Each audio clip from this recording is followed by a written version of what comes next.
Mr. Speaker.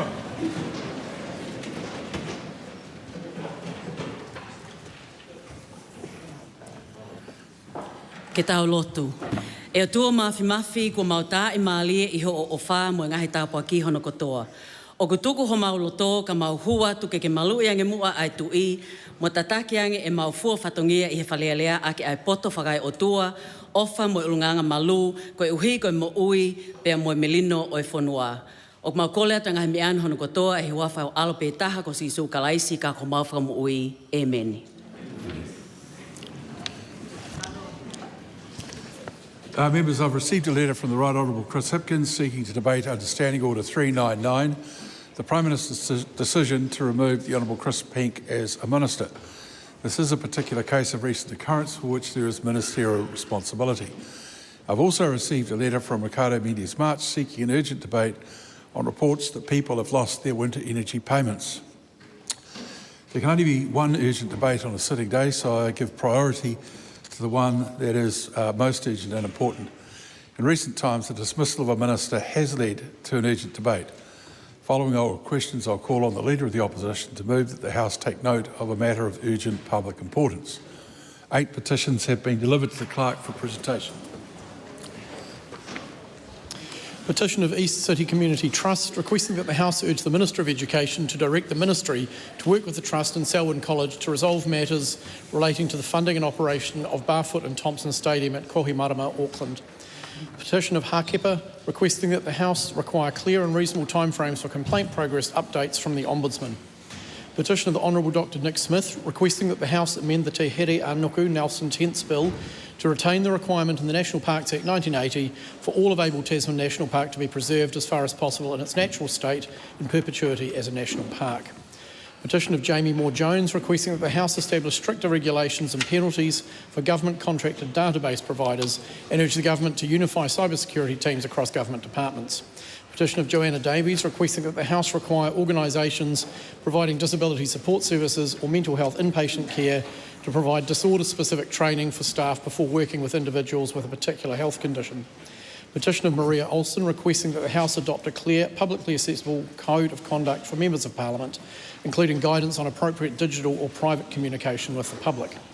Petition of Melissa Hodgson requesting that the House urge the Government to require all hospitals, rest homes and care homes to have mandatory sepsis protocols in place. Petition of Malcolm Brown requesting that the House urge the Government to increase the number of public gold fossicking areas in New Zealand. Those petitions stand referred to the Petitions Committee. Ministers have delivered 3 papers. Climate Change Commission, second progress report of the National Adaptation Plan. Whole of Government Direction to Centralise Digital Investment and Procurement Decision-Making 2026. Government response to the report of the Finance and Expenditure Committee on the inquiry into performance reporting and public accountability. Those papers are published under the authority of the House. 13 Select Committee reports have been delivered for presentation. Report of the Education and Workforce Committee on the Immigration Enhanced Risk Management Amendment Bill. Reports of the Health Committee on the briefing from the New Zealand Drug Foundation on methamphetamine consumption, briefing on proposed advanced directives legislation, briefing on Uber Eats and alcohol delivery, petition of Kyra Clifford Marsh, review briefing on the 2024-25 annual review of the Health and Disability Commissioner. Report of the Justice Committee on the Serious Fraud Office Amendment Bill. Report of the Māori Affairs Committee on the Ngā Hapu o Te Iwi o Whanganui Claim Settlement Bill. Report of the Petitions Committee on the petition of Catherine Cook. Reports of the Regulations Review Committee on the briefing on the use of the exemption power regarding Civil Aviation Rule 92.203A. Complaint about the Electricity Distribution Services Default Price Quality Path First Light Catastrophic Event Amendment Determination 2025. Reports of the Social Services and Community Committee on the Disability Support Services Bill and the petition of Victoria Coleman, and on the Social Security Job Seeker Support and Accommodation Supplement Amendment Bill. The bills are set down for second reading. The briefings and complaint are set down for consideration. No bills have been introduced. The House comes to oral questions. The first in the name of the Right Honourable Chris Hipkins. Thank you very much, Mr Speaker. To the Prime Minister, does he stand by all of his government statements and actions? The Right Honourable Prime Minister. Yes, and in particular our desire not to introduce a streaming tax. Supplementary question.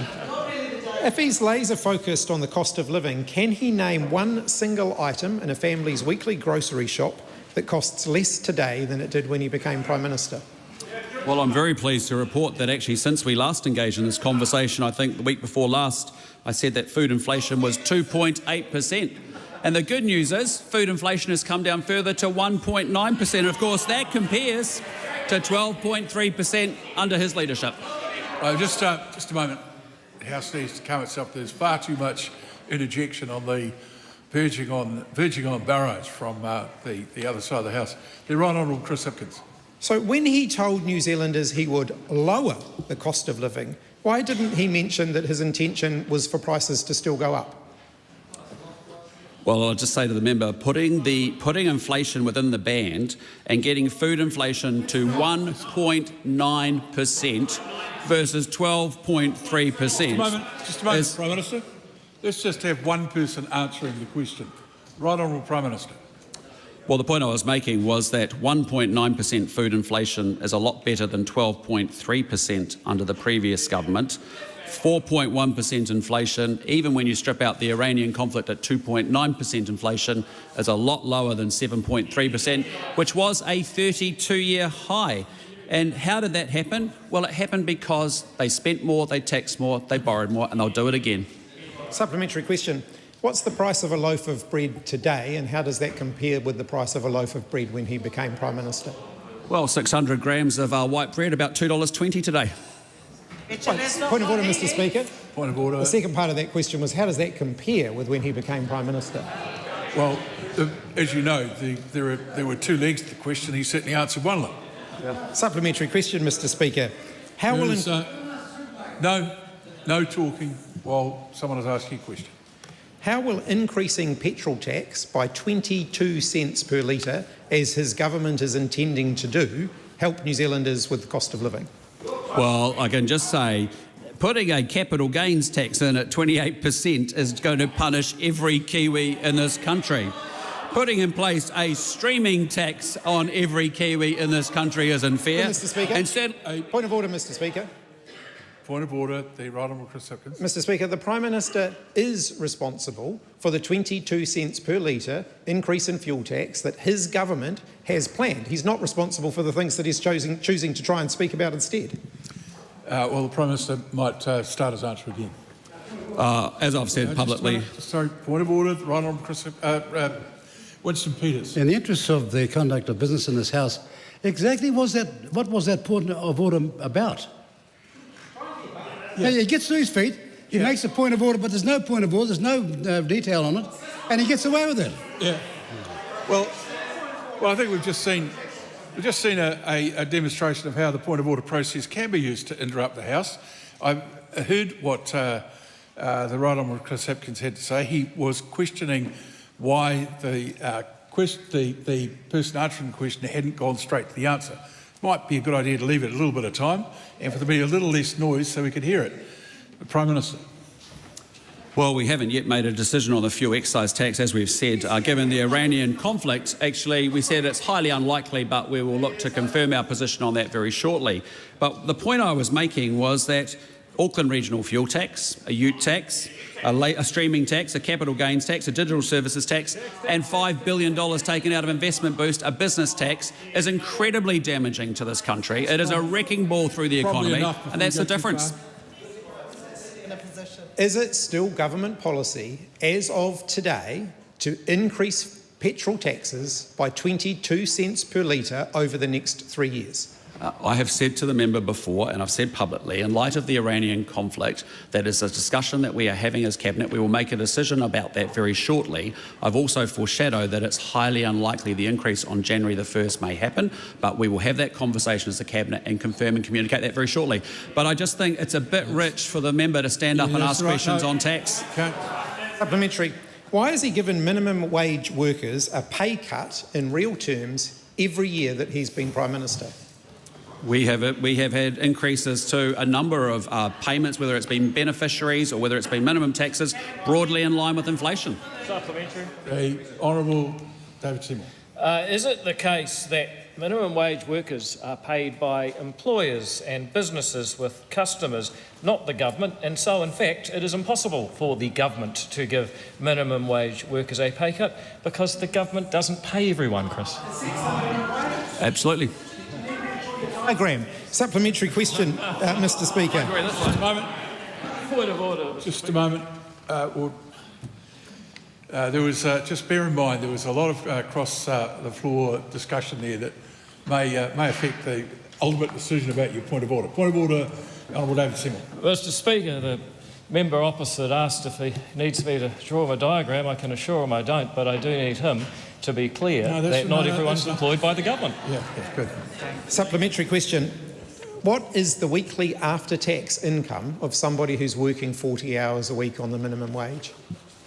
I can give the minimum wage increase. Average income is $81,000 and the minimum wage is $23.95 an hour, as you know. Sorry, Mr Speaker, I'll repeat the question. Can I repeat the question, Mr Speaker? I think the Prime Minister might have misheard it. You can. You can, but you're basically asking him to multiply $23.95 by 40, I suppose, or 30, depending on how you like to measure full-time work. Well, I'm asking him whether he's aware of how much a minimum wage worker actually gets cash in hand each week. Well, OK. With all due respect, that would depend entirely on the circumstances that worker found themselves in. If they're working 40 hours a week, it's not that variable. No children. Someone working 40 hours a week, earning the minimum wage, is going to get a fixed amount of money. I'm asking the Prime Minister if he knows what that is. There are many variables. The Right Honourable Prime Minister. I am aware. No. Point of order, Mr Speaker. Yep. Point of order, Mr Speaker. My question was, what is the weekly after-tax income of someone working 40 hours a week on the minimum wage? It's not unreasonable, given the Prime Minister's just basically talked about the minimum wage and the increases and so on, to ask him to tell the country what that is. Yes, I know, but you would need to qualify it with the circumstances of each worker that was receiving that. The Prime Minister, point of order, the Right Honourable Winston Peters. Why don't we stop wasting the House's time and you just tell that fellow over there that's about $760? Well, it's not my job. It's actually not my job to either ask questions or answer questions, although, quite frankly, I could probably do quite well. The Right Honourable Prime Minister, just... Sorry, I've answered the question. It's $23.95 an hour. Supplementary question, Mr Speaker. Why should New Zealanders have confidence in his leadership when he said he was going to fix the cost of living and in fact prices have kept going up and it's gotten worse? He said he was going to get New Zealanders back to work and unemployment has increased. He said he was going to back businesses and businesses have been going into liquidation, and his own parliamentary colleagues in the National Party don't even support him.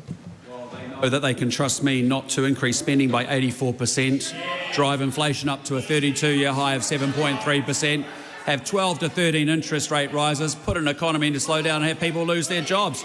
They also can be reassured we won't be doing a capital gains tax, we won't be doing a digital services tax, we won't be doing a business tax, a streaming tax or a ute tax or, Willie, a land tax. Question number 2, Ryan Hamilton. Thank you, Mr Speaker. My question is to the Minister of Finance and asks, what recent reports has she seen on the economy? Mr Speaker, on behalf of the Minister of Finance, yesterday Stats New Zealand released the Selected Prices Index for July. It's a monthly series that tracks prices for a selection of household goods and services, including food, rents and energy. Food prices are often mentioned as a pressure point. Yesterday's release showed food prices rose 0.1% for the month, much lower than forecasters had been predicting. In the year to July, food prices rose only 1.9%, the lowest annual rise since 2024. True. How does this compare to previous food price increases? Mr Speaker, on behalf of the Minister of Finance, annual food price inflation has recently been declining, and at 1.9% per year, it is quite modest in the context of recent history. For example, food prices rose more than 5% per year in every month between January 22 and, to pick a random month, November 2023. The peak was in June 23 when food prices were up 12.5% for the year, the highest rate of food price increases since 1987. Question 3, Chloe Swarbrick. Yeah. E tautoko ana ia I ngā kōrero me ngā mahi katoa a tōna kāwanatanga. The Right Honourable Prime Minister. Yes. Is the supermarket duopoly ripping New Zealanders off? Well, again, as we've talked about in this government, we take any downward pressure we can create by increasing competition very seriously, and that's why we've undertaken a number of actions in this government. So does the Prime Minister disagree with the Commerce Commission, who has found that the supermarket duopoly are making excess profits of hundreds of millions of dollars, increasing the cost of living for New Zealanders? Well, I think the member will also be very excited to hear that food price inflation has further come down to 1.9%. That's good news. We also want to see more competition in the grocery sector. That would put more downward pressure into grocery prices as well, and that's why we have a number of actions underway to do that. Does the Prime Minister support ending excess price gouging in supermarkets like they have done in Australia? Well, again, the actions that we have undertaken to actually put downward pressure on prices and to create more competition are practical things like opening up our fast-track process, which I know the member didn't support, so that it's open to any new supermarket or grocery infrastructure, that can be managed, and obviously creating one nationwide building consent process. That's very, very important if you're an international operator that doesn't want to deal with the 82 BCAs that were created by the previous administration. Can the Prime Minister say whether he agrees or disagrees with this statement from our bill, quote, "A regulated grocery retailer must not engage in excessive pricing in supplying or offering to supply groceries to consumers," end quote? Well, I don't agree with Green Party bills because the last one I saw was a proposal to actually input a wealth tax on all New Zealanders, and that would be a wrecking ball and drive up the costs of everything and not help any New Zealander. So what does the Prime Minister know that 86% of New Zealanders who, unlike him, support prohibiting excess supermarket pricing don't? Well, I definitely know they don't want a 45% top rate in inheritance tax, a gift tax, a rentals tax or an asset tax. Is that it? Question number 4. The Honourable Barbara Edmonds and no one else. Malo Aotearoa, Mr Speaker. To the Minister of Finance, does she stand by all her statements and actions? Mr Speaker, in the context in which they were made on behalf of the Minister of Finance, yes. Supplementary. Does she agree with MYOB Chief Executive on the low-value asset write-off that, quote, raising this to $10,000 would provide greater certainty and help businesses to make investment decisions while reducing compliance friction and supporting productivity, unquote? No, I prefer the words of the Shadow Minister of Finance, who said after Budget 2025 in relation to investment boost it was, quote, good policy. And my suggestion to Kiwis is if they want to keep that good policy, party vote National. Supplementary. How many small businesses with a turnover of less than $10 million have actually claimed investment boost? Well, if the member wants to put that down in writing, I'm sure the Minister of Finance will have a look at it. What I can say is that members of this side of the House, and also, dare I suggest, members of the other side of the House, meet businesses every day in this country who are taking advantage of investment boost. We back lower taxes for small businesses on this side of the House. The other side wants to lift them up by $5 billion a year. Supplementary. Just a moment. Supplementary.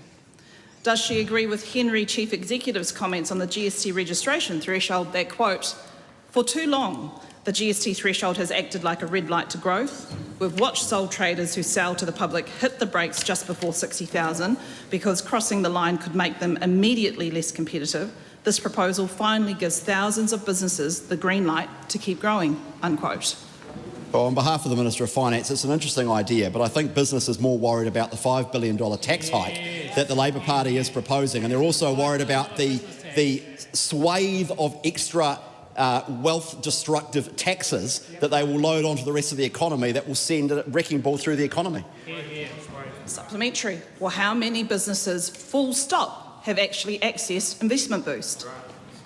Well, on behalf of the Minister of Finance, I don't have those figures to hand. I'm happy to put them down in writing, but as I said in response to the previous question but one, there are businesses up and down the country, farmers and tradies and manufacturers up and down the country using accelerated depreciation, which is investment boost, which the member herself said was a good policy, which is based on the best advice from the IRD and from the Treasury in relation to what will drive wages and productivity. What is the thing holding this economy back? Productivity. What is the driver of our living standards? Productivity. What is one of the things we can do as a government to drive productivity? It is investment boost. You should keep it. Had an audition for the job. Supplementary. Just once again, we'll just have the House calm itself, but the Honourable Barbara Evans. What support is she providing small businesses owners who own 2 or more businesses that are experiencing nearly 3 times the level of mortgage stress compared to non-business owners? Well, on behalf of the Minister of Finance, the single best thing we can do for business owners in that situation is get interest rates down. And the way we do that is by not having reckless fiscal policy allied to reckless monetary policy, which is what we experienced between 2021 and 2023 until the government changed and we had a focus on fiscal discipline to take the pressure off interest rates.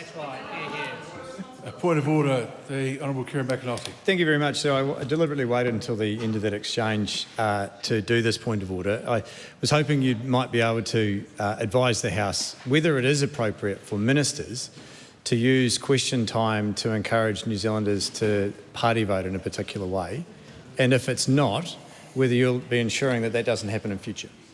Well, it's probably not, but it would not be the first time in my time in this House where I've heard ministers from both sides of the House make those pleas in question time. But people should restrain from making pleas to voters. You do that outside the House, so we'll just take that on advisement and certainly not want to see it becoming a regular thing, or again for the rest of the day. Question number 5, Todd Stevenson. Thank you, Mr. Speaker. My question is to the Associate Minister of Health and asks, what recent changes has Pharmac made? Mr. Speaker. The Honourable David Seymour. Mr. Speaker, I thank the member for his question. Back in 2024, my letter of expectations to Pharmac made clear they should be improving health outcomes using robust data and evidence. I said they should serve New Zealanders based on actual need without assigning their background as a proxy for need. Earlier this month, I was very pleased to welcome Pharmac's decision to welcome access to 3 medicines for people with type 2 diabetes from the 1st of September. That access will be widened and it will apply to all patients based on clinical need, because never again should 2 patients go to see their doctor with the exact same clinical need and be treated differently because of who their ancestors were. Mr. Speaker, we want one law for all and one future together, not racial discrimination in our policy. Supplementary. How else is Pharmac responding to government policy? Well, Mr. Speaker, Pharmac has ongoing work to give effect to the government's cabinet circular, meeting the expectation that the targeting, commissioning and design of public services should be based on the needs of all New Zealanders.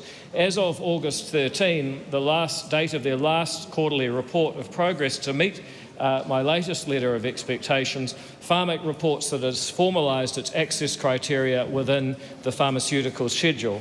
This new approach ensures target patient populations are clearly defined from the outset, ensuring everyone in the group has access to the medicine. Pharmac reports that it is reviewing all access criteria where there are ethnicity-based elements with a view to removing or replacing them with clinical criteria. And I hear Willie Jackson saying, what a lot of rubbish, and sit down. These are facts, Mr. Jackson. Number 1, Pharmac is moving to funding by clinical need, and number 2, racism is wrong. Supplementary. What has the Minister in addition asked Pharmac to focus to in his most recent letter of expectations? Well, Mr. Speaker, in my latest letter of expectations to Pharmac, I've set clear expectations for Pharmac to continue delivering the medicines and medical technologies that Kiwis need more efficiently. I've asked them to ensure assessment, procurement and exceptional circumstances work continues at pace to support access to medicines. Of particular importance, I have asked Pharmac to continue its work on the wider health, social and fiscal impacts of funding decisions. For example, diabetes is just one condition where the economic benefit to New Zealand of drug treatments versus simple pharmaceutical costs can be measured in the years of dialysis avoided, kidney transplants avoided or delayed, savings to the Health NZ budget, a person's ability to work and earn taxable income, and reduced need for disability or other support. By starting to think about all the benefits of medication, we can ensure that we optimally fund medication to help as many New Zealanders as possible. Point of order, Mr. Speaker. Point of order is? As I was beginning this excellent answer, I heard Willie Jackson say, you won't debate because you're too scared. I think that's a very sad reflection on you as the Speaker, and he should be asked to withdraw it. I did not. I was aware that Mr. Jackson was making various statements and could not actually hear them. Well, he does stand by? Yeah, well, look, Willie, I've been in circumstances where I've tried to debate you. In fact, in 1999, I wanted to have a debate with you. We ended up having a bet over it. You lost it. You've never paid it. So I won't be engaged in that further. Todd Stevenson. How has Pharmac been able to focus on these priorities? Well, Mr. Speaker, in response to that earlier exchange, I just didn't want to have a battle of wits with a half-armed opponent. But, Mr. Speaker, the government the previous exchange was between me and you, so I'm not sure you should describe yourself quite that way. Please just... Mr. Speaker, this government took over... Well, I've said because I didn't want to have a battle of wits with a half-armed opponent, and the half-wit is you, Mr. Jackson. We'll stop the question. Mr. Jackson. Calmer. Mr. Speaker, back over here on the adult side of the room, the government has allocated more than $7.2 billion to Pharmac over 4 years. This includes a $54 million uplift over 4 years announced in Budget 2026 and a $604 million uplift over 4 years announced in June 2024. That means that Pharmac has been able to make 135 decisions to fund or widen access to medicines, including decisions on 47 cancer medicines. Over 680,000 patients are expected to benefit in the first year of funding from these cancer medicines, but there is more work to be done, and that is the important work that this government is doing for New Zealanders at their most vulnerable times. Question number 6, Debbie Naruapaka. Tēnā koe, to Speaker. My question is to the Prime Minister. Does he stand by all his government statements and actions? The Right Honourable Prime Minister. Yes, and particularly our desire not to institute a capital gains tax supported by Te Pāti Māori. That's not true. Does he consider directing 13 government agencies to review treaty provisions across 28 acts to have been an efficient use of government resources during a cost of living and public services crisis? Well, again, as we've talked about in the House before, we've had treaty clauses build up over 30 to 40 years. They're quite inconsistent. We want to make sure that they have certainty at the legal risk. The obligations to all parties are spelled out well, and that's why we're doing it. Supplementary. What tangible improvement in the lives of New Zealanders will result from his government amending treaty provisions in 19 pieces of legislation? Well, actually, I'm very proud of the progress that we have made for Māori and the outcomes that have improved under this government. I mean, you can look at the 13 treaty settlements that have been advanced. You can look at the 1,000+ Māori families that have been brought out of emergency housing. You can look at a 9% reduction in 4,000 fewer Māori victims of violent crime. You can see Māori youth offending down 28%. We've seen tamariki Māori immunised at 24 months just move from 60% to 71.5%, improving their health and well-being. And I think about the huge investment we've put into 1,000+ homes, contracted with 35 Māori housing providers in order to make sure we do everything we can on the housing front too. I could go on. Supplementary, please don't. Why did a government that promised less bureaucracy require 13 government agencies to search legislation for treaty provisions to rewrite? Well, I think I've answered this question in my previous answer. Supplementary, can he identify one additional hospital bed, teacher, nurse, affordable home or reduction in household bills that will result from his government rewriting treaty provisions? Well, what I can say is that Māori patients seen within 6 hours showing up at an emergency department have gone from 68% to 73%. As I said earlier, tamariki Māori being immunised has gone from 60% to 71.5%. That's awesome. That's great news, and I think that's something that member would be celebrating with the government too. Supplementary. Can he name one Māori right or statutory treaty protection that his government has strengthened with the same urgency it has shown in reviewing, removing or weakening them? Well, I'm actually very proud of the 13 treaty settlements we've advanced. I'm very, very proud that after many governments failing to do so, that we've reached a resolution on the Nelson tents, and we're very excited about that. And I'm also very pleased to see the Taranaki Moanga Redress Act passed as well. Can he name a single iwi hapu Māori organisation or Māori community that has asked his government to make weakening treaty protections across legislation a priority? Well, I'm proud of the ones that we have worked with in terms of offering up 1,000 extra homes, $442 million, as I said, spent with 35 Māori housing authorities to make sure that we do a better job on social housing. Supplementary. Supplementary, the Right Honourable Winston Peters. Does the Prime Minister think that as a criterion of achievement that the Te Pāti Māori is now asking people not to vote for them as a party? No, the Prime Minister can't answer that question. No, he can't. Yeah, Supplementary. Well, let's see. Does he regret his government's excessive use of urgency when it has revealed this morning that rushed laws caused 14,800 pensioners to miss out on the winter energy payments that they were entitled to? Well, that is unacceptable, and I'm sorry that that has occurred. What has been the focus is, one, is for MSD to make sure those payments do get to those people as quickly as possible, and that a good review is taken to actually fix that issue. It's important we fix it, and we are fixing it. Question number 7, Rima Nuckley. Thank you. My question is to the Minister of Housing and asks, what recent reports has he seen on housing? The Honourable Chris Bishop. Mr Speaker, Stats New Zealand released its selected price indexes yesterday for July 2026. Annual rent growth in New Zealand has basically come to a stop. Rents in July were up just 0.1% year on year, the lowest for almost 25 years. Rents actually fell 0.1% from June to July this year, following on from a no-growth trend in the last year. The affordability indicators from MCERT show a similar picture. Rents are the most affordable they've been since the series started in 2003. Great news for the majority of renting Kiwis. Supplementary. How have New Zealand rent prices tracked over time?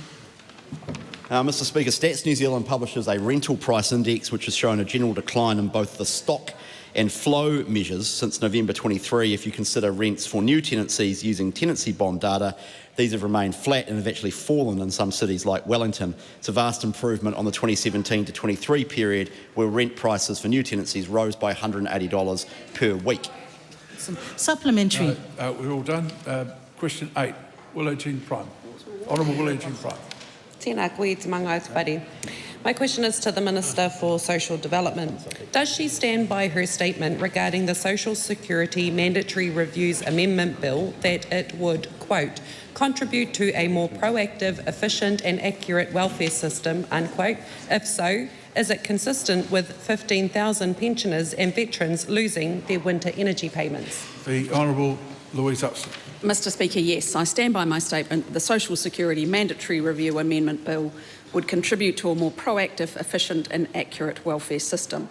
The omission in legislation affecting some superannuitants and veterans' pensions clients' winter energy payments is not acceptable.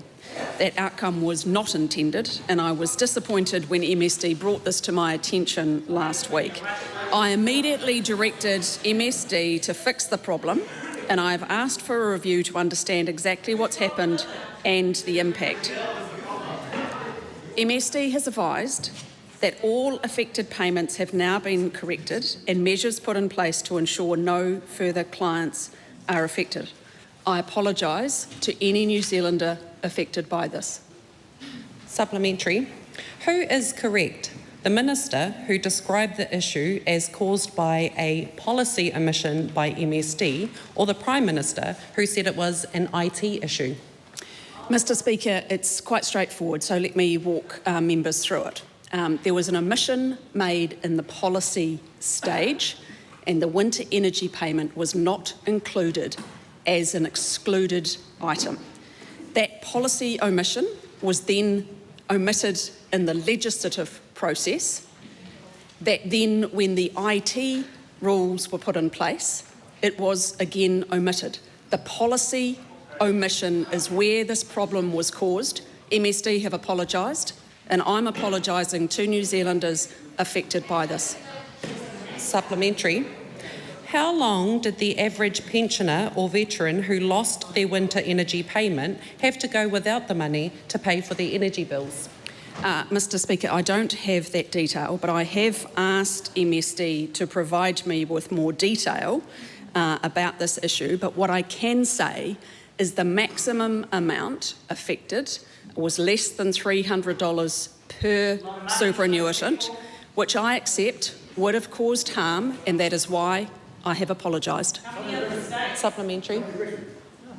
Supplementary question, the Honourable Winston Peters. Did the Minister read the front page of the Post this morning, which reported that her ministry has apologised for their drafting error and that the government will amend the law to fix this problem? And after that line of questioning, is she also wondering whether Willow Jean Prime has even read the newspaper today? No. We'll let it go. The Honourable Willow Jean Prime. Supplementary. One person speaking. Supplementary. Will she admit that rushing legislation through Parliament without proper scrutiny meant her mistake left vulnerable people without heating in a freezing cold winter? Mr Speaker, no. As I said, the omission occurred in the policy development. And of course, it is very unfortunate that this has occurred, which is why I asked MSD with urgency to fix it, to ensure that people did not go without. Supplementary. Will she commit to not rushing future changes through urgency due to the stress and harm that she caused to thousands of people across the country? Mr Speaker, unfortunately, as if I think back in my time in this House, there are many examples where legislation has required fixing at a later date. I am frustrated that this has occurred, and as I said, the priority was on making sure that those who were without winter energy payments were reimbursed at pace. That's exactly what happened within 48 hours of me being aware of this issue. Supplementary question, the Right Honourable Winston Peters. Does the Minister share New Zealand First's concerns about the delay in this matter for those pensioners? And that it is our concern because we were the driving force behind the winter energy payments in the first place. Not that.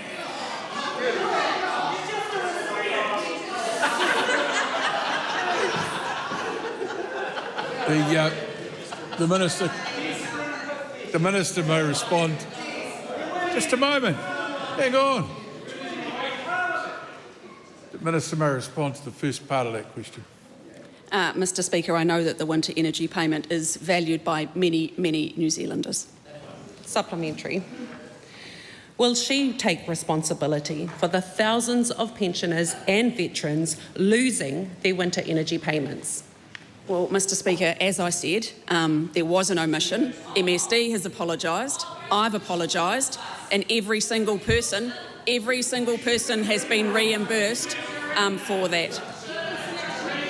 Okay, we'll go to question number 9, the Honourable Marama Davidson. Ngā mihi i te māngai. And no one else. Thank you. I te māngai. Ki te pirimia, e tautoko ana ia I ngā kōrero me ngā mahi katoa a tōna kāwanatanga. The Right Honourable Prime Minister.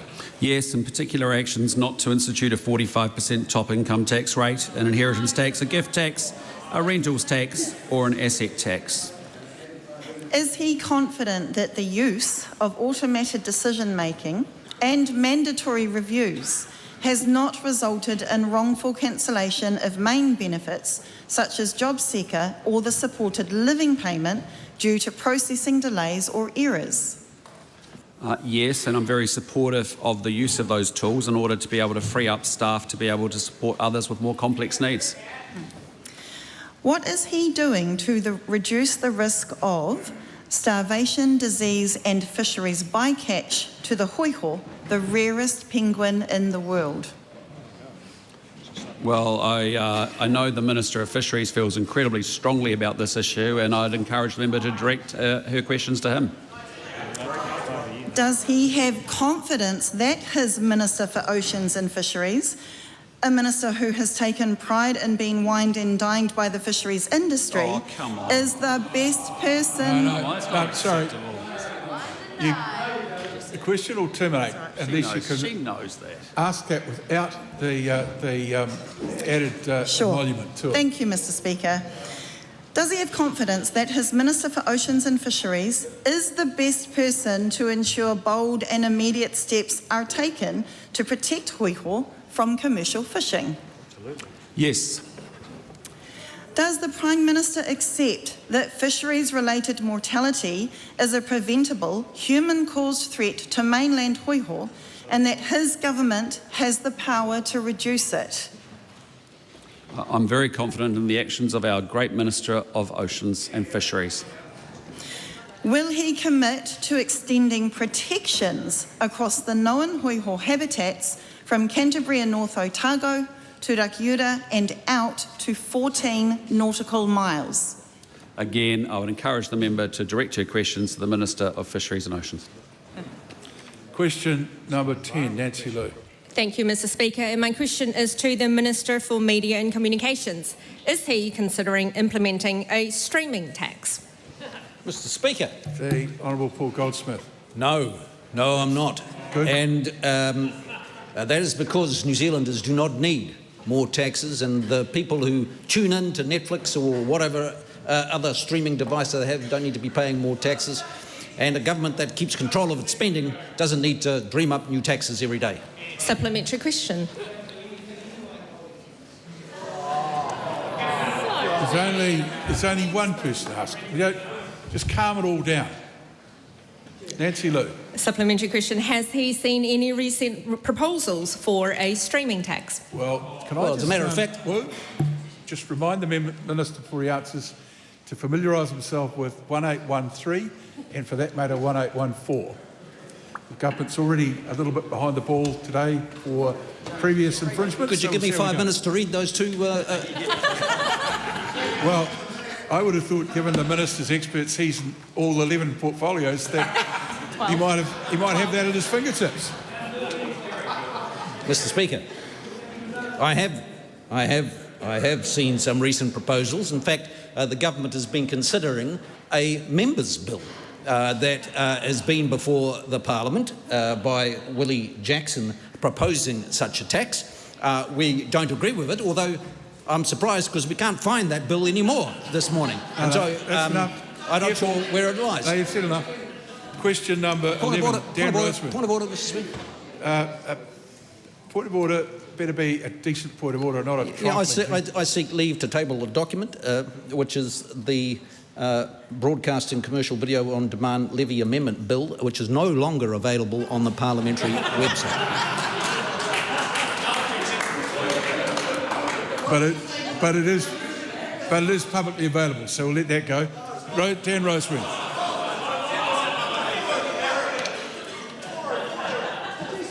Sorry, I'm hopeless at the internet, but I could find it, so let's let it go. Thank you, Mr. Speaker. My question is to the Minister for Small Business and Manufacturing and reads, does he have confidence that small businesses are getting a fair go when dealing with large insurers? If so, why? The Honourable Cameron Brewer. Mr. Speaker, experiences will vary significantly depending on the insurer, the nature and location of the business, its risk profile and the type of cover being sought. What I can say is that I have confidence in New Zealand's insurance regulatory framework and in the institutions responsible for overseeing the sector. Supplementary. What is he doing in response to reports that customers seeking windscreen repairs are often directed by their insurer to big players rather than small, local, independent businesses? Mr. Speaker, as I said in my primary answer, we have a lot of confidence in the institutions and the regulators that oversee our insurance sector. And as we know, the affordability of insurance review is underway. I know it's a residential review of general insurance, but the same principles will apply as to when that review comes back to us, and that no doubt will have different suggestions that we can take forward to improve things. Supplementary. Does he think it's fair and reasonable that independent repairers report being required to reduce and resubmit invoices before payment will be approved by insurers? Mr. Speaker, as I've said, there are plenty of institutions, regulators, consumer entities that continue to look at this sector, and we as a government will continue to look at this sector to make sure consumers that paint and panel places are getting a fair deal. Point of order, Mr. Speaker. The supplementary question explicitly sought the Minister's view and opinion, and Speaker's ruling 186/5 states that opinions can be sought and will be given. The Minister's answer did not provide a view on whether it was fair and reasonable. Instead, he spoke about other matters. Could I ask that he address the question that was asked? Yeah, but I thought he did exactly do that. Whatever he says, ultimately is an opinion. Supplementary. What is his view on the impact for small businesses that referral arrangements between large insurers and their preferred provider networks may not be disclosed to customers? Mr. Speaker, I'm very happy for the member to put these questions in writing and for me to give him full answers. Or likewise, I'm very happy for him to come and visit me on the ground floor of Parliament House if he is genuinely concerned about these issues. Put them on notice and we'll give him a full and frank answer. Yeah, you can't question someone's integrity and something like that. But next, supplementary. Supplementary, Dan Rosewood and no one else. Supplementary. What options, if any, is he considering to level the playing field for small businesses competing against businesses favoured by insurers? Mr. Speaker, as I said, we continue to look at the insurance sector. The Commerce Commission continue to look at the insurance sector. FMA continue to look at the insurance sector. And one thing that we're looking forward to is the insurance affordability review. And that will just show us what impact, where we're at with competition, the impact of natural disasters and the impact of building and construction costs. We're going to turn every stone over to get better premiums for everyone that takes cover, particularly around the vehicle sector. Supplementary, the Honourable Paul Goldsmith. To the Minister, does he have confidence that small businesses are getting a fair go when they're investing in plant and machinery and other important things to grow their business through investment boost? Thank you, Mr. Speaker. Sorry, that's quite wide of the actual question that was asked. So we'll go to question 12, Grant McKellum. Mr. Speaker. Thank you, Mr. Speaker. Grant McKellum. Thank you. To the Minister of Agriculture, what recent reports has he seen on government policies to grow New Zealand's agricultural sector, including investment boosts? The Honourable Todd McLeod. Mr. Speaker, I've seen reports that investment boost is supporting the agricultural sector to grow.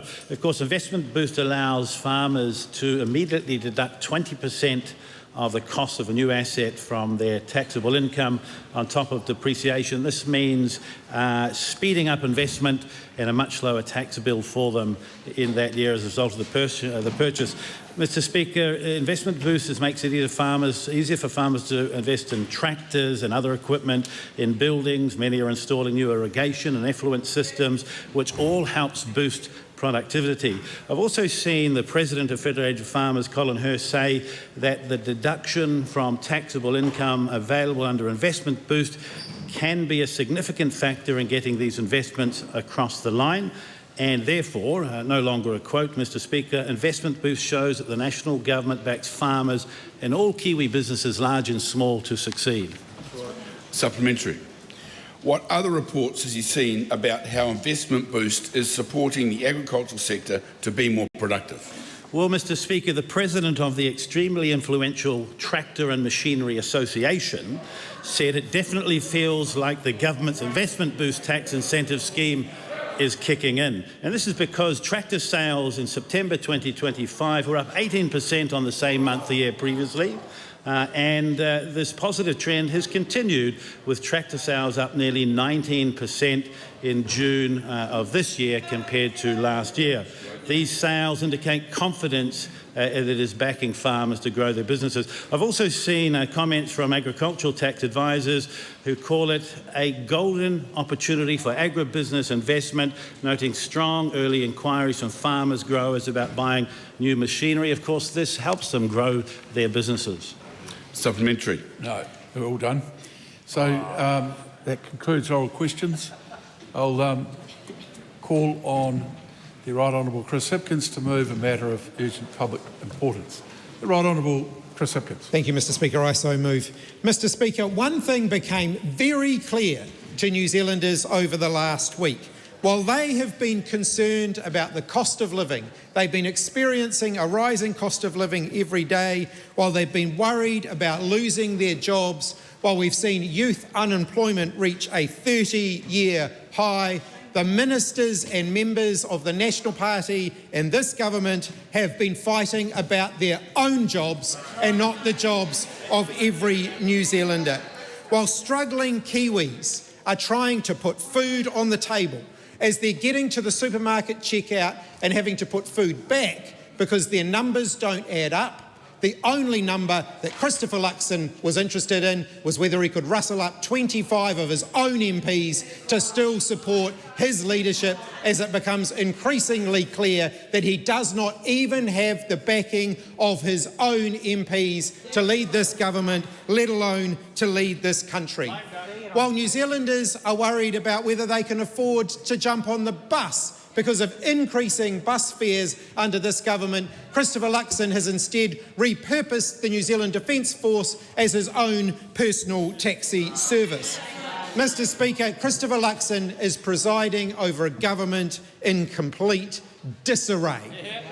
And this government must think New Zealanders are going to swallow anything when it comes to the events of the last week. Because Christopher Luxon emerged from his caucus meeting last week and said that the National Party was completely united behind his leadership. And then quite literally minutes later, sacked one of his senior ministers for trying to get rid of him. So which is it? Did they emerge completely united, or did someone need to be sacked for trying to remove the Prime Minister? If there was no challenge, if Chris Pink simply was a lone wolf acting alone, why did every one of National's 49 MPs need to fly to Wellington to establish that? And why did they need to spend 3 hours debating it before they could come out and say, actually, nothing to see here, no leadership challenge, we're all right behind Christopher Luxon? And if in fact they are right behind Christopher Luxon, why did so many of them find it so difficult to say that before their 3-hour meeting? Why could some of Christopher Luxon's own most senior ministers not say that they still supported him before they went into that meeting that took 3 hours, in which they emerged supposedly united? Because if you listen to Christopher Luxon and his senior ministers now, this was Chris Pink acting all alone. It's like a scene from the TV series Blackadder. Chris Pink suddenly decided to go over the top all by himself and find nobody else was left behind him. No one is going to believe that. Mr. Speaker, why did it take Erica Stanford 3 days to front up and say that she actually had confidence in the Prime Minister? Refused to express that before the meeting, refused to front up immediately after the meeting and say that it took her 3 days to show up and say that she had the support, she had confidence in the Prime Minister. One wonders whether it was her that said that or whether she was, in fact, made to say that. And of course, if we believe Erica Stanford today, it was pure coincidence that her staff were gathering in the banquet hall for the post-caucus match before they knew the result of the leadership confidence vote. Just pure coincidence that they were gathering for what they thought was going to be a victory parade by Erica Stanford, only to find, that didn't turn out the way they thought it was going to happen. Mr. Speaker, the real question for New Zealanders is a pretty simple one. If Christopher Luxon's own MPs don't want him to be the leader of the National Party and the Prime Minister of New Zealand, why should New Zealanders think any differently? And why should New Zealanders expect the absolute double standards from Christopher Luxon that they have seen over the last week? Because apparently making racist attacks on Chinese New Zealanders is perfectly acceptable conduct for a government minister in Christopher Luxon's government.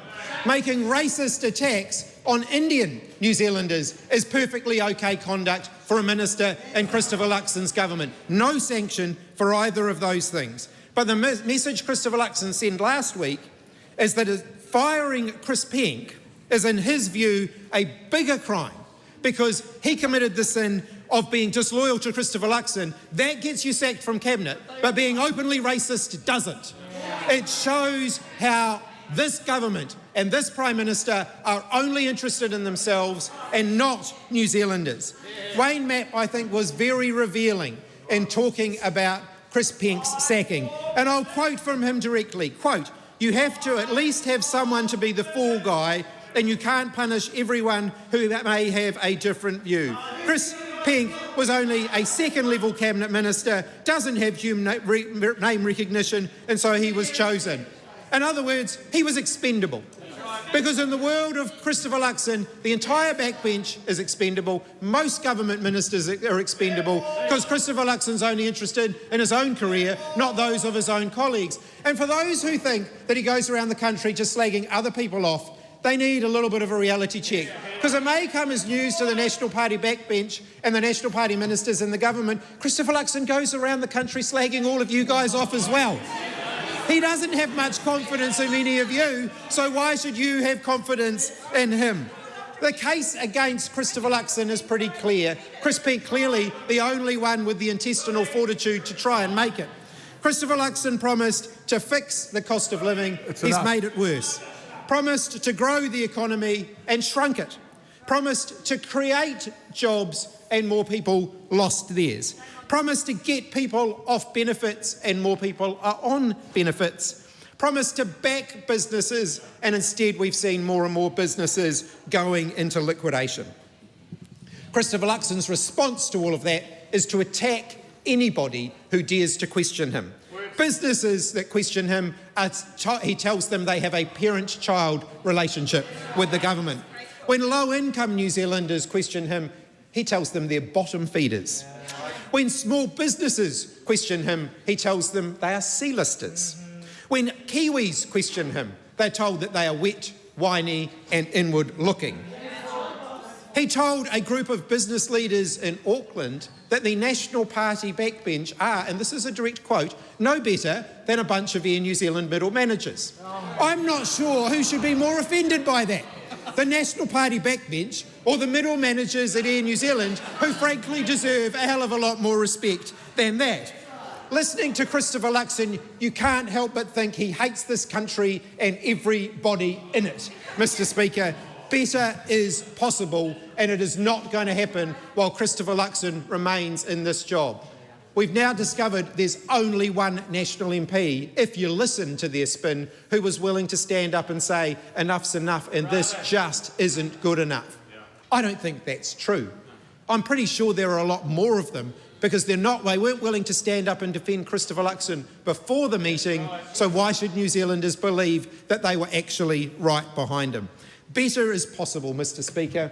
Practical cost of living support for Kiwis, free visits to the doctors and free prescriptions, public transport fare caps, help to put solar on the roofs of Kiwi houses, supporting the 97% of Kiwi businesses that are small businesses, tax write-offs, for small business asset purchases, increasing the GST registration threshold, the first time that's happened since 2009, making sure businesses' invoices are paid on time, making sure small businesses get a fair share of the government work that gets out there. Those are things this government could be doing if they were focused on Kiwis, focused on supporting New Zealanders rather than focused on themselves. But that is not where their attention is. Their attention is only on themselves, saving their own jobs, fighting amongst themselves, undermining the Prime Minister, who has always been undermining them, not focused on fighting every day for the New Zealanders who are regularly struggling.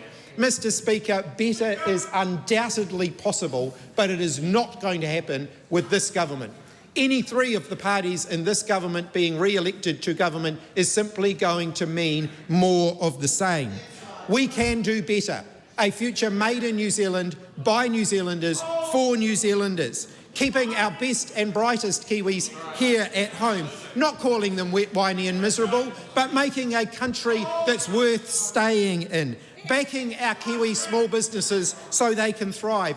Getting Kiwis back to work. That is what the government should be focused on. Tackling the cost of living, not fighting amongst themselves, not trying to defend the indefensible, not trying to pretend the leadership coup didn't actually happen, or the failed leadership coup didn't actually happen. Mr. Speaker, better is possible. It's clearly not going to happen under this government, so it is time to change it.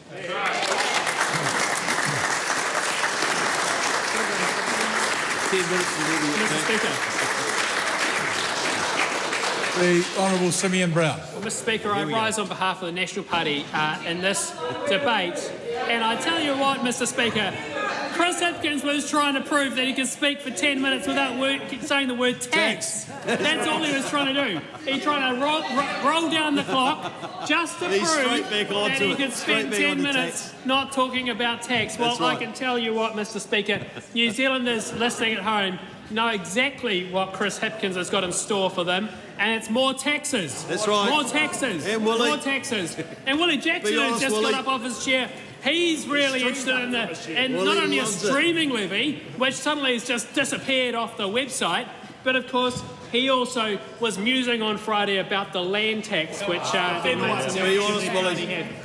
Labour Party has taxes for New Zealanders, and that's exactly what they're trying to focus away from, because they know that their taxes are hurting them in the polls, and they don't want to talk about them. They want to talk about anything other than their capital gains tax, You're addicted their 45% to tax. top tax rate, their asset tax, their inheritance tax, their digital tax, their gift tax, their business tax, their rentals tax, their land tax, their ute tax, their streaming tax. They're trying to hide and not talk about anything else. They'll have to talk about anything else other than tax. Well, Mr. Speaker, I rise on behalf of the government to respond to the urgent debate regarding the removal of Chris Pink from the ministry. And I'll keep my remarks brief, Mr. Jackson. The events of last week have been well traversed in the media. The actions of Chris Pink ultimately made his position in Cabinet untenable, and as such he was removed from his portfolios and they have been reallocated to other ministers. Paul Goldsmith has picked up Defence, Veterans, Space, GCSB and NZSIS. Simon Watts has become Minister for Building and Construction. And Mr. Speaker, that is the end of the matter. Thank you very much. Good speech. The Honourable Margaret Davis. Thank you, Mr. Speaker.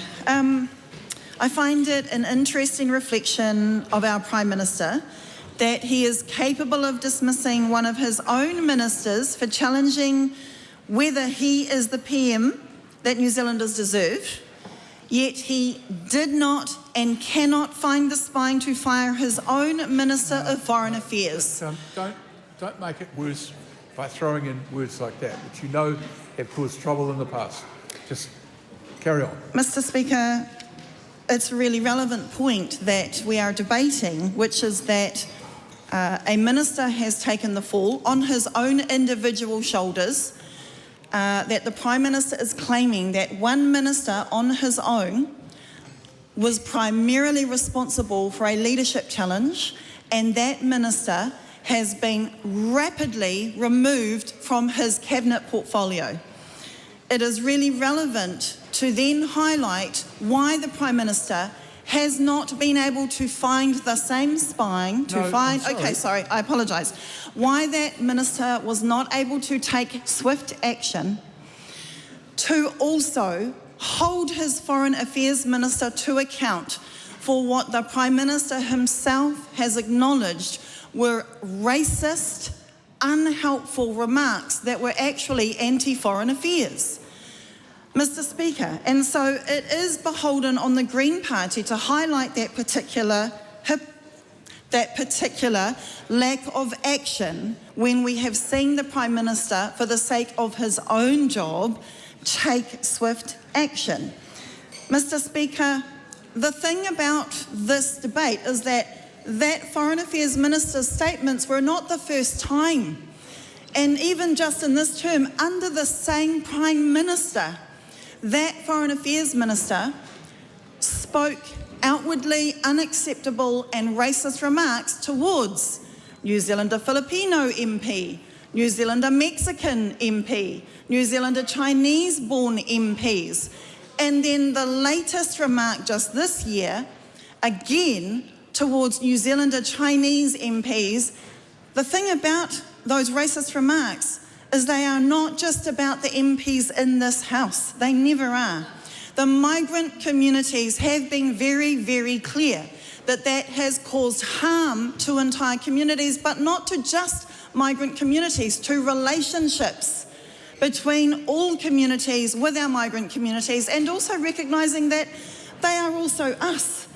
We have mokopuna who are mixed whakapapa, and so that was damaging to foreign affairs, but it was damaging to community relationships right here.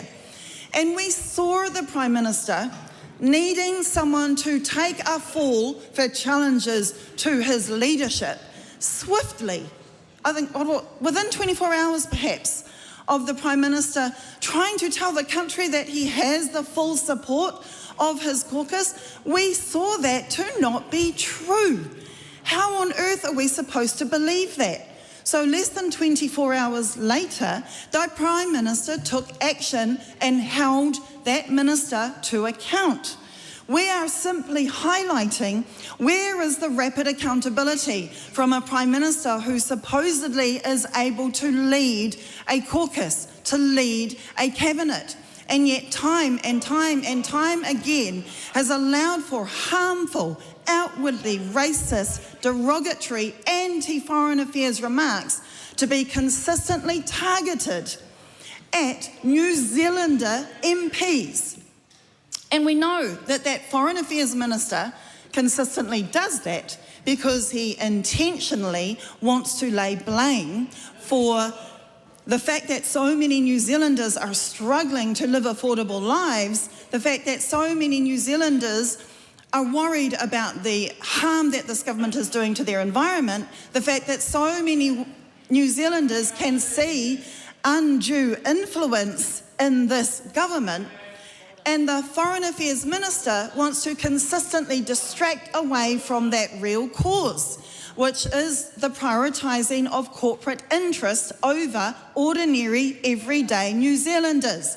Where is the Prime Minister's leadership and accountability for a Foreign Affairs Minister who is anti-foreign affairs, who consistently makes heinous remarks that are racist but that are harmful to all of our mokopuna, including in the playgrounds and in our communities?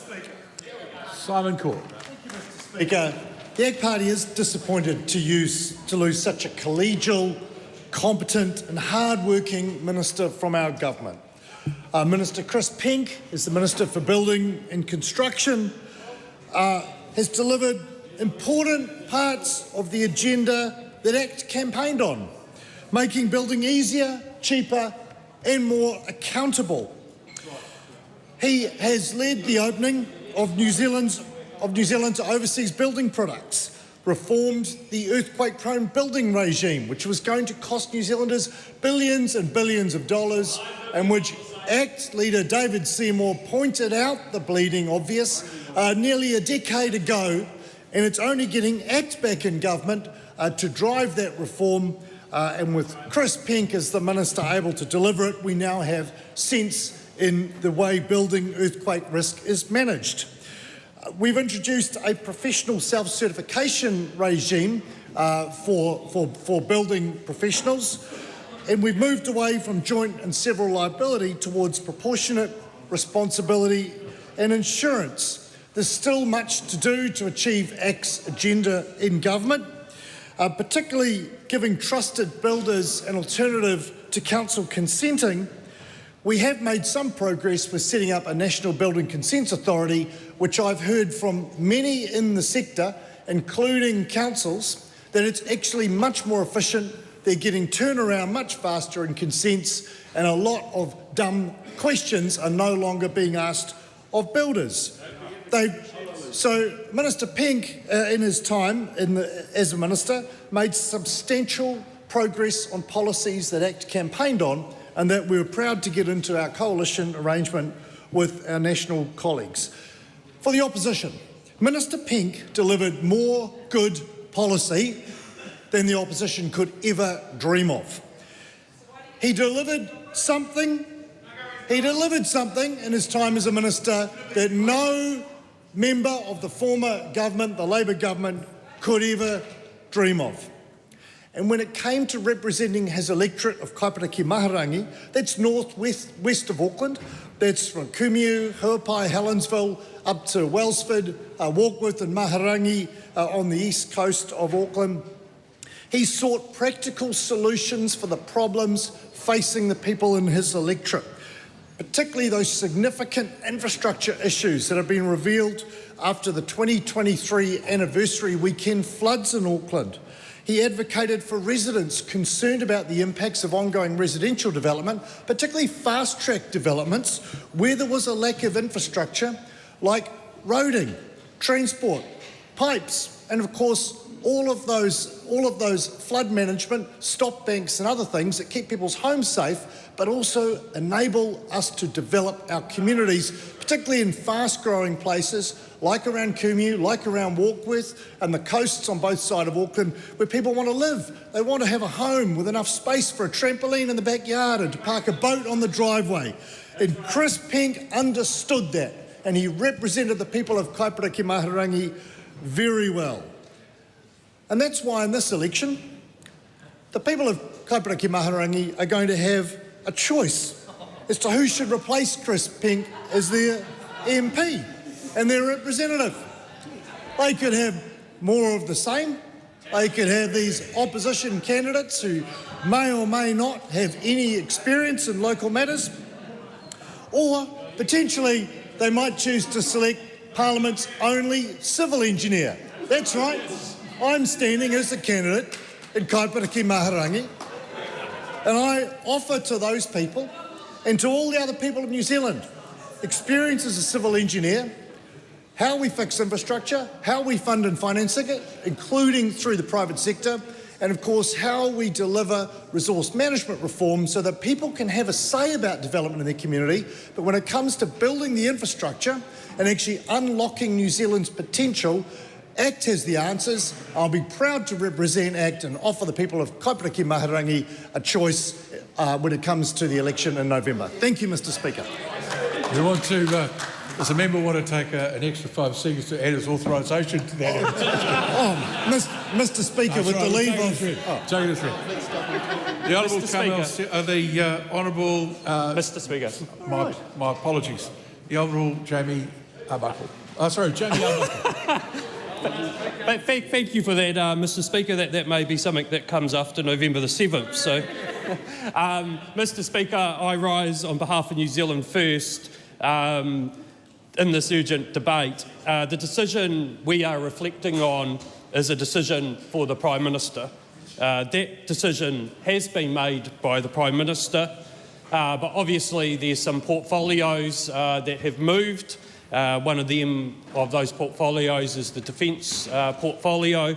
And all I could say is, Mr Speaker, on November the 7th, help is on its way with an increasing number of New Zealand First MPs and a very experienced person coming back to this House. Thank you.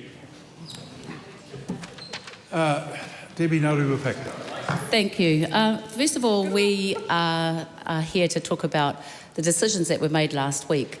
And it's a real hoha for those of our people out in Aotearoa who have had to endure some of the highest power bills, who are now experiencing increased Māori unemployment, who are having to worry about not just how they're going to pay their power bills, whether they're going to get their right entitlements with the winter heating, energy heating assistance. Our health services are really experiencing hard times. We're watching clawback on public services, we're watching hits within te tiriti, hits within education, and in the meantime we've had to watch a government decide and fight about who should be the Prime Minister, who deserves to have jobs.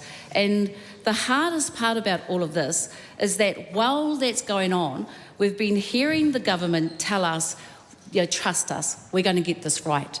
What happened last week was that a man who had been given one of the highest ministerial positions in charge of defence and security and barely had it for 4 months was removed. And he was removed because he was apparently, singularly, solo, on his own, responsible for the bringing down of a Prime Minister. Solely, singularly, on his own, this government is asking us to believe that and trust and to take on the confidence that the Prime Minister said that he had. And the thing that's really difficult to understand in this process is at what stage did the Prime Minister decide that this minister of that high ranking had become untrustworthy?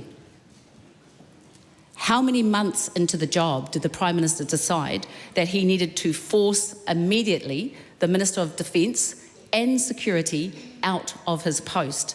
What conversations happened? Are there others? How long? How long was the Prime Minister going to sit on this situation?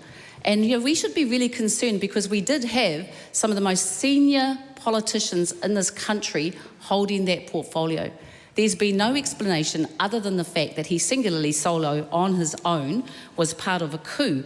And that doesn't sit well with us because motions have to be seconded. Conspiracy has co-conspirators.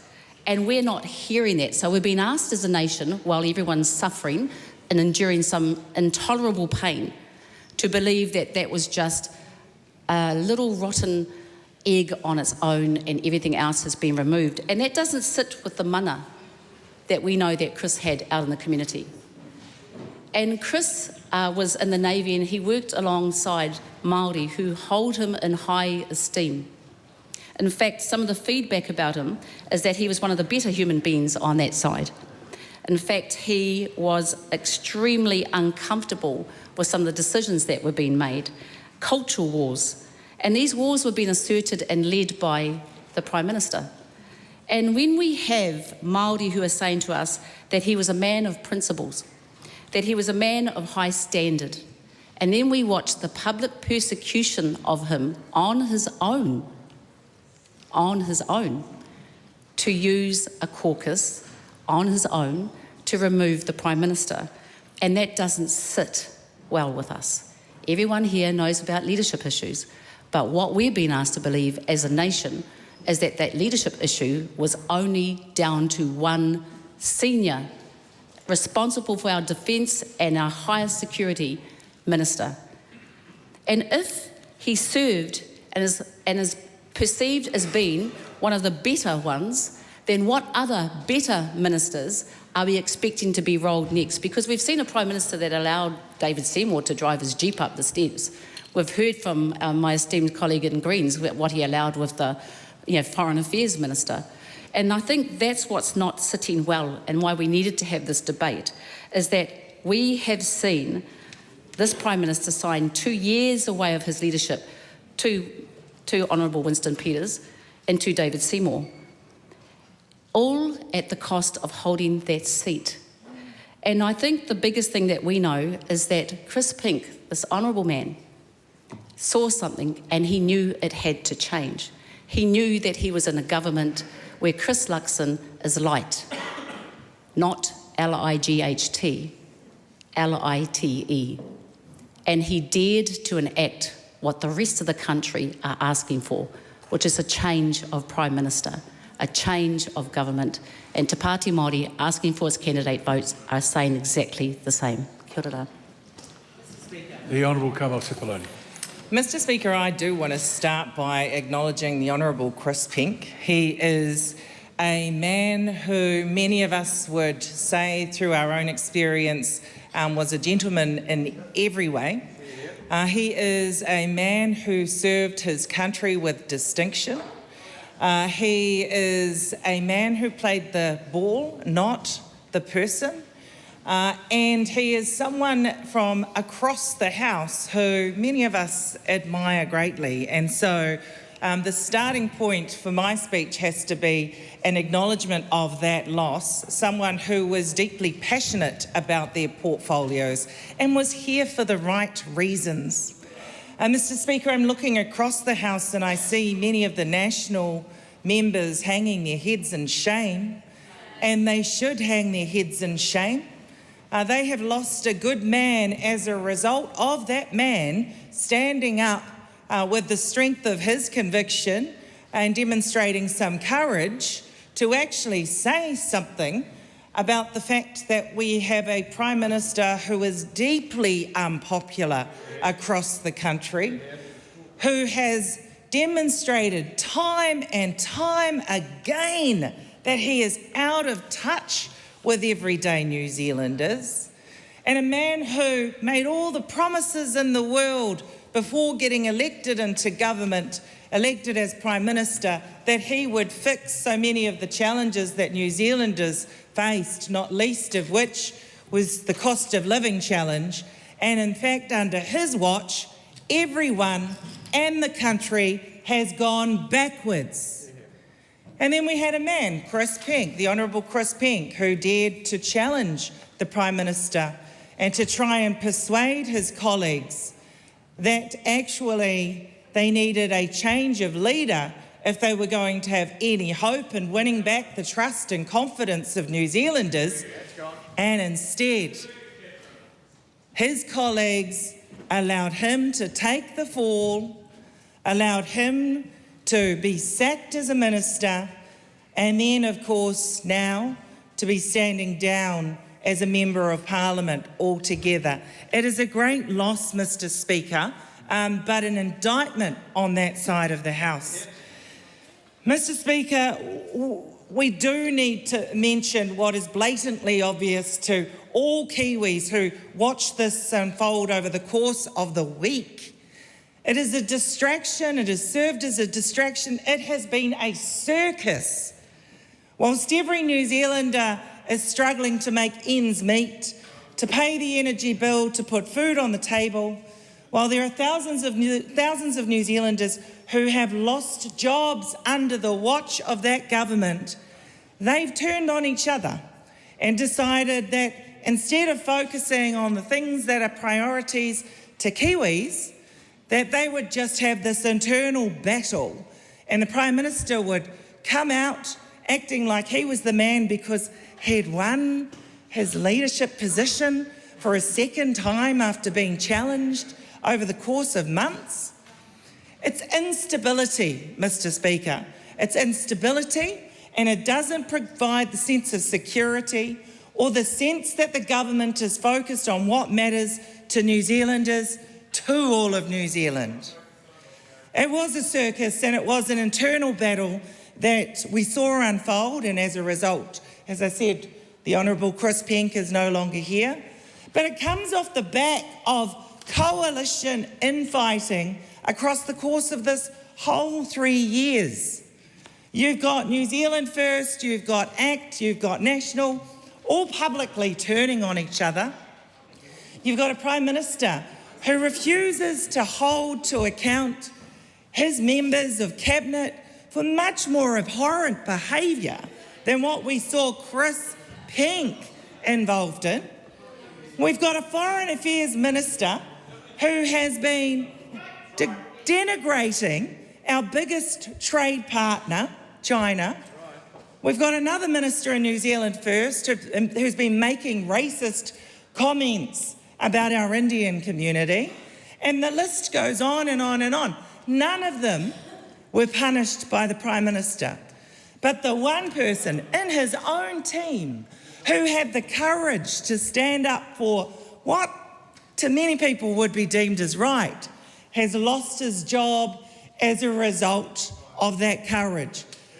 This is a reflection of the weakness of the Prime Minister's leadership, and we all need to remember that. The Honourable Paul Goldsmith.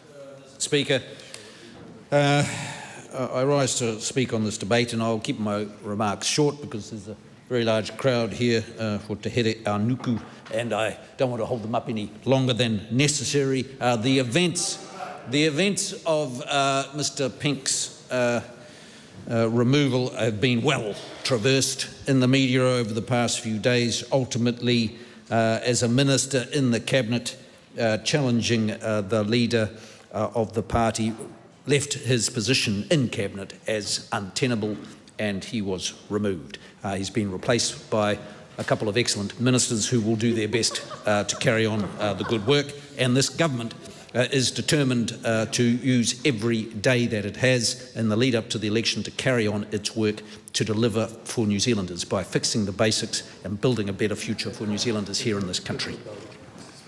The Honourable Kieran McAnulty. It is appropriate that we acknowledge those in the gallery that are here for the Te Here Anuku bill, but make no mistake, the Honourable Paul Goldsmith did not cut his speech short so that we could get to that bill. He cut his speech short because he doesn't want to talk about it. He doesn't want to talk about it because he's the member of a party that is in disarray and that is desperately trying to spin this as if everyone in the National Party caucus backs Christopher Luxon's leadership. Who believes that? No one. They don't even believe that. They don't believe it because they know it isn't true. How could the Prime Minister stand there at a press conference which Erica Stanford's staff thought she was going to win and was standing there waiting for her to come out, then tell everybody that he's got 100% support, then only a matter of minutes later sack a bloke for challenging him? So there's the first count where it doesn't stack up. The second one is you've got front bench ministers of the government refusing to pledge support to the Prime Minister. There's the second point where it doesn't stack up.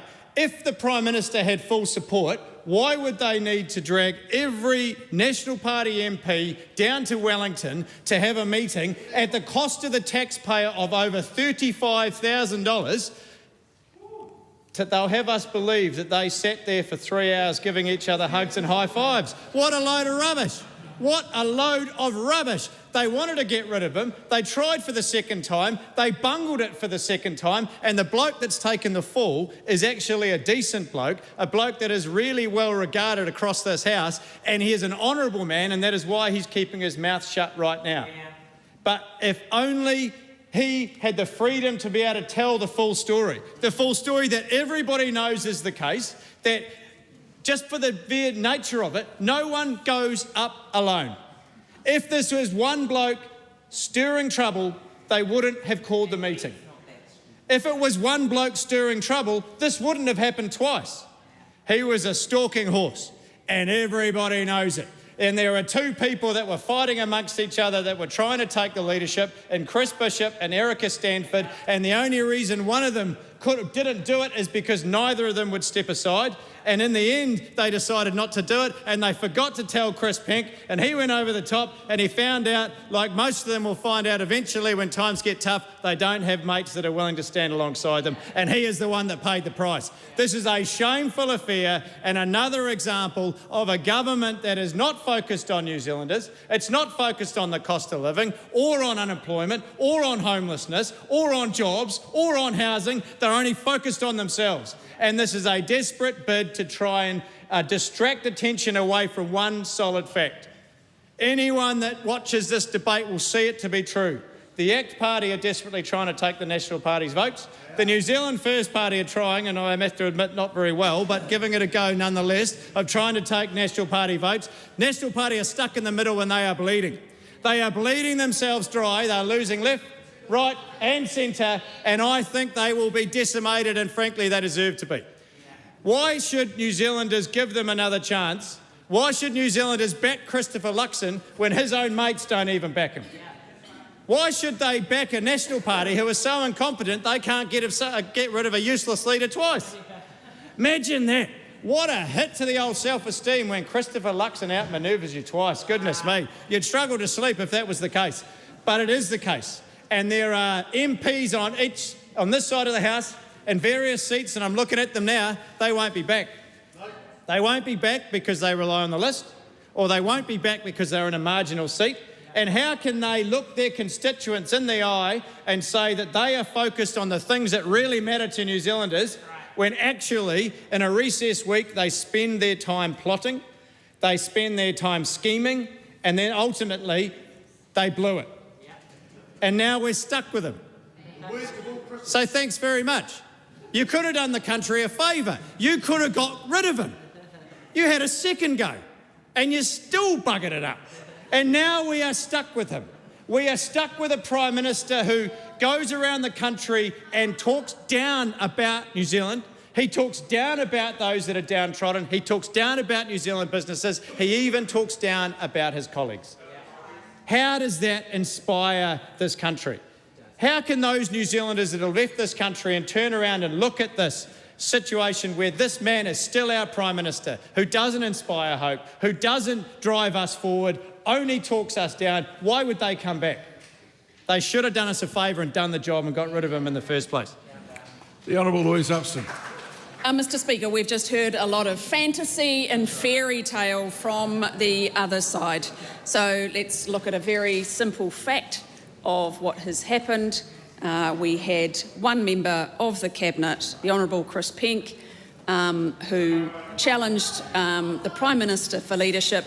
In anyone's world, it is untenable to have the very privileged position in Cabinet and to have someone challenging the leader of that Cabinet.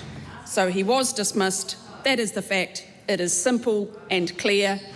And Mr Speaker, this side of the House is very clear about our focus. That is on fixing the basics and building the future for New Zealanders. We've got a track record of the enormous gains that we've been making in turning the economy around, dealing with the cost of living pressures, making New Zealand communities and families safer, improving education and in health. And that's what this side of the House will continue to focus on with a strong Prime Minister in Christopher Luxon. The time for this debate has expired. I call on Government Order today, number 1. Te Here Anuku Nelson Trent's Bill, third reading. The Honourable Chris Bishop. A legislative statement on the Te Here Anuku Nelson Trent's Bill. The legislative statement is published under the authority of the House and can be found on the parliamentary website. The Honourable Chris Bishop. I move that the Te Here Anuku Nelson Trent's Bill be now read a third time. Mr Speaker, on the 17th of December 2025, Mr Stafford, the trustees of Te Here Anuku Trust and the Crown signed an agreement to settle the long-running private law Stafford and Attorney General litigation, also known as the Nelson Trent's case. The agreement was signed here at Parliament and it symbolically marked an important shift. Mr Stafford's case was no longer in the domain of the courts. The parties had settled it and now turned their eyes to Parliament to give effect to aspects of their agreement. Today, Mr Speaker, the third reading of this bill marks another important shift. As the work of this House nears an end, the original promise of the Nelson Trents nears realisation. Even while we debate in this chamber in the depths of a Wellington winter, across the Cook Strait, the days lengthen and dawn brings an air of aspiration and ambition. We once again have many Trust representatives who've travelled to Parliament for this occasion from across the Strait and elsewhere, including Mr Rory Stafford. I welcome you to Parliament and acknowledge those watching from other places around the motu. Tēnā koutou katoa. I acknowledge Mr Stafford for his dignified persistence throughout this process. This year marks 40 years of Mr Stafford's advocacy for the Nelson Tents cause, including 15 years engaged in private law litigation. I also acknowledge Mr Stafford's whānau and supporters who've played a role over the last 40 years. It was a real honour, Sir, to greet Matua Stafford and his whānau and supporters at Pipitea Marae around 3.5 hours ago, alongside members of, I think, all parties in the Parliament. To the trustees of Te Herea-Nuku Trust, tēnā koutou. As I remarked at the marae, the trustees represent the next generations of descendants who will now build on the legacy and the vision of their ancestors. I especially acknowledge the trustees that negotiated the resolution agreement with the Crown and worked together to finalise the bill. Carenza Johnson, Jamie Tuta, Hemi Sunderland and George Stafford. Sir, as I think many members of the House know, the Nelson Tents case has a long and important history. The beneficiaries of the Trust know this case well. It's etched into their whakapapa. The courts have also acquainted themselves with this history. Since 2010, the Court of Appeal and the Supreme Court have both carefully detailed it at length in long judgments, and the High Court has now done so twice. At the first reading of this bill, I highlighted some of the history. This showed that Parliament too has a role in the acknowledgement of our nation's history. Indeed, the work we do here must be grounded in history. The physical reminders of this are all around us in this grand old house. Sir, I want to spend a bit of time in my speech today looking to the future. That is Parliament's most important and distinct role in our constitutional arrangements. When we make laws, they continue into the future, and that is the most valuable gift this House can offer the beneficiaries of the Trust. Briefly on the history. From 1845, the Crown became responsible for contractual promises made by the New Zealand Company to the customary owners of land in and around Nelson, Golden Bay and Tasman Bay. Those promises were part of the deal that led to the establishment of Nelson, and I acknowledge the MP for Nelson, Rachel Boyack. The lands the customary owners occupied would be excluded from the deal. Secondly, a tenth of the remaining land would be reserved for the benefit of them and their descendants. This is Nelson Tents. This reflected a shared vision of settlers coming to live among the customary owners. We need to state for the record, New Zealand's colonial government failed to keep the promises made to the customary owners. This was contrary to the rule of law, respect for property rights and the law of trust and equity. In 2024, the High Court found that based on these promises, the Crown held land on trust for the descendants of the customary owners and had done so ever since 1845. The signal to our government that working together to resolve the case was simply, in the words of my predecessor, the Honourable Judith Collins, who I acknowledge in the House today, as the right thing to do. And I pay tribute to her leadership as the former Attorney-General for helping to resolve this issue. With Mr Stafford and his supporters, a resolution agreement was negotiated, which this government was proud to agree to in December 2025. As I say, that brought to an end 15 years of litigation, vindicated property rights, but also allowed the government to continue to deliver on its priorities in the top of the South Island. From December last year, the resolution agreement has already bound the parties. This bill is not required to give effect to the main components, but rather to give effect to some aspects of it and to remove legal obstacles from its practical workability. The ownership of the trust land has already been determined by the courts and recognised through the agreement. The Crown has paid the trust for the shortfall in that trust land and the lost beneficial use of it over the last 180 years. The judgments from the courts and the agreement negotiated and signed by the Executive neatly illustrate the respective roles of those two branches of government. What this bill will achieve for the future workability of the agreement is an equally good demonstration of Parliament's role as one part of that trio. The primary purpose of the bill is to provide for the transfer of legal title to the trust land from the Crown to the new trustees of Te Herea-Nuku Trust. The Crown has come to appreciate in the last 2 years that it holds land on trust for the descendants and it has no desire to hold it any longer. While the agreement in this bill are about realising the original promise of the Nelson Tents, today the Crown can look beyond the ideas of our colonial predecessors. The historic arrangement of the Crown holding land for the benefit of the customary owners reflects a dated paternalism from the 19th century. In 2026, we are pleased for the trustees to take the title and responsibility for their own land. The trustees have deep connections to the trust land and its history, and with their ranges of experiences, they are the right people to look after it into the future on behalf of all beneficiaries. What that future holds is ultimately for the trustees and their people, and the government looks forward to seeing it unfold. The Finance and Expenditure Committee heard submissions that the agreement and the bill together provide for an intergenerational opportunity, especially in terms of reconnection of people to place. The committee heard also how this notion is reflected in the Trust's new name, Te Here Nuku. The trustees explained that this name speaks to the reconnection of the descendants to the land, and through that, the connection of the generations who carried this cause historically to the generations yet to come. It was very moving this afternoon, sir, to hear Mr Stafford talk about how this case was always about the future, always about the descendants yet to come and yet to come after that. The Trust endowment will provide a foundation for identity and opportunity, and with the compensation already paid under the agreement, together with the transfer of title to the Trust land, should ensure that the foundation is deep-rooted and durable. It is worth noting the nature of the Trust land is unique, previously held by the Crown for government purposes, in many cases for a long time. That has meant the Crown and wider New Zealand have come to have their own kinds of interests in some of the land. Historically, these respective interests have become entangled. It's been unfair and untidy. The bill reflects that after all these years, some of these respective interests cannot be completely severed, but they must be set out cleanly in law with the starting point that the land is trust land.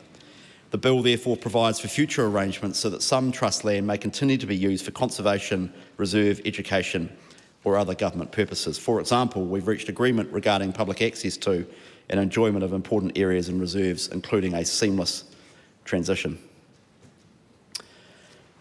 Mr Speaker, there is not enough time in a third reading speech to express all of the history and all of the hopes and foundations for the future.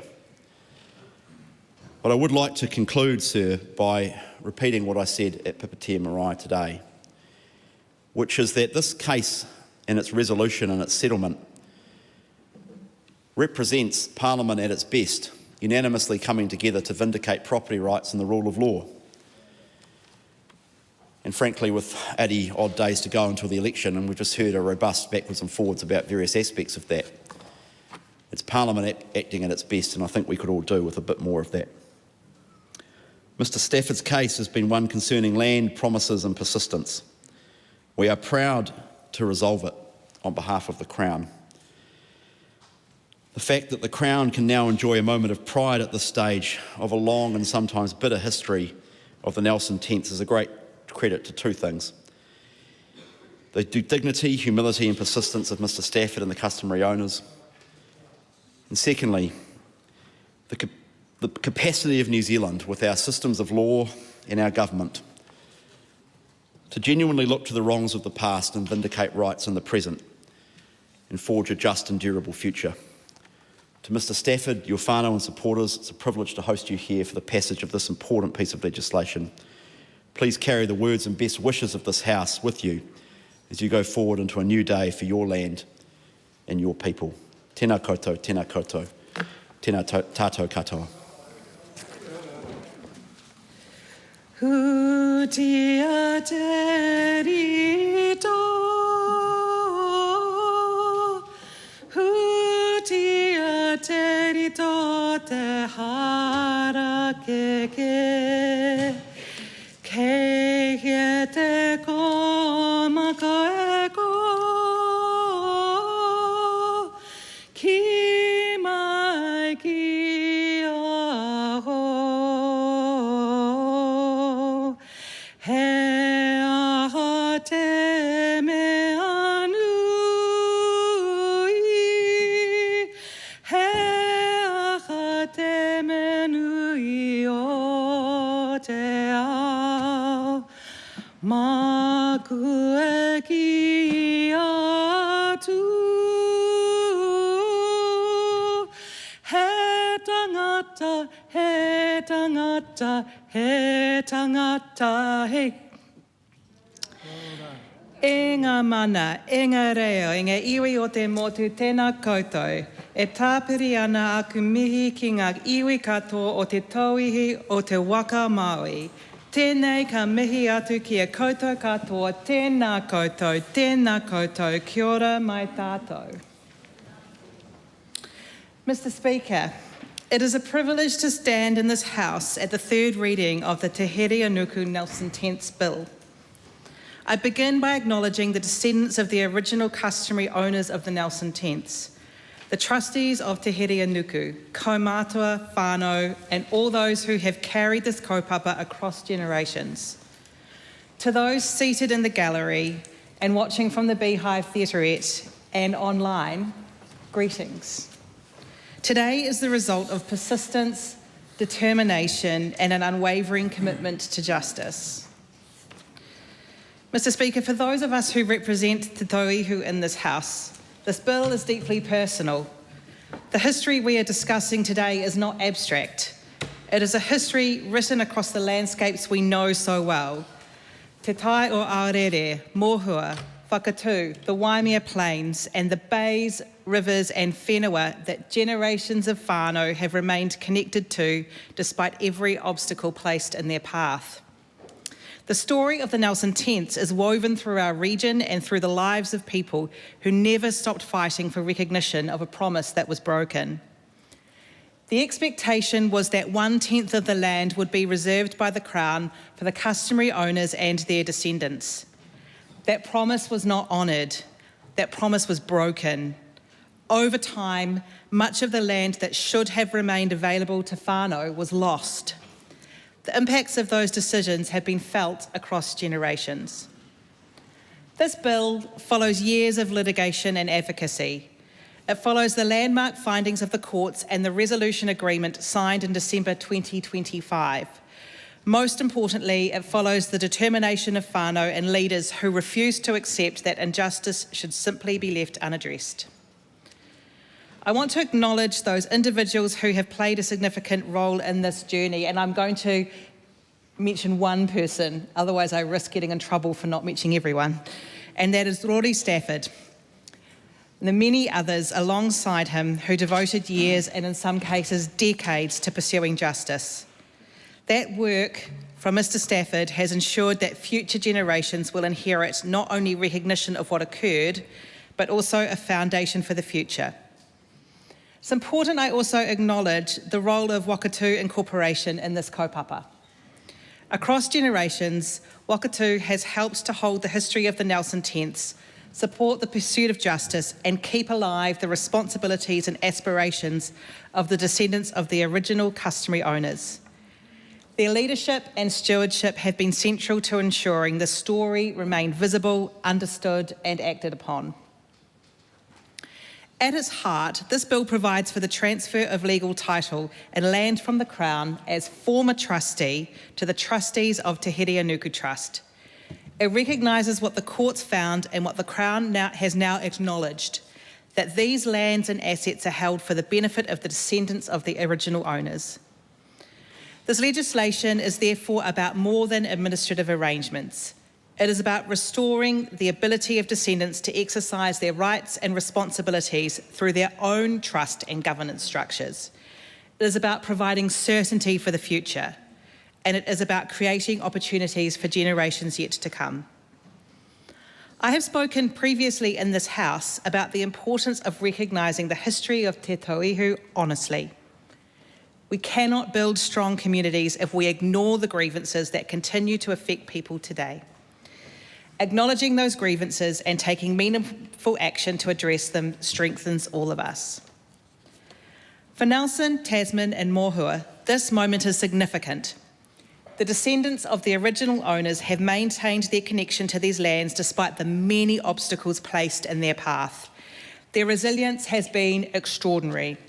The passage of this bill cannot undo the losses of the past, but it represents an important step toward making things right. The bill also recognises the particular importance of Abel Tasman National Park, a place treasured by people across Te Tauihu and by visitors from around Aotearoa, New Zealand and the world. I am aware there has been some inaccurate commentary in the public domain about what these arrangements mean. That's right. It is important to be clear. This legislation does not close the able Tasman to the public, nor does it diminish the obligation to care for this extraordinary coastline. The arrangements acknowledge both the rights of the beneficiaries of Te Hereanuku Trust and the strong public interest in continued access, conservation and careful stewardship. The Able Tasman Coast Track and Tōtaranui campsite will continue to be available for the public, with bookings and access carrying on as normal under the agreed arrangements. The settlement agreement and the associated legislation recognise that justice for the descendants of the original owners can sit alongside the ongoing protection and enjoyment of places that are deeply valued by the wider community. But let me be clear, this land always has and always will belong to the Trust. I acknowledge the constructive work undertaken throughout the legislative process, including the consideration of submissions by the Select Committee and the engagement that has occurred to ensure the bill can effectively implement the resolution agreement. I acknowledge Crown Law and the officials across agencies, especially the Department of Conservation and Te Puni Kokiri, who have supported this work with care, professionalism and attention to detail. Finally, I acknowledge, and she's here today, the Honourable Judith Collins for her role in progressing this legislation through the House and for the work undertaken to support the resolution being given effect in law. Thank you, Judith. Today is a reminder to us all that justice can take far too long. The fact that this issue has persisted across generations speaks to the importance of governments being willing to confront historical wrongs and work alongside communities to resolve them. The story of the Nelson Tents is ultimately a story of endurance. It is a story of people who never gave up on what was promised to their tupuna. It is a story of communities holding fast to their history, their identity and their rights.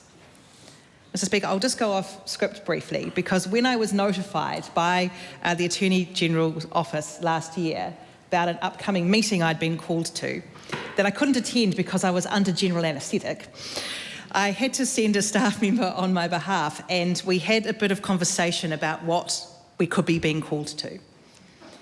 And I said to people, please, please could it be that the Crown has settled the Nelson Tents?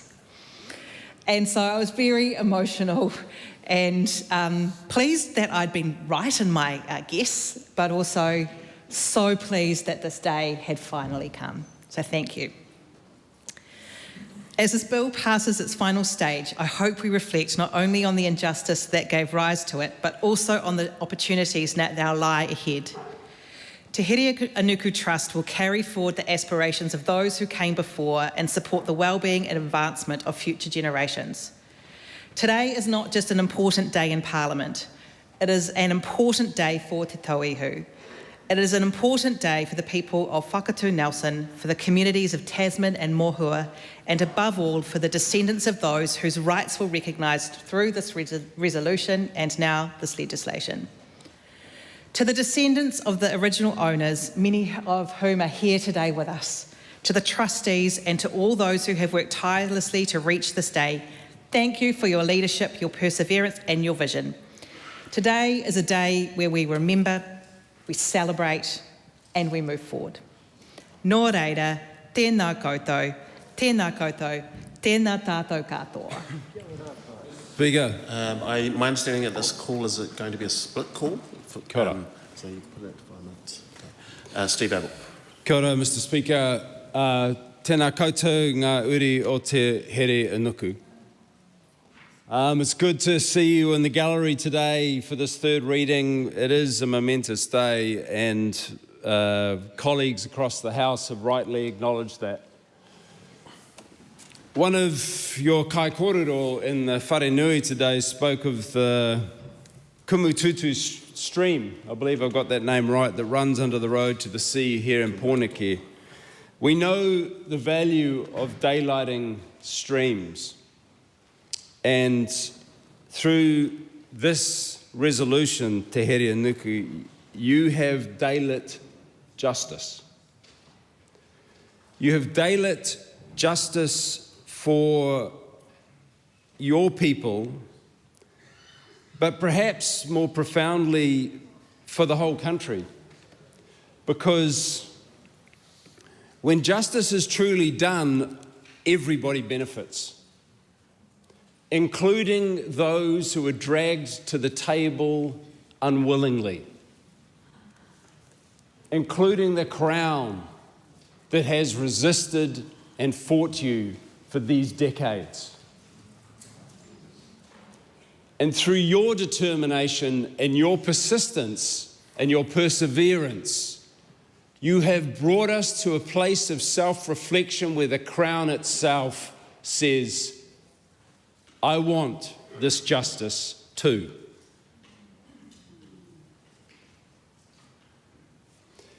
And for that, we can but thank you as a Parliament and as a nation,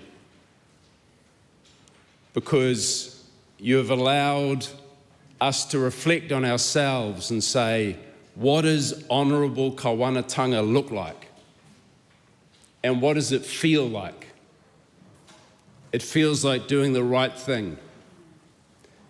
And when justice is done for one, it is done for all. And previous governments were not able to see that. And you'll hear us in this House lament and deride and rage against this government for its injustices against Māori. But here today, with this bill, we stand in unanimity and we recognise the intention and the goodwill that was expressed through, first, the former Attorney General, Judith Collins, and now carried over to the current Attorney General, Christopher Luxon, to bring justice to this Parliament. What did I call you? Sorry, mate. You got your Chris's mixed up. There's too many Chris's. Well, there's one less now. I'm sorry. I didn't mean to go there. Christopher Bishop. My apologies. The Honourable Christopher Bishop. The Honourable.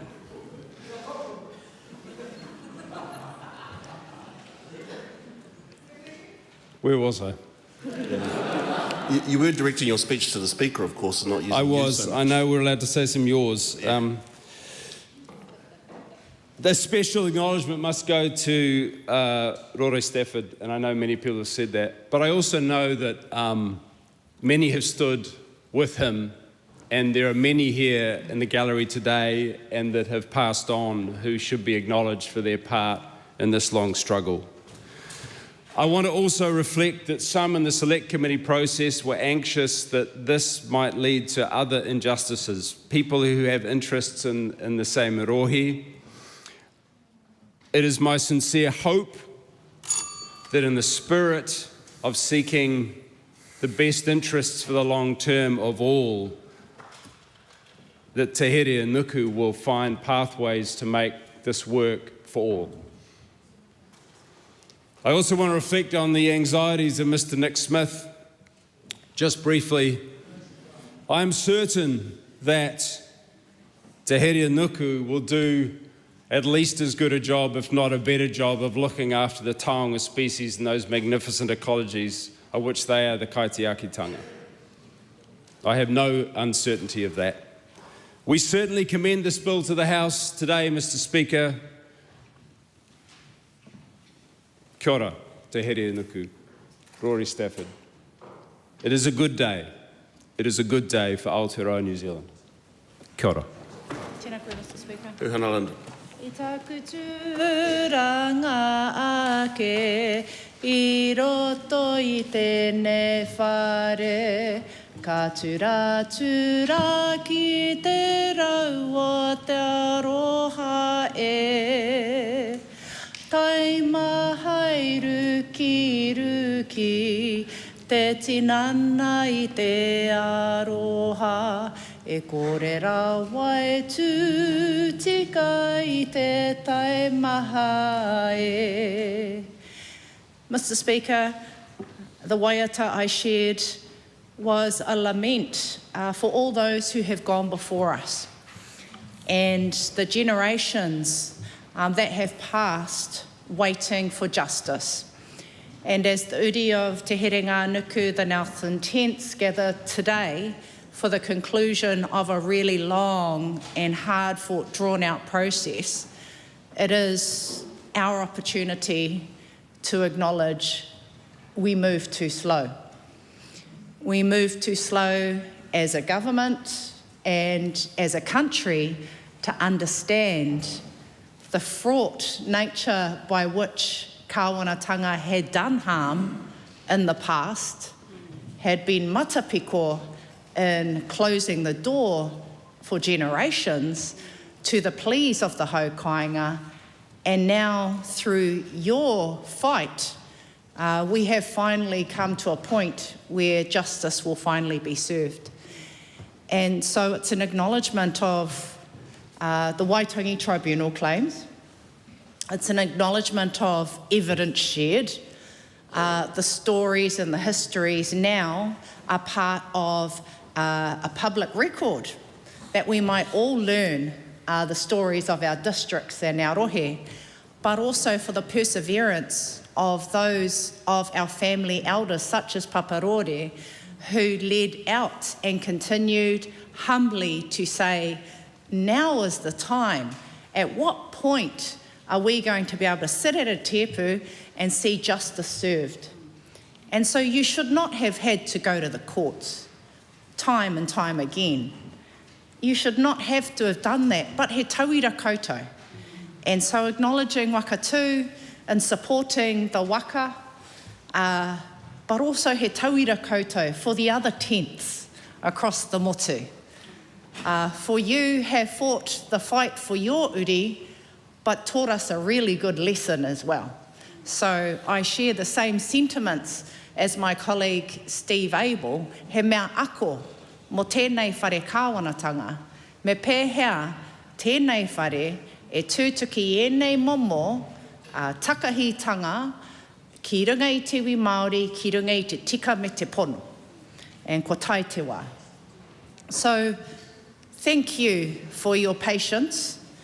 Thank you for your fortitude, and thank you also for your persistence in not allowing this issue to go away.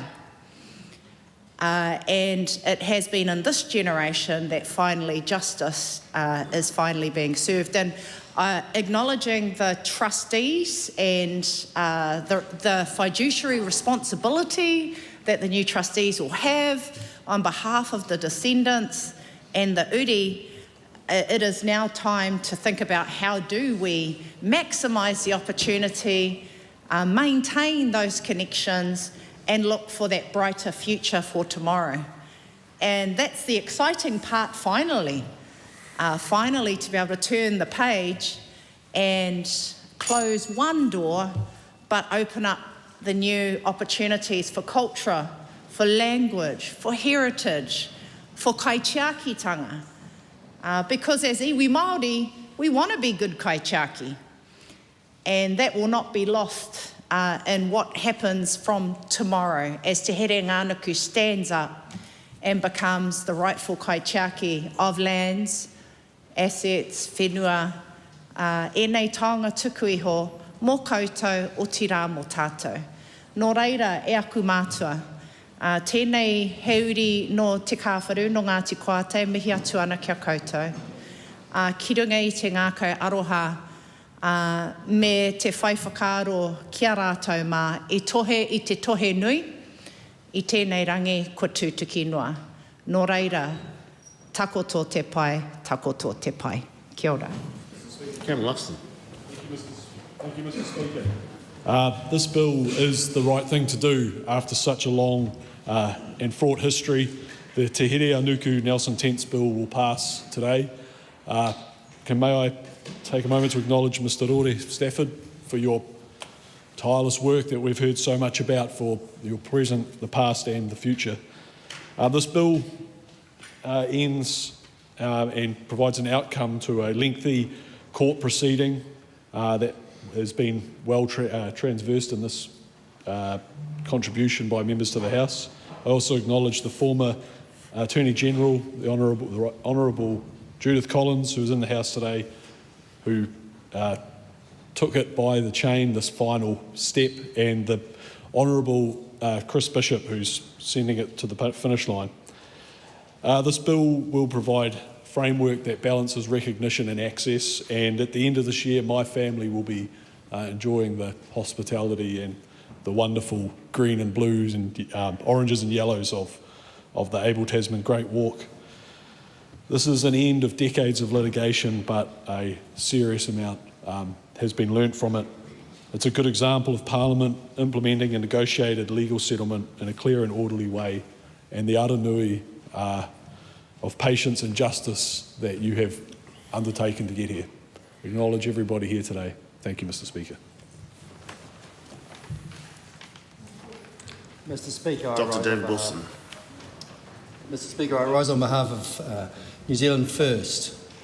E ngā mana, e ngā reo, e ngā rangitia mā, tēnā koutou, tēnā koutou, tēnā tātou katoa. To whakatūink haere, Ngāti Koata, Ngāti Tama, Ngāti Rārua, Te Aotearoa, haere, haere, haere atu rā. To Te Nuku, welcome to this house where you have been through such a long journey and now you have arrived. To Mr. George Stratford, respect.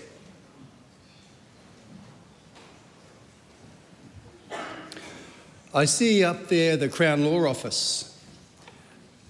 I just want to pay some tribute to you because you helped us that were in the Select Committee to guide us through the nuances. It was very welcomed, and because we pushed and we wanted the answers and you gave them to us, and it allowed us to get to a place of unanimity in deciding on this bill. To Dame Patsy Reddy and Peter Tapsell, Crown negotiators, thank you for your hard work. To the Right Honourable Judith Collins, thank you for shepherding the Nelson tents finally to this final stage. Thank you for that. The bill formally recognises that the Crown has held approximately 3,250 hectares of land in trust for the descendants of the original customary owners in Nelson, Tasman and Golden Bay since 1845. The bill transfers the legal title to these lands from the Crown to the trustees of Te Hereanuku Trust, who were appointed as replacement trustees by the High Court. It establishes ongoing management arrangements for the trust, and that remains part of the Able Tasman National Park and various public reserves, ensuring continued public access. And we did notice also Steve Abel referring to the Mayor of Nelson having some reservations along those lines. Well, it does ensure that the Able Tasman National Park Great Walk continues to operate via a mandatory 25-year licence back to the Crown. Mr. Speaker, during the process we explored extensively settling third-party rights that have arisen under Crown trusteeship. There was a lot to be discussed. The nuances of that, the nuances on long-term public access, the nuances on governance even. And I'm sorry to see that Huhana is not here at the moment, because I remember a point during our discussion that Huhana and I looked across and we said, well, who's going to be looking after this? There has been some discussion around who is in charge, who are the governors, and so on and so forth. And we looked at each other and we went, well, actually, that's for Māori to decide. They'll figure that out. We can step back. It was one of those times where we came together and transcended party lines. Today, and when historical errors are laid bare by our highest courts, we have the maturity as a nation to correct them. This is entirely human. It's about resolution. It's about property rights. It's about justice. And most of all, for me, it's about trust. After all, that is what a trust is supposed to do. It's to build and hold trust into the future. Mr. Speaker, New Zealand First is pleased to commend this restoration of justice and trust through this bill. We congratulate the Hapu, the Iwi and Te Hirianuku Trust, Wakatu Incorporated, for their long-suffering and forbearance to get to here. 140-odd years is exactly long-suffering and forbearance in any regard, in any person's understanding. But we will build trust and partnership into the future through the settlement of this bill. Nō reira, tēnā koutou, tēnā koutou, tēnā rā tātou katoa.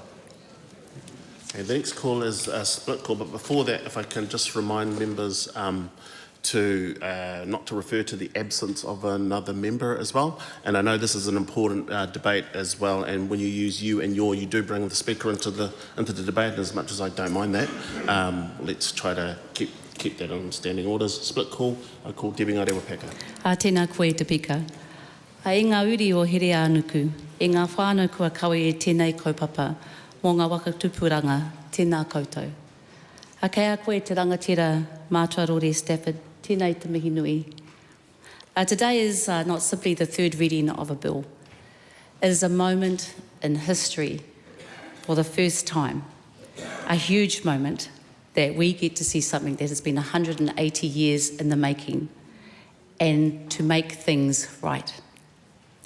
It's a moment that was born out of promises made, obligations broken, whenua withheld, and generations of our people who refused to give up. The Nelson tents were part of the original arrangement for settlement whenua that was to be reserved for the customary Māori owners and their descendants, and that obligation was simply not honoured. The whenua was diminished, mismanaged, and alienated, and our people were left to fight for what was already theirs. For mātua Rore Stafford, that fight was 40 years plus. Governments have come and gone, ministers have come and gone, Crown lawyers have come and gone, but mātua Rore has stayed. And I spoke with mātua this morning. After 40 years of struggle, he said to me, "It's quite exciting." And then he gave me the lesson that I think sits at the heart of this whole kaupapa for all of us as Māori. Through the conflict, through the challenges, always stay focused on the kaupapa, not allowing the conflict to become bigger than the purpose, not allowing personalities to become bigger than the people, not allowing the pain of the struggle to make you forget why you started. Stay focused on the kaupapa, focused on the whenua, focused on your uri, focused on the mokopuna still to come. And his words to me this morning were, me haere mātou. We keep going. That is the story of this kaupapa. That is the story for Te Ao Māori. When the Crown did not listen, me haere mātou. When the whenua was not returned, me haere mātou. When the courts seemed endless, me haere mātou. When the conflict was exhausting, me haere mātou. Keep going. And as someone who knows something of what it means to inherit displacement from whenua, because Crown's decisions made generations ago to not remain in the history books, these kōrero live in the wealth of our tūpuna that they could not pass on. They live in the opportunities denied to our mokopuna. They live in the ache our people know when we look across the whenua that belong to our tūpuna. That is why the story of mātua Rore and Te Hirianuku moves and touches me so deeply, because it tells every uri of Raupatu something really important. Never mistake delay for defeat. Mātua Rore took his fight through the Crown's own institutions, and ultimately the Supreme Court confirmed what the Crown owed enforceable fiduciary obligations to the customary owners. And today the Crown finally returns whenua to the people it belonged to. And in 2025, after generations of failure, the Crown was removed as trustee. I just want you to think about that. The Crown was not simply told about its mistakes, it was removed as trustee, and that is the scale of what has been achieved here. And today, through this bill, legal title is finally transferred from the formal Crown trustee to Te Here Anuku trustees to be held and protected for ngā uri. And that is what rangatiratanga looks like and feels like. There is a lesson in this, yes, for Parliament too. At a time when the Crown obligations to Māori are being questioned and weakened elsewhere in our laws, Te Here Anuku reminds us what happens when those obligations are treated as optional. The consequences do not disappear, they simply move to another generation and to the next, and eventually someone will put it right. And I acknowledge Honourable Judith Collins, who actually looks much better, by the way, for her role in doing what is right. And I will mihi to the right Chris Bishop for concluding in doing what is right. Today belongs to ngā uri, to those who carried this before Mātaurore, to the late Hohepa Solomon, to the many, many whānau who endured the hearings, the appeals, the disappointment and the waiting. Your persistence has given us all an example of what it means to stay focused on the kaupapa when the struggle becomes too difficult. And that inspires me because every mokopuna of Raupatu wants the same thing. So today, we finally require the law to catch up with the truth. So Mātaurore, after 40 years, me haere mātou. To every uri carrying unfinished Raupatu across this motu, me haere mātou. To our mokopuna who will inherit the results of what we choose to fight for, me haere mātou. Nō reira, i te ahua o tā tātou, tūpuna ngā mihi aroha kia koutou katoa. Taka te whirus. A ti hei mauri ora ki te whai au ki te ao marama. Tēnei rā te hāpai ake i ngā tini o haki o ngā kaumātua o te tauihu i roto i ngā tau. Nō rātou te tohe nui, nō rātou te tohe roa. Ngā mahi, ngā uauatanga i kōrerotia i runga i te pai tēnei ata. Kia hatia, kia tai mai ki tēnei rā, he rā whakanui i tēkenga ki te taumata i wawatatia e o tātou mātua e o tātou tipuna. Nō reira kei ngā whanaunga o te tauihu haere mai. Haere mai ki roto ki tēnei whare me ona āhuatanga katoa. Haere mai ki roto ki te puku o tēnei o ngā whare kua roa e tāmi nei, kua roa e tahuri tuara nei, kia tātou i roto i o tātou tikanga, i roto i o tātou kawenga. Haere mai. Haere mai kia rāngona ngā kupu, haere mai kia kitea ngā mahi. Kaua mō tātou anake, engari tātou heke iho, heke iho, heke iho. Tāku i koa i te ata nei, ko te taitaitanga mai a tini a mano, ko te taitaitanga mai o tātou kaumātua, me te here mai o a tātou mokopuna. Kia aha, kia rāngona e nei kōrero e o rātou taringa. Kia kitea e nei āhuatanga e o rātou karu. Me te titi, te mōhio, ki roto ki te whatu manawa o ngā whakatipuranga, he mana tōna, he rangatiratanga tōna. Kaua no tēnei whare, kao, heke iho no tātou tipuna, heke iho no tātou whenua, i te rānei ka kitea taua rangatiratanga. Nō reira haere mai. Ka tikara taku mihi kia koe te pāpā e rore, me taku mōhio ko koe tērā, roa nei roto i ngā mahi o te tauihu. Ko koe koutou rā, ko te rangakau mātua, ki hai eke ki tēnei o ngā rā, ngai tāku e tino koa nei, i kitea a kanohi nei e koe, ti hei mauri ora. Nō reira whānau, welcome. It's a funny thing for me to say to you all here, but here we are. Here you are, and I want to take a little bit of time to just talk about the importance of what's happening today and the importance of the work that our kaumātua have put in, not just for us, but for all Māori in this country. Because I'm sure that many of our people and the public won't quite understand that this settlement isn't just another settlement, and that this settlement actually doesn't have anything to do with Te Tiriti o Waitangi. This settlement is about this House upholding the depth and breadth of its own law, which it has managed to ignore in this case for 180 plus years. Not just ignoring the nature and the obligatory nature and commitments of Te Tiriti o Waitangi, the nature of ngā ture o tēnei whare. And that's an important thing for us to understand. And that's an important taonga for us to achieve and present to the rest of Te Iwi Māori. So there's a precedent being set, and it's an important one. It's so important that it deserves to be spoken about.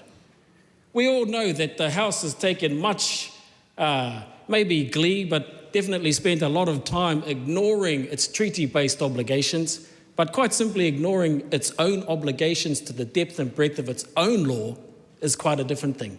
And here we are today, having held them to account to the depth and breadth of that law, and ka tū mai ko te here anuku. Ka whakahokia mai ko ngā whenua. Ka whakautua ki te pūtea, ngā ki taurangi ki hai tutuki. So although those things are the nature of redress and settlement, this is a time for us to think about how we move that forward. And for us to have all our mokopuna here, to see your kaumātua achieve this I tēnei rā, in this time, our young people, you remember what happened here. You remember that you were here with your kuia, that you were here with your koroua, and that this example that has been achieved today is an example not only for us, but for every iwi, hapu, whānau, marae across the country. Because the Crown, whether it be through the Tenth Trust or any other mechanism that they use to settle this country, entered into the very same agreements based on the very same laws that, as I've said, are the depth and breadth of the mana of this House, and they too deserve to be upheld. So kia tātou, tō tātou kaumātua, o tātou kaumātua. Nō rātou tēnei hikinga nui, tēnei kakenga roa, kia tae mai ki tēnei o ngā rā, he takoha nui ki te iwi Māori. He takoha nui ki te iwi Māori, nā o tātou mātua. Nō reira, huri noa i tēnei whare, te pika, tēnā koe, tēnā tātou. Honourable Tom Pōsaka. Mā ngā te whare tēnā koe, tēnā tātou e huitahi nei, ngā iwi o te tauhi ho te waka, nā ni ao o ngā waka toko marua kura haupo a tainui. E whakatōpū nei ki tō koutou, ki tō tātou nei whare kōrero ara tēnei whare te tūnei. E mihi ana kia koutou e kawe nei i o koutou wakaro mo te apopo, engari o koutou nākau e niwha ana ki te namata. E mihi ana e tautoko ana tēnei te uri paremata waha piro me hiko te hanekamu e mihi ana kia koutou katoa. It's indeed an honour to speak to this third reading of the Te Here Anuku Bill and to look forward to the royal assent that will be given shortly by the Governor-General to enact legislation that has been long awaited for. To the iwi and to the various marae that are represented here today, whakatū and one tahua, waikawa, tua mātene, te awhina, te horo o maka, wairo pā u kaipo, and no doubt other marae and pā and waihi tapu that now have been confirmed in the beneficial ownership of the descendants of the customary owners of the Nelson Tenths, but also very soon the legal ownership and the trustees of the Te Here Anuku Trust. We can use many terms and adjectives to describe Matua Rore, Auntie Lynn, and your pāhara keke, along with the many tupuna, tupua, tangata who have channeled us to this very moment. Whether or not it's steadfast or determined, tenacious or gritty, resolute, obstinate, persistent, doggedness, granite, or indeed the backbone. But what I see is an absolute channeling of mana tangata, channeling our mana tupuna for the responsibility of mana whenua and indeed mana moana and the belief and the faith in our mana atua. Over many years, we have witnessed the vacillation of this House and various officials throughout government and no doubt within the private and other communities in Nelson, Tasman and various other domains that have watched with great intensity where this mahi and where this matter has taken us. There's been obstinate and blatant and dismissive behaviours for this claim, but we have come to this moment where we can pass the third bill and of course see it enacted in due course. I wanted to acknowledge Matua Rore and Whaelin and your pāhara keke for being the kākahi whakairoiro and the kānai rere taha tū in this kaupapa. You have been kākākura and manu tātāriki, manu noho mā tārai for this kaupapa and many others that are intersecting with this kaupapa.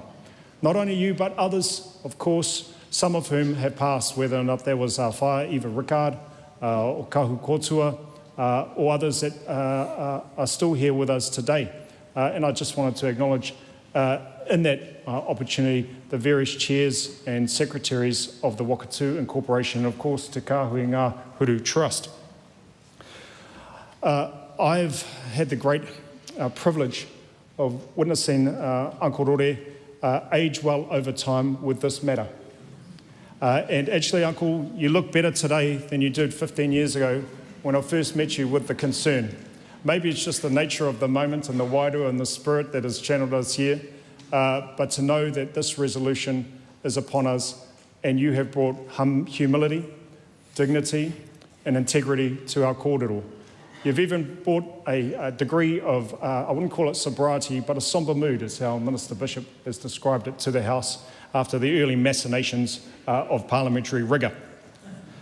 Auntie Lynn and the whānau who have stood alongside with and for the whenua, for this kaupapa, for the pā and the wāhi tapu, for the papakainga that were left behind and not even included and didn't eventuate into Crown ownership. Places beyond that like Te Mātū and Waikoropupu, Motoroa, and various other parts of the whenua there in Te Tauiho, Te Waka, and indeed some of the land that has been looked after but not owned by Te Papa Ata Whai and the Department of Conservation over the past few years.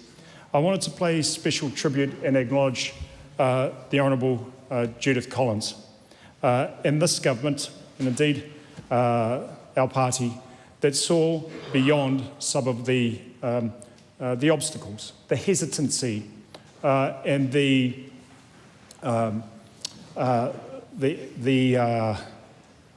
impatience of some of our colleagues and our forebears to dismiss this.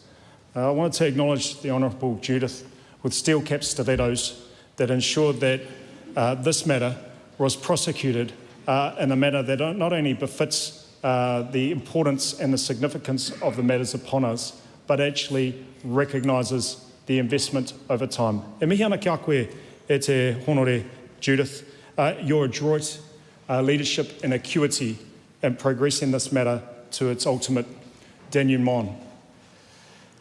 That has been followed by Minister Bishop, who was here earlier today, with a pragmatic and practical approach to closing the matter out.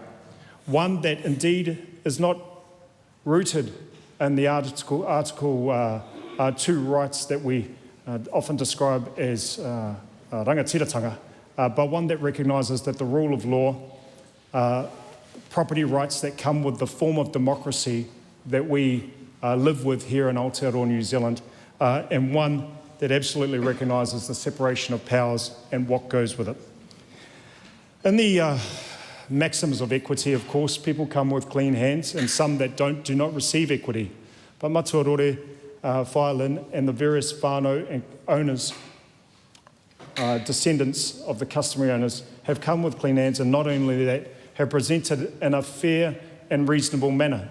There were negotiations that preceded, and I'd just like to take the moment to acknowledge David Tapsell. I think someone said Peter Tapsell early on, but David Tapsell and Dame Patsy Reddy have done an exemplary and excellent job in progressing the specifics of the resolution agreement, but also some of the nuances that go with the legalities surrounding the transfer of trusteeship from the Crown to other parties.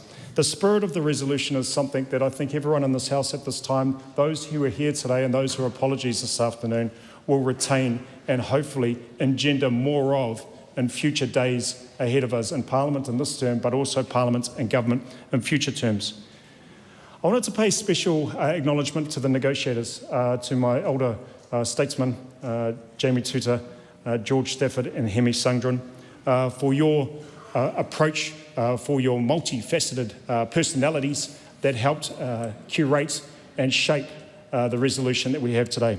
But in particular, I want to acknowledge Corinza Johnston, he kahu kōrako, he kōtuku rerenga-tahi, for her absolute momentum, for her aroha, and also for her love whankorore and Ngāti Lynn, but her love for whenua and moana. E mihi ana ki a koe, engari ki te komiti katoa, koutou toko whātapu, e hara I te toko toru tapu, e toko whātapu. E mihi ana ki a koutou. This resolution and the legislation that follows brings together quite an unusual but spectacular intersection of tikanga and ture. E kia ana te kōrero a te kōti, mā te ture anō te ture e aki. And it has been, in this instance, one that exemplifies and symbolises that pepeha, that proverb of te kōti, te turiki, arikirangi. And in that moment, I just acknowledge some who have passed on, like Te Kepa Sterling, and others, that young girl Greensill that passed on recently, and those members of the whānau. It intersects tikanga and ture.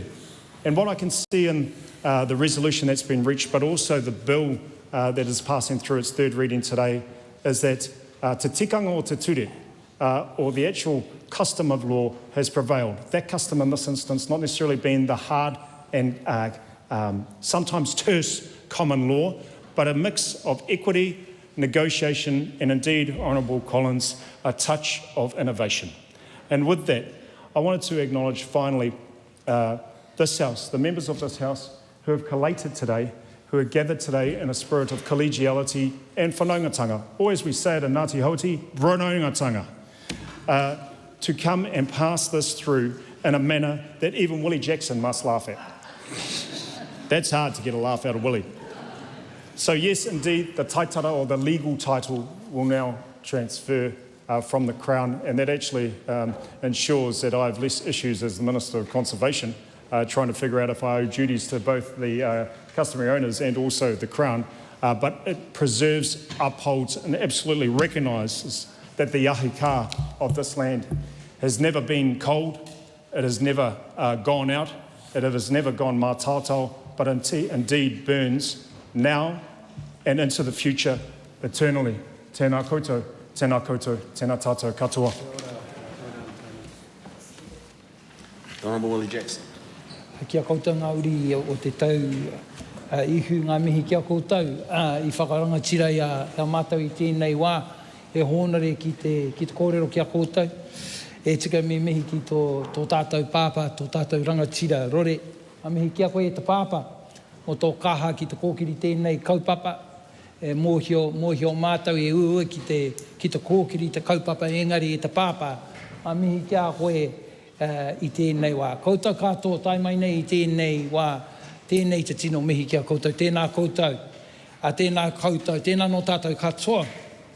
Mr. Speaker, I was going to, as I said to a couple of people this morning, we were looking forward, some of us were looking forward to this afternoon, and we were going to, some of us were going to give the government a bit of a swipe here and there, and then Chris Bishop shocked us, Mr. Speaker. He did the most fabulous speech at our hui this morning, and well, that knocked us right over, and there goes the speech, you know.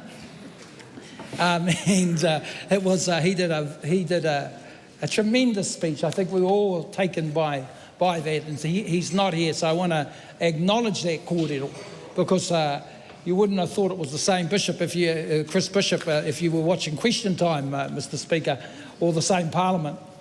But I want to acknowledge his kōrero when he talked about unity and Parliament doing things differently.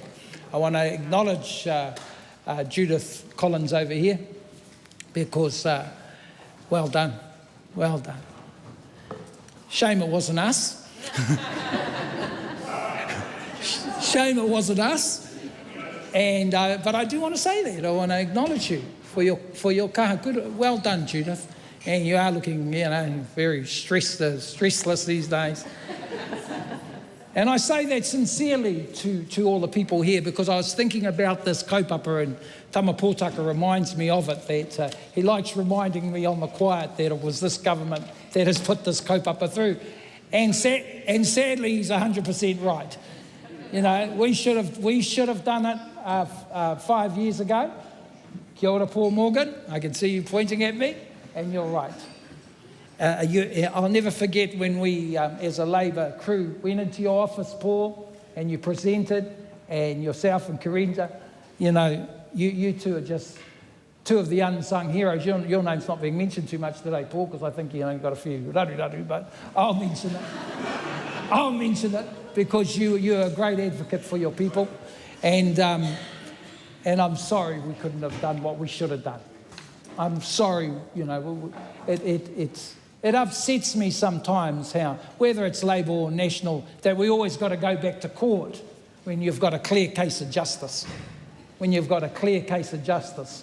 And our people fight on and on and on. And so well done, Paul.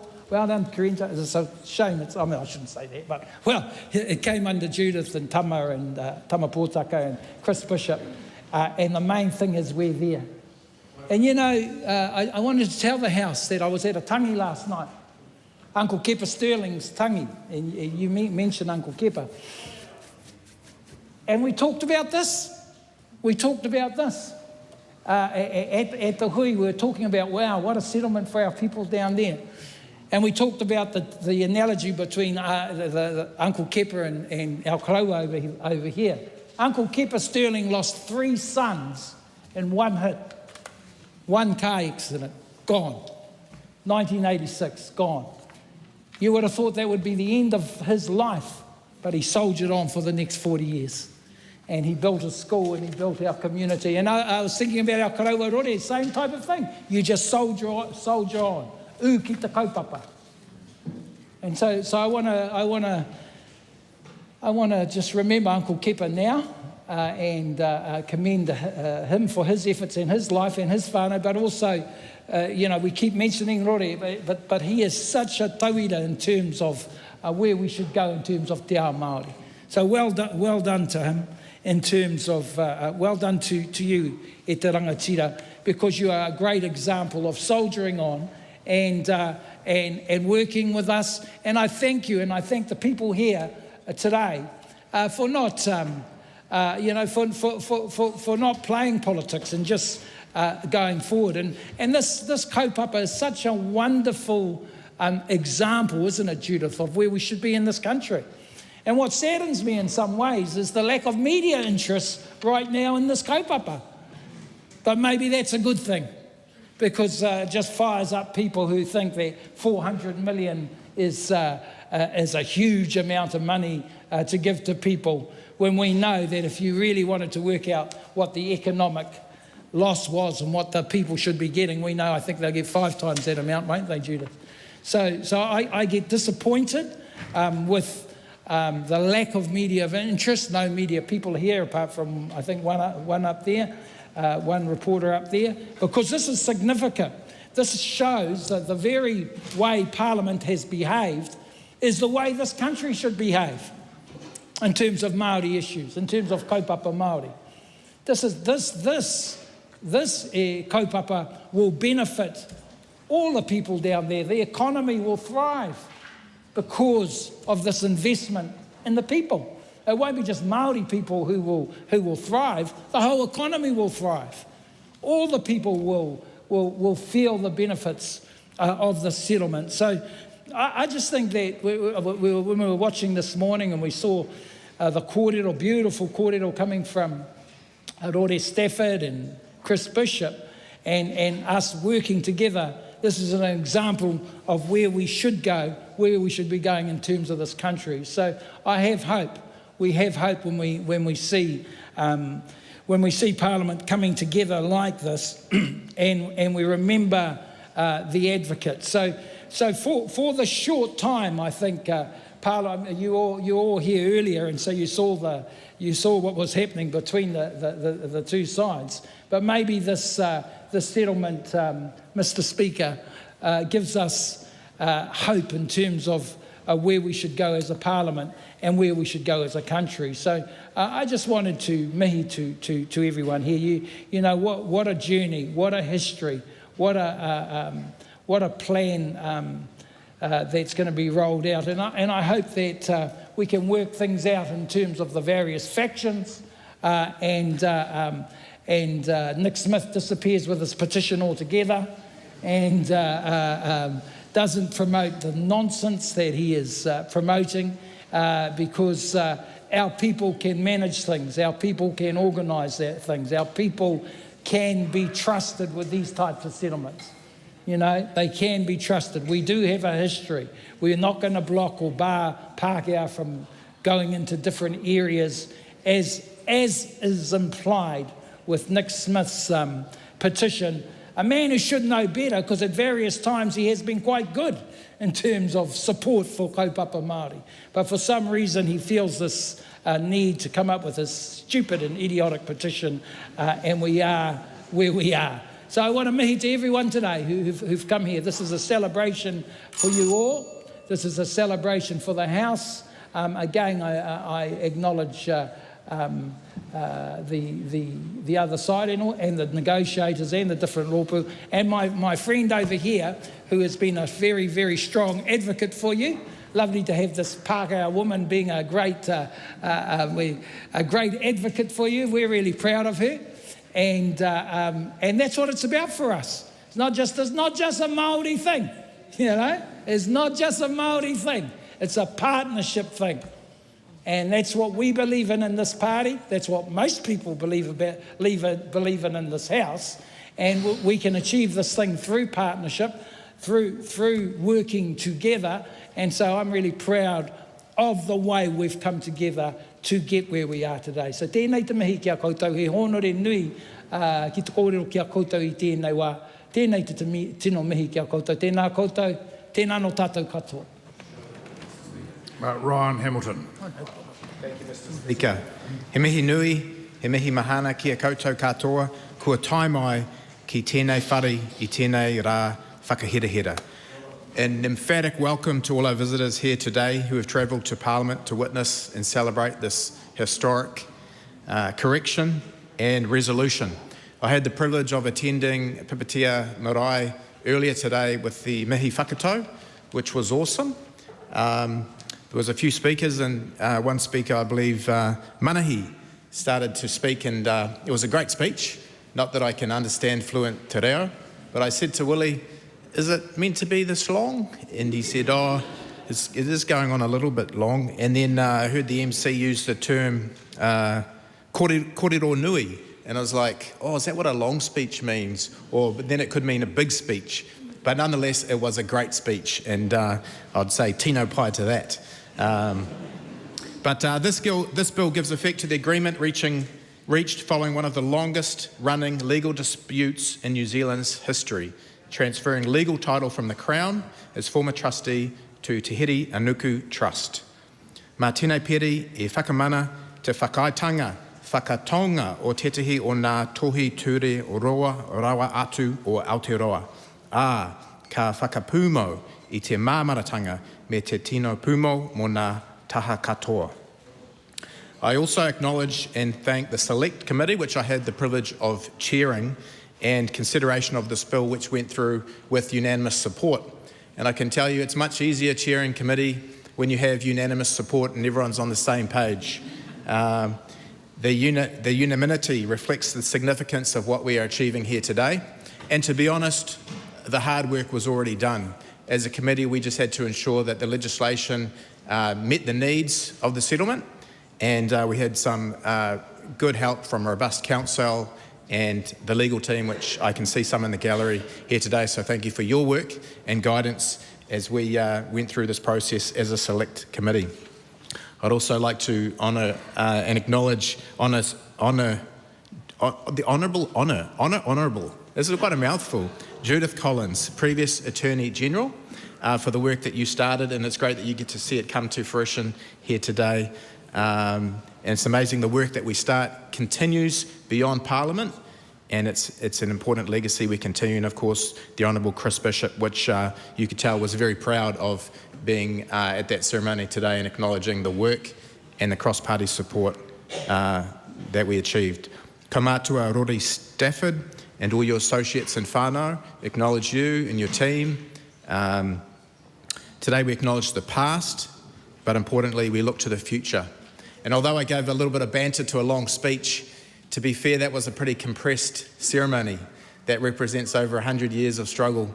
But the good news is today you're not going to be compressed by time limits. Once this passes, you're free to celebrate and dance and waiata for a long time to come. May today mark a new beginning, one of prosperity, well-being and good health for all those connected to this historic outcome and for generations yet to come. Nō reira, tēnā koutou, tēnā tātou katoa. Arana Williams. Tēnā rā tātou I te whare pāremata. Tēnā koutou katoa ngā uri o Te Hereanuku, ngā iwi o Te Tauihu. Nau mai, it is such an honour to stand here before you today in what I will always remember as a part of my career where we get to be here today to acknowledge 200 years of struggle, of battle for our history, of our kaitiakitanga, of our rangatiratanga, and for you today to stand here accompanied by the young people who have come along, our mokopuna, our rangatahi, for whom this is a new day. Kia hiwa rā, ka haia te ata. I want to make this speech to the young people who have come with you, to all of the young people I have seen gathering in Parliament in their school uniforms, to the young people who have come along with their parents. This is a day for you. When we talk about that new day which is dawning, there has been such a long struggle over a long night, and we have lost so many on the way. But this is an opportunity to start something which is new and in your honour. I was 6 years old when my kaumātua kuia stood in the gallery for the passing of the Ngai Tahu settlement. That was a day which I will always remember because my iwi got to settle and then stand alongside me at every important moment of my life. That in high school I was able to reach out to my iwi to support me in getting a career. In university I was able to receive a scholarship which sent me to law school and then through a bachelor's degree in commerce. I was able to work with my iwi, not only in the first commercial job that I have ever had, but with my aunties and uncles checking in on me at my lunchtime, making sure that I was comfortable in a city that I had never lived in. I was also able to then take on work through connections of the iwi in the corporate world. I was then able to meet parliamentarians because my iwi supported me to do that. I was able to stand in this house and give the first speech in 2020 as a new MP, wearing a korowai, looking up at an iwi who had supported me through every stage of that. And when I had my babies, they received from my iwi a harakeke pepi pod where they could sleep and be assured of the arms of hundreds of kaumātua kuia who have gone before us, who supported them in the first days of their life. This is the most significant moment for so many uri who you have done this for. This is a moment where you have changed the history, not only for those who have come before you, but for hundreds of people right now who will see this day and remember what you have done, and for thousands and thousands more who will benefit from it for a generation to come. Thank you for such a long struggle, and thank you for coming here today to celebrate it with everyone. I also want to speak to just how much this means for a region. You know, the incredible work that has been done here is nation-building stuff. It's not only regional economic development, which will be incredibly significant for the region. It is also protecting a part of the country which is unparalleled in the world. It is beautiful. It is a system and an ecosystem which supports life that is unlike any other. The seabirds, the creatures that rely on your area are significant to the way that the world works. And for our young people to be able to see some of those species, it is imperative that you are able to reclaim that kaitiakitanga, which has always been yours, but what the Crown has done its best job to interfere in. This is significant not only for you, but it is significant for a region and all of the rangatahi who are watching today, who need to be able to enjoy that special place. So when we reflect on what is being done today, I think about all of those people who rely on your work to be able to enjoy this region, which is important to us all. I also want to acknowledge the Honourable Judith Collins. It is right that there have been mihi in this House to her for fiercely advocating for this settlement. It is right that we acknowledge not only the National Party's contribution to this, but the importance of a bipartisan commitment to those treaty settlements and to legislation like this, which are genuinely innovative and mean that young people grow up supported by their iwi, by their hapu, by their whānau, and by something institutional which is bigger trigger all of that by a government that believes in Te Tiriti o Waitangi and its constitutional commitment to those young people to reclaim their tino rangatiratanga, for rangatahi to reclaim their kaitiakitanga and to live as equal citizens in Aotearoa. Dan Benoit. Nā koe e te pika, tēnā koutou, tēnā koutou, tēnā koutou katoa. Nō mai, haere mai, welcome to you all today. I'd like to just acknowledge the significance of this occasion. 181 years you've all been waiting for this day. I have a huge amount of aroha for you all. It's been great to witness and hear some of the speeches. We need more of this in the House, don't we? More occasions where we agree on things that need to be done. And it's great to be here and to acknowledge the passing at the third reading of this significant piece of legislation. That isn't a treaty settlement, Mr. Speaker. It is actually something a bit more unique to treaty settlements. And having sat on the Māori Affairs Select Committee, I've been able to witness a number of treaty settlements, and the kaupapa is very much like the one we have today, where there is a lot of emotion, wrongs that have tried to be made right by the Crown, or in this case by other organisations, and but the kaupapa is trying to acknowledge the past and focus on the future, and that is what this piece of legislation seeks to do. It is really a matter of upholding trust law and the laws of this House.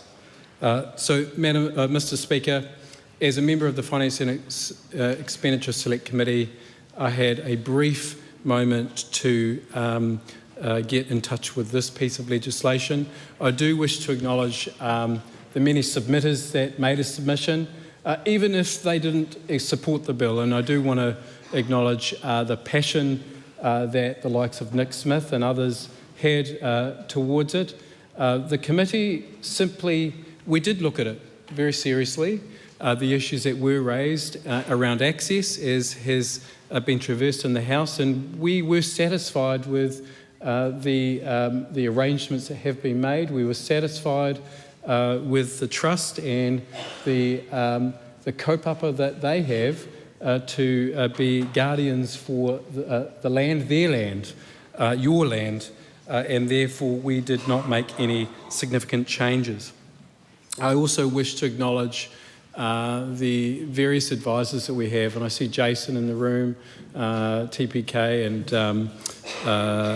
PCO, for their guidance as we were bringing ourselves up to speed with what is quite a complex matter. And Minister Chris Bishop, when he referred this bill to the Select Committee, he did say this is quite a unique piece of legislation and it is quite complex. So that is why he referred it to the Finance and Expenditure Select Committee to have the mana in order to look at this with seriousness.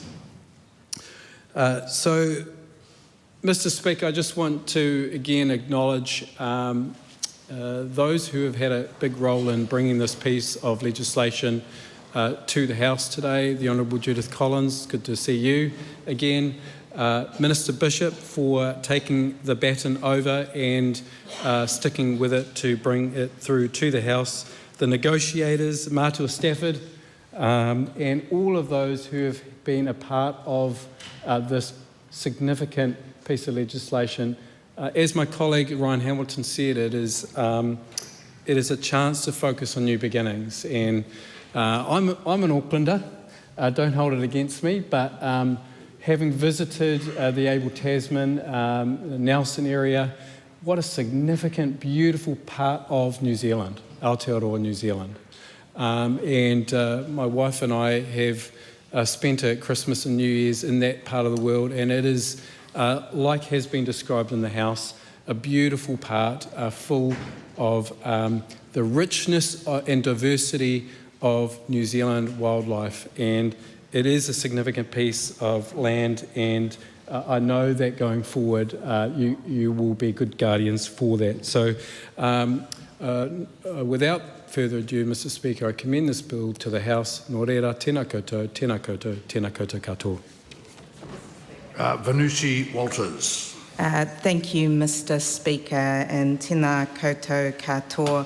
It's an enormous privilege to speak at the third reading of Te Here Ānuku, the Nelson Tents Bill.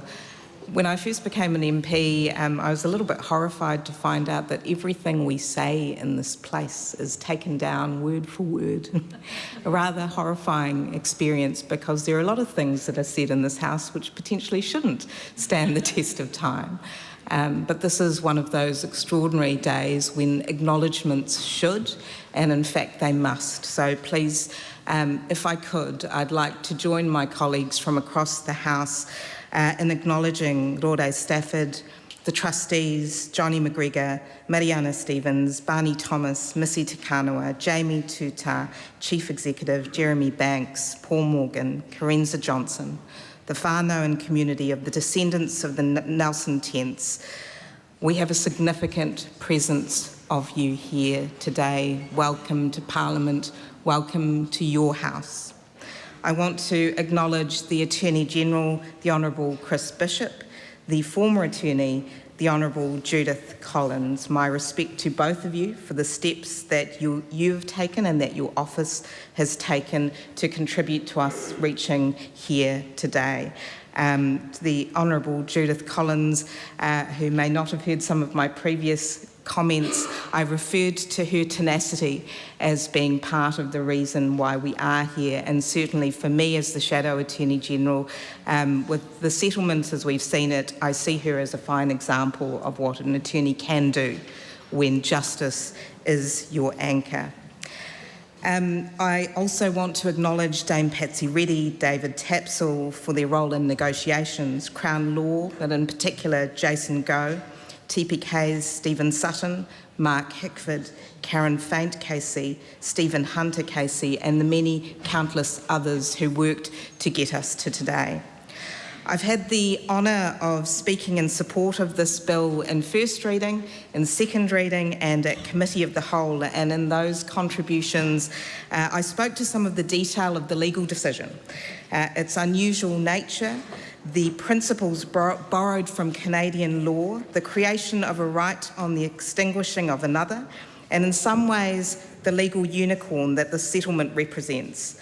I've spoken about the submissions at Select Committee, the choices between urgency and certainty, and the fact that the technical legislative drafting is sound to ensure that this decades and decades and decades old dispute can at last be made just. So I won't speak to that detail today. I will, however, echo what I consider to be the most significant aspect of what we know to be true. This is land that never changed ownership. It was, has, and will continue to belong to the beneficiaries of the trust. I will instead speak of today. Earlier today, many of us had the privilege of attending the mihi whakatau for the trustees and descendants, and I wanted to touch on three things. Standing in the marae, we heard the manuhiri approaching, and it felt incredibly powerful. My children sometimes refer to the electricity that you feel run through you at significant moments, and the sense of significance is truly here today. Minister Bishop, when he spoke, talked about the House being still as we head into this third reading, and he was right. It has been still. There are times when quiet speaks to the gravity of legislation the House passes, and this time is one of those moments. I think about the history books and what this might signify the most, whether it's the extraordinary story of resolution that will land, or the weight of how much has had to pass to get here. I think it's both, and history will reflect both. That takes me to my second thought sitting in Pipitea Marae, looking at the rows of those sitting in front of us who represented just a fraction of those who are beneficial owners of the land. I felt acutely aware of how much I didn't know and how much I hadn't seen about the late night conversations, the debate, the sacrifice, the things put off until later, the uncertainty, the waiting. And for a moment, it felt like even that electric moment wasn't enough. My third reflection is what comes next. It was special to see the young people of Te Taiuhu at the marae earlier today, and some in the gallery this afternoon. I had the privilege of briefly greeting Kingston, probably one of the youngest in the group, who I see is up in the gallery. Kia ora. The story of the Tenth Land is theirs to guide into the future. It's special for them to see this house can be a place unified in the interests of justice. For them, especially ones as young as Kingston, I don't know, but I suspect the lexicon of trust law matters not a lot.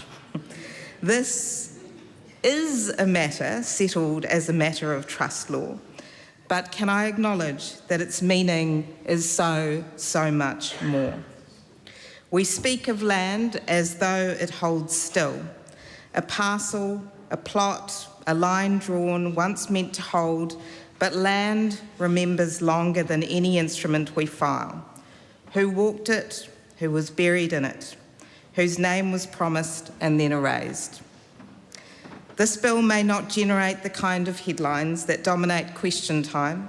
It is, in large part, technical legislation. It's not really conveyancing in the traditional sense. It's not restoration, but affirmation of ownership at a scale most of us will never personally encounter. It's giving legal form to a resolution and a truth already agreed and known outside this chamber. But its significance is not technical at all. It closes a 180-year chapter in which a promise made to the customary owners of Nelson were broken almost immediately, and in which generations waited for that wrong to be acknowledged and corrected. So with that, Mr. Speaker, it is time to move forward. I commend this bill to the House. Nancy Liu. Speaker, as the last member to stand to commend the bill to the House, I welcome firstly everybody in the gallery who travelled from near and far to listen to the third reading of the Te Here Nuku Nelson Tenth's bill in the House. It is a very significant day, as we have heard from the members across parties who respectfully honoured and spoke about the very long years awaited before us to witness the day today. And it is also a very proud moment for me as a member of the Finance and Expenditure Select Committee who we all heard from submitters, and the members who spoke before me have mentioned why the bill was sent to the FEC committee instead of, for example, more conventional Māori affairs, because of the weight and the uniqueness of this bill. It is also a very special moment to welcome back the former Attorney General, the Honourable Judith Collins KC, back in the House. It is a very special moment when we have someone so significant to return the House and to be here sitting all afternoon to listen to every single speech, but to also to hear from the very moving speech from the Attorney General now, Honourable Minister Chris Bishop. But of course, as we read through and try to remember the significant parts that were mentioned in this bill and also all the media coverage till date before today, it is the bill that every member of the Select Committee have supported unanimously to pass through and to make sure that the sooner that we can to have royal consent and to make it the day that is all for you, about you. It's not about anybody sitting in this House, but it is to recognise that transfer of the legal title in the relevant lands in Nelson, Tasman and Golden Bay areas from the Crown back to the former trustee, to everyone sitting in this Parliament right now. So it is my honour as the last Speaker of the House to commend the bill, and I'm sure that you will make it the most memorable day. And together we look forward to a better future for all New Zealanders going forward, but most importantly to everyone sitting in the gallery today. Thank you. The question is that the motion be agreed to. Those of that opinion will say aye. To the contrary, no. The ayes have it. Te Here Anuku Nelson Tense Bill, third reading. I now invite our guests to perform a waiata.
Well done, Willie.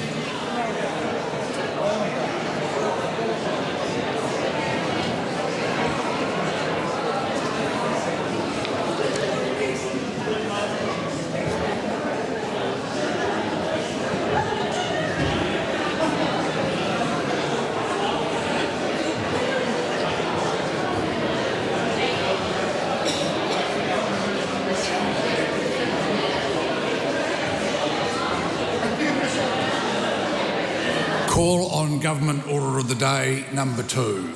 Disability Support Services Bill, second reading. The Honourable Louise. I present a legislative statement on the Disability Support Services Bill.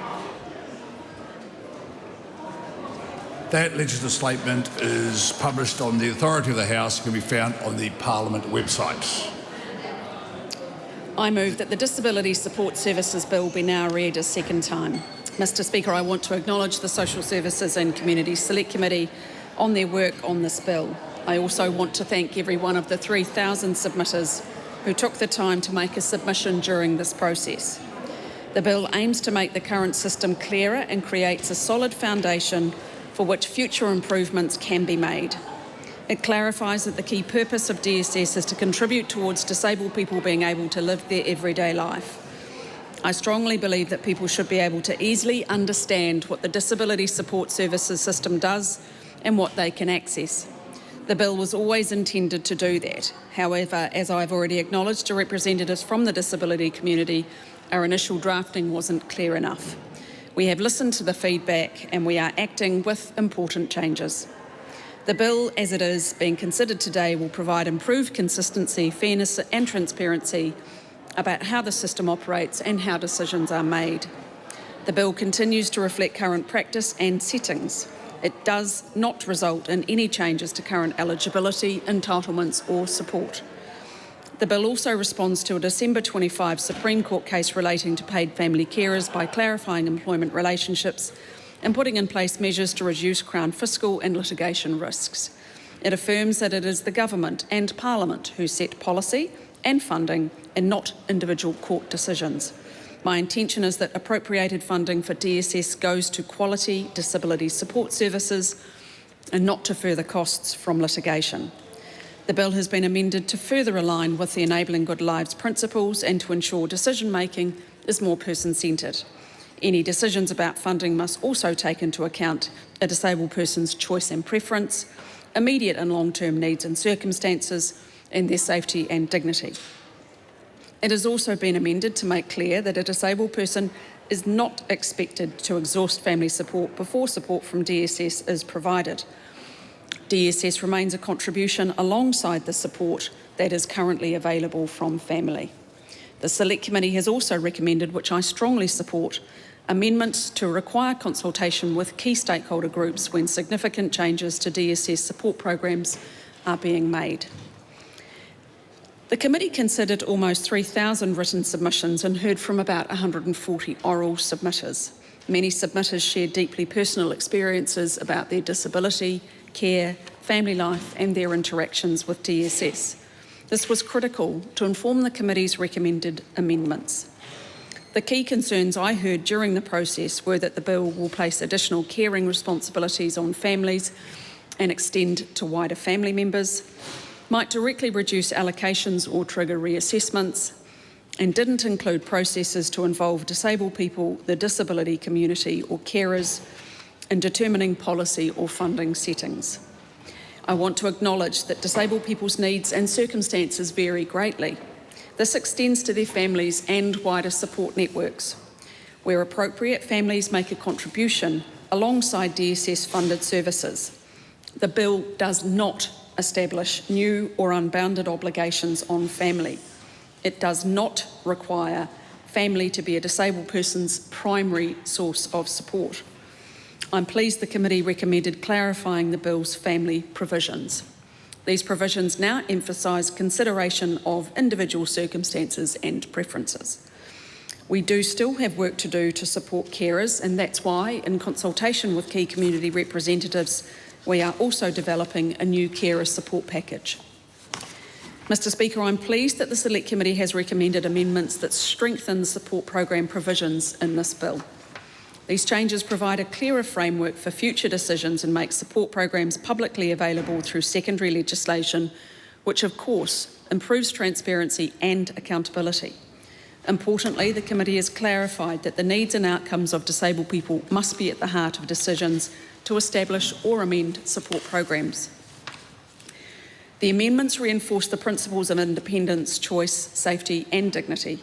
They ensure disabled people are supported to make decisions about their everyday lives, participate in their communities and pursue the goals they choose.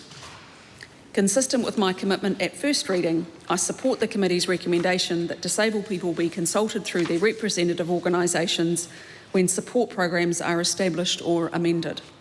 This is in line with New Zealand's obligations under the United Nations Convention on the Rights of Persons with Disabilities. Disabled people and the organisations that represent them bring invaluable expertise, insight and lived experience, which are essential to the ongoing development and improvement of DSS. Many submitters spoke about the bill introducing means testing or moving away from needs-based services. While most funded disability support isn't income or asset tested, some DSS service lines already are. This has long been the case and the bill reflects current practice. I do not intend to expand the use of income or asset testing beyond where it is already used. The consultation requirements recommended by the committee means representatives of disabled people must be consulted before any support program or any amendments to a support program involving means testing is made. Mr. Speaker, there's a lot of work to do to develop support programs, and I want to work with the sector to get them right. The committee has recommended extending the transitional period from 3 to 5 years to allow time to consult.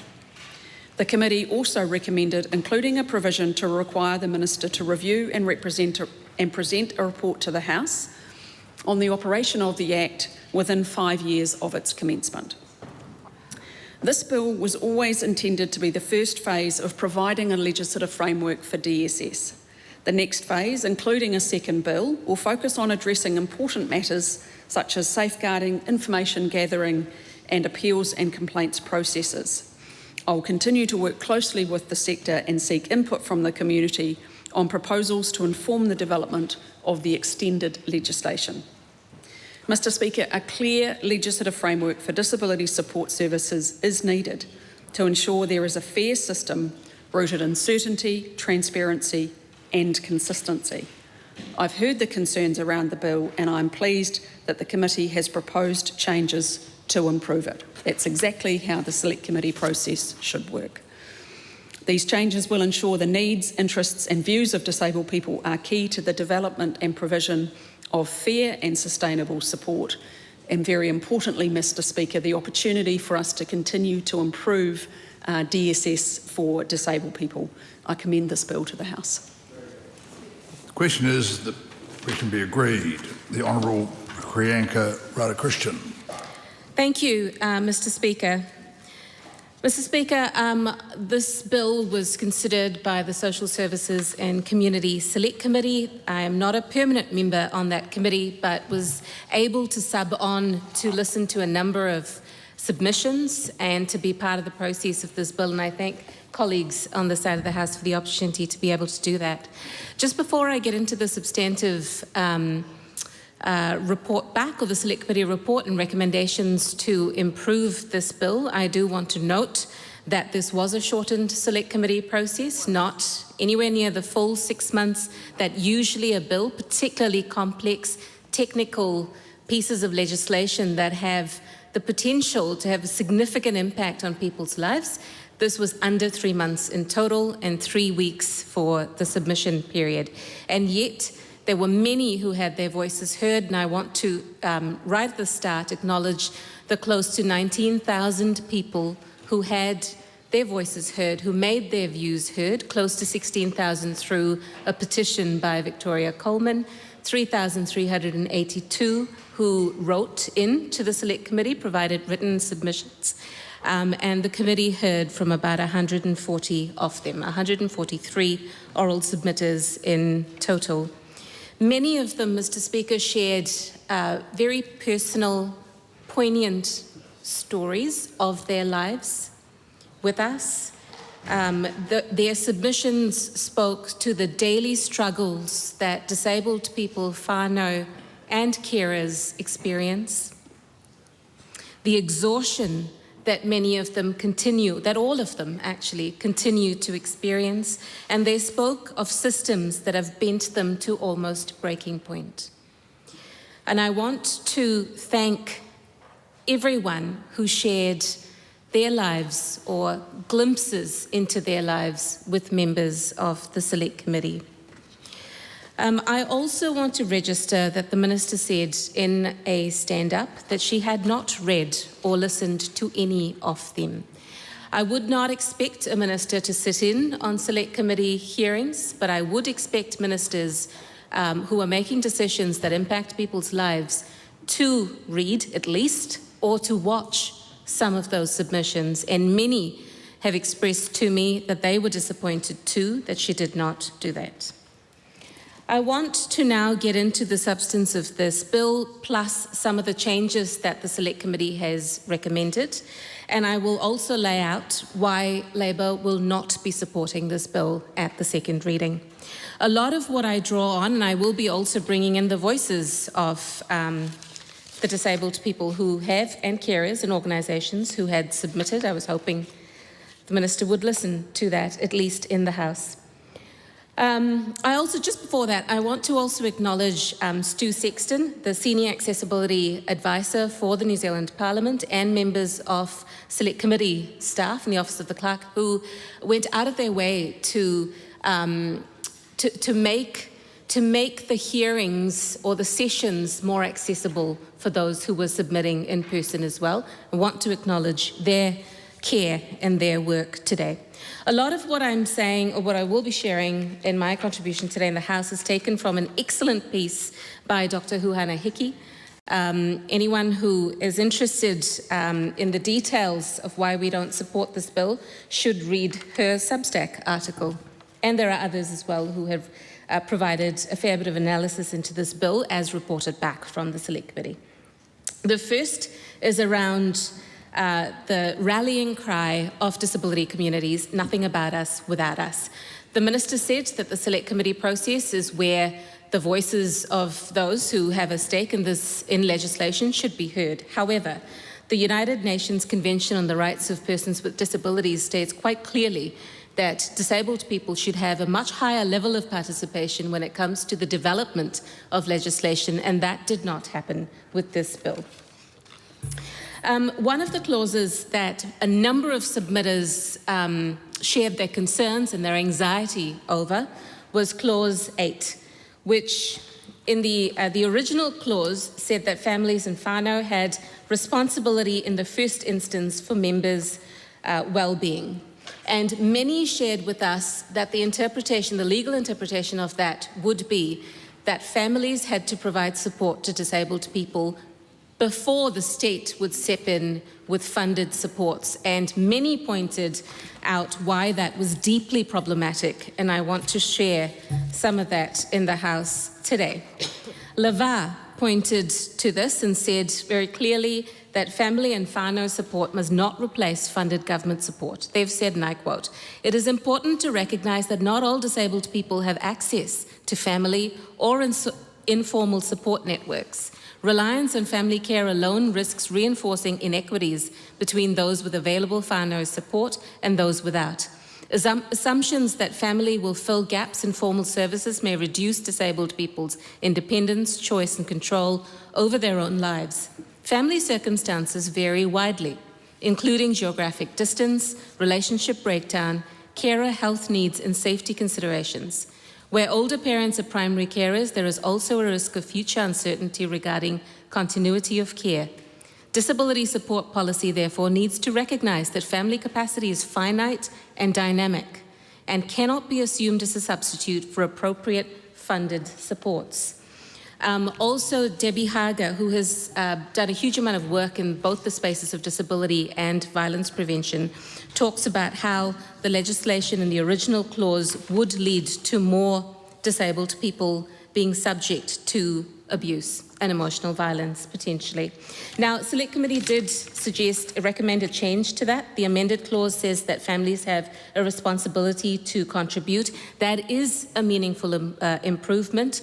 And all of these changes, frankly, are testament to the strength of the submissions by disability communities to the committee. However, the bill still does not contain a clear guarantee that family care will always be complementary rather than a substitute for funded support, and we are deeply opposed to that lack of clarification in this bill for the reasons that submitters have stated. The other point that I would like to make is one made by many, including the Ombudsman, that appropriate safeguards, robust, transparent, accessible safeguarding, a complaints and appeals process is fundamental to this legislation. The Minister has indicated that that will come later in phase 2. We disagree with that. It should be in this legislation. DSS legislation is woefully inadequate if it doesn't contain those safeguards. Means testing. The Minister has said that she doesn't intend to expand it to more than what is already means and income tested. In that case, Mr. Speaker, our view is that primary legislation should clarify that. Legally, this could lead to more means testing. And I again want to point to what Huhana Hiki has said. She says, the opposing concern, that is the concern of many disabled people, is valid because this framework legally equips future ministers to alter important settings without passing another primary act. The amended bill does not prohibit extending means testing beyond its present use. If that is not the minister's intention, I said this in my first reading contribution as well, if that is not this government's intention, they should clarify that in primary legislation. That then leads me to my next point, which is I have always held this view, and it has not altered as a result of Select Committee recommendations. There is way too much detail that is in secondary legislation rather than primary legislation. This bill enables ministerial programs to contain eligibility and allocation criteria, income-based criteria, asset-based criteria, conditions on funding, rules about how services may or must be delivered. So a lot of the substantive part of this legislation that I believe and Labour believes should be in primary legislation is in secondary legislation. That does not give disability communities any greater certainty or transparency around the support services that they are able to access. Finally, this is rushed legislation. We have just seen today 15,000 pensioners who have lost the winter energy payment because of this government's reliance on urgency and rushing legislation through more than any other government since 2008.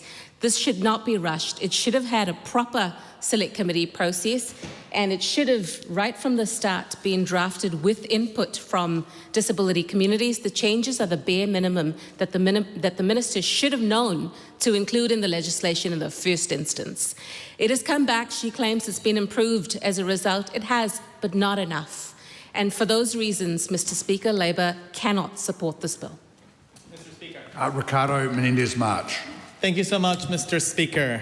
Can I first begin by acknowledging the thousands, tens of thousands of disabled people who stood against this bill, who not only stood against this bill, but stood against the process that this bill went through. The lack of consultation, the lack of active invitation to participate and co-design a bill that is so integral to the well-being, the safety, and the future of disabled people across the country. Disabled people mobilized and sent a clear message to the government that the process that this bill followed through was not good enough from the get-go, let alone the truncated Select Committee process that saw countless of disabled people being excluded from being able to give an oral submission. But I had the privilege, like the previous speaker, to sit through some of those oral submissions, and the message was really clear. Disabled people were angry at a government that just does not seem to listen nor care. And I want to also give a shout out to the disabled people who were part of this process outside and inside the Select Committee for putting enough pressure on the minister to actually come in front up, do a half apology and present some changes that I think were a very well-earned concession by everyone who rallied against this bill.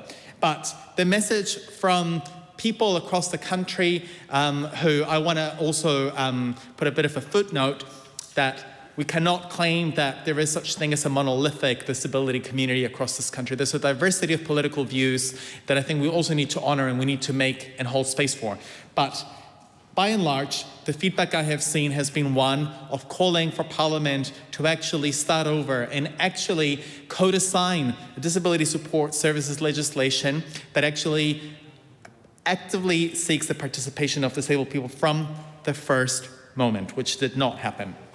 Some of the key things that have been covered in the previous contribution, but I want to comment as well, that have been noted by people who've submitted and commented on this bill past the Select Committee process, has been on this onus on the family to provide support before the state adequately steps in and takes a rights-based approach to the sort of services that are given to disabled people to enable their full participation in the communities that they're part of.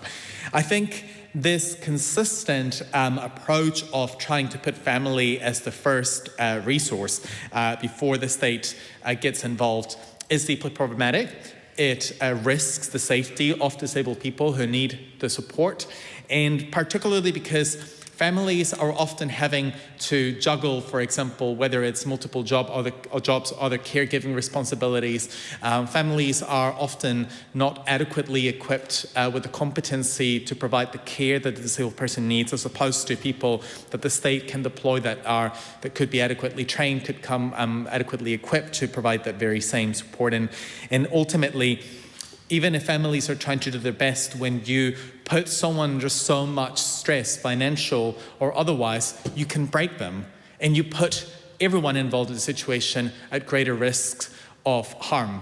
And this creates a situation where disabled people could be left still, as we've been told by disabled people over the decades, in a position of their livelihoods being at risk, and carers feeling like they're simply not adequately supported, which we also heard plenty during the select committee process and outside these four walls and in the streets, where carers have been really, really clear that they do not feel like the mahi that they provide is adequately valued. And I find it really interesting that the minister both tries to acknowledge carers and their contributions, while at the very same time presenting a bill that closes the door for future litigation in the courts to further enhance the rights of carers, which I think really contradicts, I think, some of these sort of well-meaning words in relationship to how the minister deems to, present her views on carers. And I just want to sort of point to that contradiction that I think we're seeing in this bill. The other element that I want to note is the opening of the doors for further means testing of the programs that are available and support that's available for disabled people in need of disability support services. I support and echo the submitters across the country who continue being concerned of the opening of the door in secondary legislation for further means testing. And I echo and support the comments from disabled people who have told us that the reassurance from the minister are nothing but empty words, because this minister will not be in this job forever. And when we've got senior government politicians throwing slurs at disabled people, it tells us that we cannot take these words for granted. The provisions that could have stopped further means testing and asset testing should have been put in primary legislation. If that's what the minister intends to do, there is no reason why this could have not been put in primary legislation to make it extremely clear to the public that no matter who is in charge, this will be safeguarded, because there's nothing stopping a future government, and particularly when I look at the National Party's coalition partners who seem to either actively campaign on preventing disabled people on the benefit from getting onto the supported living payment by adding additional restrictions, or other coalition partners throwing literal slurs at disabled people. There's just simply no guarantee, and we cannot take this for granted, which is why a rights-based approach is the way to go, and actually and genuinely honour our commitments we have made to the world and to disabled people in the United Nations Convention of the Rights of People with Disabilities, which this government just seems to continuously pretend that it's not there. And I see this every day. In the mahi that I do with my immigration portfolio, where I'm fighting against disabled people being actively discriminated and deported within the immigration system, despite us signing up to these conventions internationally. Finally, Mr. Speaker, I want to comment on the fact that I think part of our vision of starting again and redesigning this bill is to build a disability support services legislative framework that honours the interdependence that we have to one another, that honours the fact that disabled people have a right to full participation, have a right to a life with dignity and to be treated with respect, and to be co-conspirators in the legislative process, and for their voices to actually be front and centre. And the select committee process we undertook, in my view, continues being a disservice to the experience that I think we should have been given to disabled people. And I too want to nonetheless commend the staff in the Select Committee, who I know, as has been said, went above and beyond to accommodate the process that was given to us by the government parties by waste of numbers. And so, once again, I want to finally reiterate our position, which is that if in power, we will repeal this bill and start again when the vision and goals that disabled people have told us over and over, which is that there's nothing about us without us. And I know that that has been said so much in this parliament that it can feel, I think, in this room as empty words when the legislative process, and I would say in successive governments, has not been the case. But I do think that, if anything, this process has shown that people will not be silenced, that people will not be told and impose what their rights are, that rights are fought, and that, you know, there is power in numbers. And so I want to continue encouraging disabled people across the country to continue their fight and their campaigns for better rights, because this isn't the only piece of legislation that threatens the rights of disabled people. You know, even this week we're supposed to debate a bill that will deem people who are, you know, perhaps struggling with mental health or battling cancer, disabled by health conditions, who are going to be stripped of income support. And so when I see a minister, you know, giving us empty platitudes on how much she seems to care about disabled people, and yet that very same minister with other roles continues pushing a legislative agenda that tramples on those very same disabled people, I just don't buy it. And so, again, the Green Party will keep fighting against this bill. I want to mihi to disabled people across the country. I want to mihi also to the fact that there's a diversity of views from disabled people. We've got disabled people who are active participants in every political party, and that is exactly what it should be about. So to any politician that claims that they have consulted with the disability community, I invite them to honour the multitude of voices and political views that exist within it. Many, and in this case, many, who have told the government that they need to start over and make this bill right. Laura McClure. Thank you, Mr. Speaker, and I want to firstly also thank all of the submitters that came before the Social Services and Community Select Committee. I'm a first-term MP, so some of the submissions that we heard were very moving, and it was really hard not to feel the concerns that were coming to us. So I just want to say thank you so much for those disabled and their whānau that came through to let us know their thoughts on this piece of legislation. And I also want to thank the Select Committee staff, because they made accommodations for us to be able to hear submitters. We used a larger Select Committee room. We made sure that where possible we could have an interpreter to do sign, which I think was great, and that was all done pretty last minute. I do want to say that I do have concerns that the disability community weren't consulted in advance with this bill, and I know that this bill came as a bit of a shock, and I also know that no matter what we do at this point in this bill, like, nothing is probably going to be enough.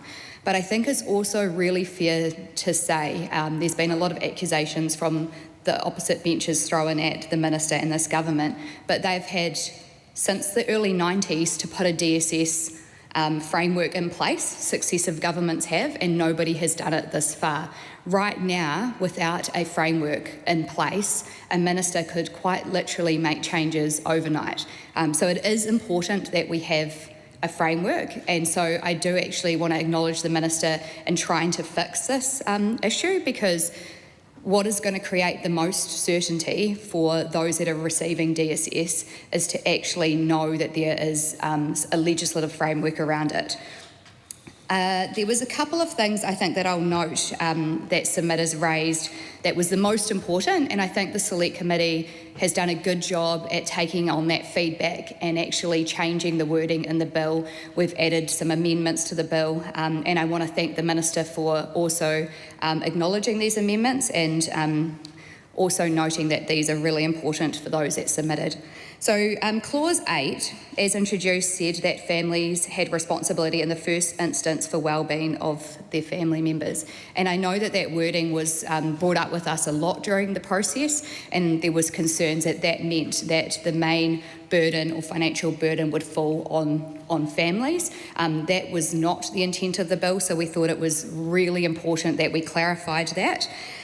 So we have changed the wording to say a responsibility to contribute to, as opposed to it actually being in the first instance. And where I think that is important is because not all family is able to contribute, and actually the person with the disability has a right to be able to try to live their life the way in which they want to. And actually sometimes family aren't in the best placed position to be able to provide care, for example. So I think that this is a better reflection of where we are actually heading with that. In Clause 8, we have actually also added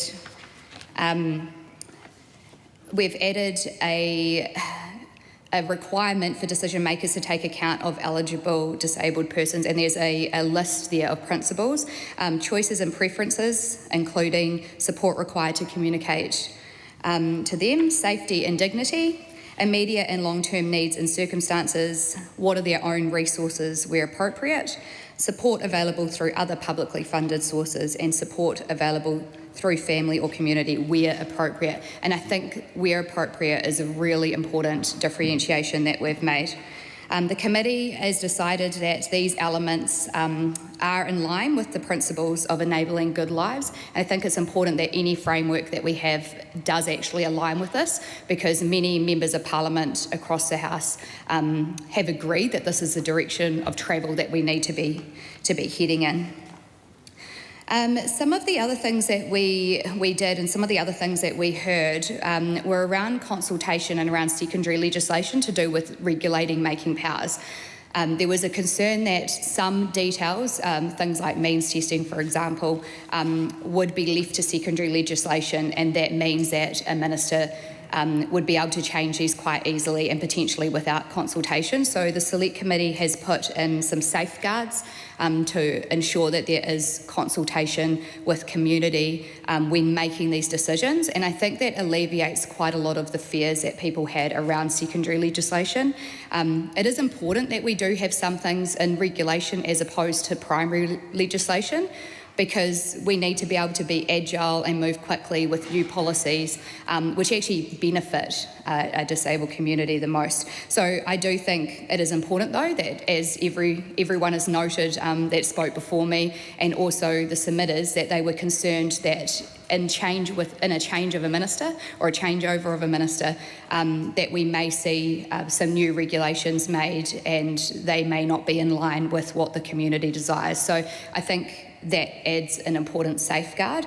And look, I think we've just got to come back to the fact and remember that at the moment we don't have a safeguard, that this could actually just be done right now. In fact, I was really surprised to know that the DSS system is set up on a cabinet minute or a cabinet paper from 1991 currently, so that is not a safe situation that we're in right now for those receiving DSS, any minister that could come in and make changes without this framework. So while I know that it's not perfect, I think it's really important to note that this is actually a better change. I challenge the opposition that say that they would go back to square one and start again, because I think that they've possibly tried to look at a DSS framework when they were in government and haven't done it themselves, and yet we've managed to commit to that and make that happen and get across the line. So I just want to again thank those that did come forward and talk to us, and also the hard work that the Select Committee has had, and I commend this bill to the House. Jamie Arbuckle. Thank you, Mr Speaker. I rise on behalf of New Zealand First to support the Disability Support Services Bill in its second reading. And like many speakers that have already spoken before me, it was quite a moving time in the Social Services Committee hearing from submitters, and we did receive a large amount of submissions, over 3,000, but those 140 plus submitters that we heard from, they would be, as a first-time MP, I think, hearing directly from the disability community. They will be, a lot of those hearings and submissions will be things I'll take away with me in future dealings, because they were very, very moving. We've heard, Mr. Speaker, the way decisions have been made in the past by Cabinet minutes or decisions of Cabinet. You could only call that process ad hoc kind of system, where you can't go and physically find in a piece of legislation up to this point for disability, people with disabilities, what you're entitled to or where you're entitled to. So it makes a lot of sense to put it into a piece of legislation and bring together historically a lot of decisions over decades, over a long period of time, and also to confront the other issue around clarifying the employment provisions, and that was a very important part of this bill. The committee, from hearing through those submissions, there has been a change of language in this bill, and I think from families of those members with disabilities, there was a huge concern of what their responsibility was, and in the bill now it reads the responsibility to contribute to well-being. So that wording, I believe, will give some relief to families and a better understanding of what the bill is trying to achieve. We just heard from the previous speaker as well around the Minister being able to make secondary legislation, and from many submitters we heard the concern around the lack of consultation, and this bill now deals with that, where consultation will take place when new programs do come into place, so that consultation will be a very important, vital point that was missing from the initial draft. The Minister, I think, also discussed that disabled people, that they should be able to access what they're entitled to. And this bill doesn't change any of those existing entitlements, and I think that's extremely an important point. So the entitlements that you're entitled to before, under this bill, you're still entitled to now. So nothing has changed. We have heard from previous speakers around the framework of the Good Life principles that we fully endorse.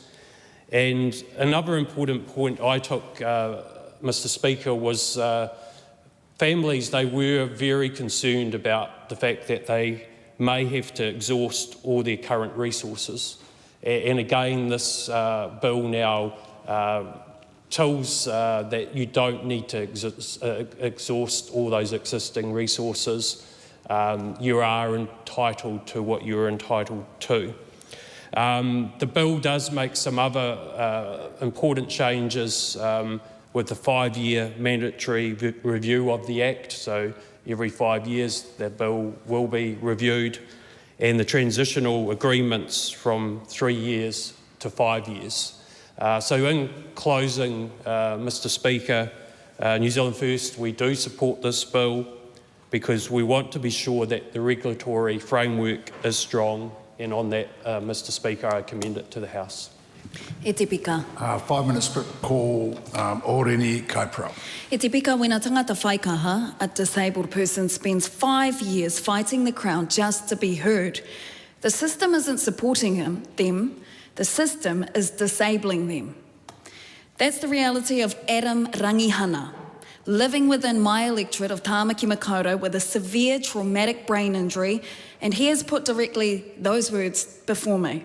For more than 5 years, Adam Rangihana says he has tried to get answers and help from ACC. ACC held hospital evidence of his catastrophic brain injury.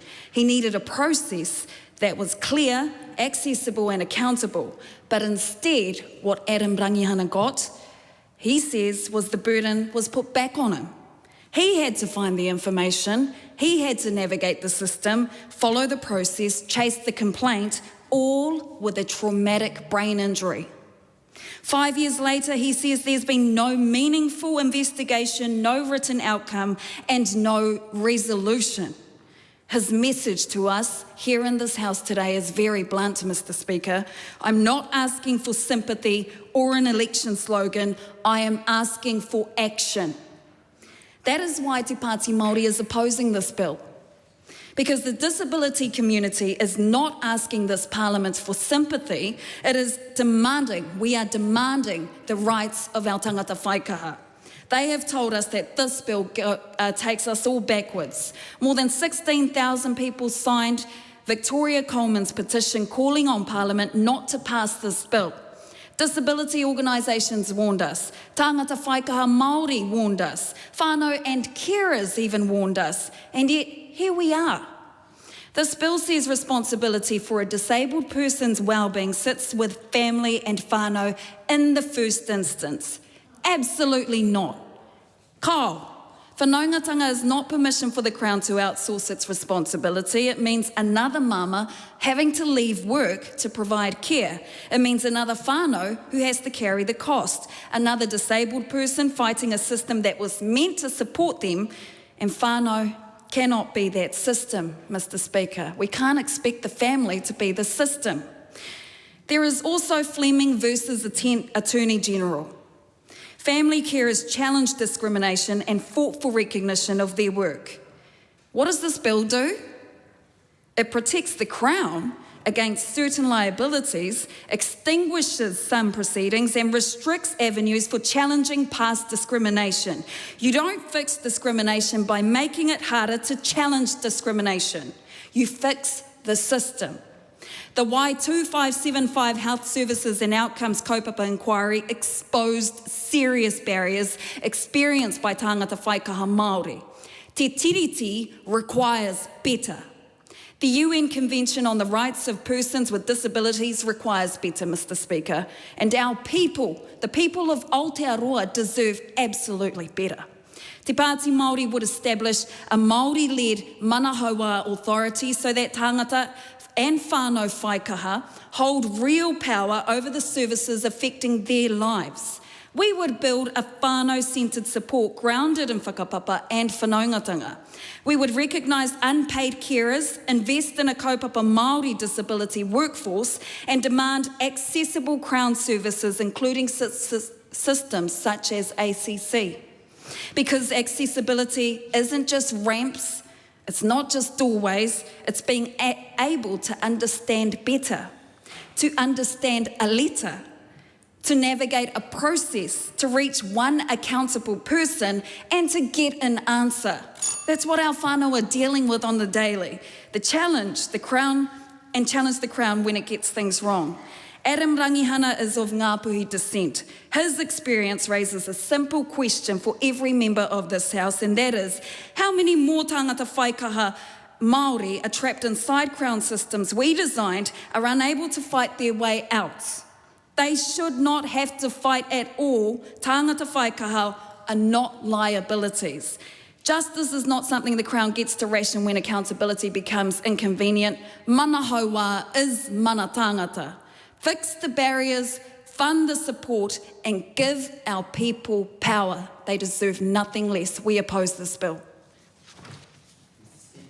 Dr. Lawrence Zunan. Thank you, Mr. Speaker. The Green Party strongly opposes the Disability Support Services Bill because this bill will make the lives of disabled people on tangata whaikaha worse here in Aotearoa. But let's go back to why this bill came to the House in the first place. And this is to do with the Supreme Court decision ruling in Fleming and Attorney General in 2025. Now, you will hear the government gaslighting the disabled community, saying nothing is changed, none of their entitlement will change. But that was not the intention of the Supreme Court ruling. The intention of the Supreme Court ruling is to expose the issue that our disabled people and their whānau faces on a daily basis. They exposes the issue that the current setting, the status quo, simply is not good enough in addressing the needs of our disabled communities. That is the reason why Supreme Court made that ruling. So this bill that we see here, and for government to say that this changes nothing, is fundamentally the issue that the Supreme Court tried to address. Fundamentally the issue that our disabled communities are trying to address. Fundamentally the issue why we're not upholding our international obligations. Now, when this bill was introduced, we didn't see a Section 7 report on it. However, subsequently, the Attorney General's office confirmed that this bill breaches our Bill of Rights Act. That is significant because we have seen over and over and over again legislations that affect our disabled communities, undermining them, undervaluing them, and underpaying them. We're seeing through the Select Committee stage whereby most of the people opposed this bill. Most of our disabled communities opposed this bill. And yet you have a minister, you have a government that comes in here and tell us how they have been heard. That's disingenuous. With this bill, one of the things that we are going to be seeing and what the disabled communities are concerned about is what it would mean for the ability for them to look after their whānau. Now, we have seen this government constantly, on one hand, pulling the rug from underneath our whānau through their changes to MSD. We're seeing the fact that you have a government that says that it is the parents, it's the whānau's responsibility to look after their children if they're sick. We're seeing them sanctioning and removing benefits to sick 18 and 19-year-olds with severe mental issues or with cancer because they're saying that they cannot afford it. We're seeing them cutting the benefits and removing entitlement eligibility. Left, right, and center, we're just seeing that today in terms of 15,000 pensioners who are not getting their winter energy payment because of rushed legislation such as this one going through this very parliament. That's simply not good enough. The disabled community has said in the Select Committee, their voices are loud and clear. Nothing about us without us. If you want to create a system that truly values the disabled, our disabled people, truly allow them the dignity and autonomy that they rightfully deserve, every part of that needs to be co-created and collaborated with the communities. Not just simply at a presumed secondary legislation stage, which as suggested by the department report. This is why the Green Party is incredibly firm and staunch in our support of the enabling good life approaches.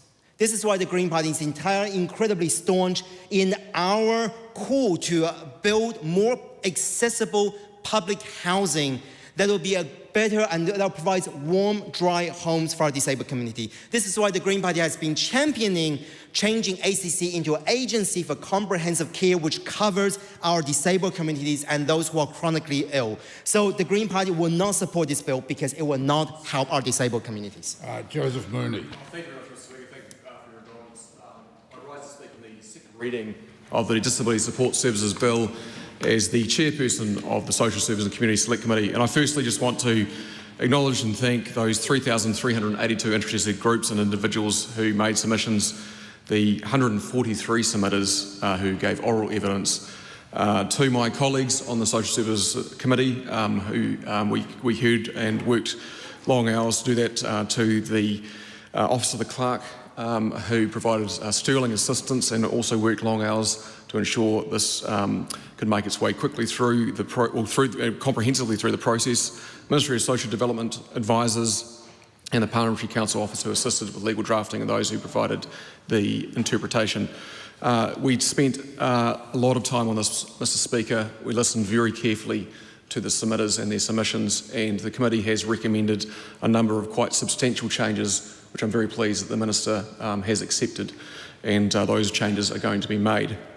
I just, at the outset, just wanted to say, Mr. Speaker, that there has never before in New Zealand been a legislative framework for disability support services. This will be the first time there has been one. The current system, Mr. Speaker, distributes billions of dollars of funding per annum on the basis of cabinet minutes that date back to the 1990s, to letters. And our committee was told, in fact, probably some of the originating instructions are probably sitting in a desk in a rubbish tip somewhere. So there's a lot of complexity and a lack of ability for any, people working at Parliament, let alone those in the community, to actually understand the rules that are guiding decisions that are being made. So this is providing for the very first time a very clear, transparent legislative framework for everyone to understand the process and for there to be accountability and transparency. Notwithstanding that, Mr. Speaker, I should also note that this government over the past 2 years has increased the amount of funding for disability support services by $2.1 billion. $2.1 billion of new money for disability support services over the last 2 years, Mr. Speaker. So just put that in context with some of the speeches we've heard tonight from the other side of the House, which unfortunately have not been considered, Mr. Speaker. But we did hear, like I said, some very compelling submissions, which we listened very carefully to, and we thank those submitters for making those submissions, and we have recommended some key changes. I won't go through all of them tonight, Mr. Speaker. I'll just touch on a couple of particularly important ones, and that was around Section 8, or Clause 8 of the bill. This is the principles that the Ministry and contractor providers must take into account when making decisions about the provision of funded disability support services. The original legislation, Mr. Speaker, said that families, whānau and other culturally recognised family groups, where appropriate, have responsibility in the first instance to contribute to the wellbeing of their members. And we heard a lot of concern that that could be misconstrued, that family members could be required to provide the equivalent of disability support services before the state provided them. So we have made a recommendation, Mr. Speaker, to change that, that where appropriate, they have a responsibility to contribute to the wellbeing of members, not a responsibility in the first instance. So, and that reflects, it's a significant change, Mr. Speaker, and it reflects the reality that family members, of course, contribute to the support of their disabled family members around the country, but it's making it really clear that the focus is on the not only that, but it's most importantly on the state and providing these disability support services. Mr. Speaker, we have also... the member, obviously, he's intending to make a full speech, so the time has come for me to leave the chair for the meal break, and the member can resume after 7:30. The House will resume at 7:30.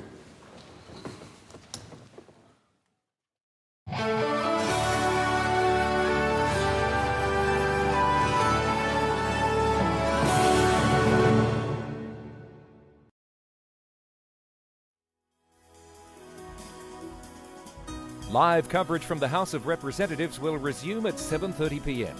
Until then, some of today's earlier proceedings will be repeated.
Mr. Speaker.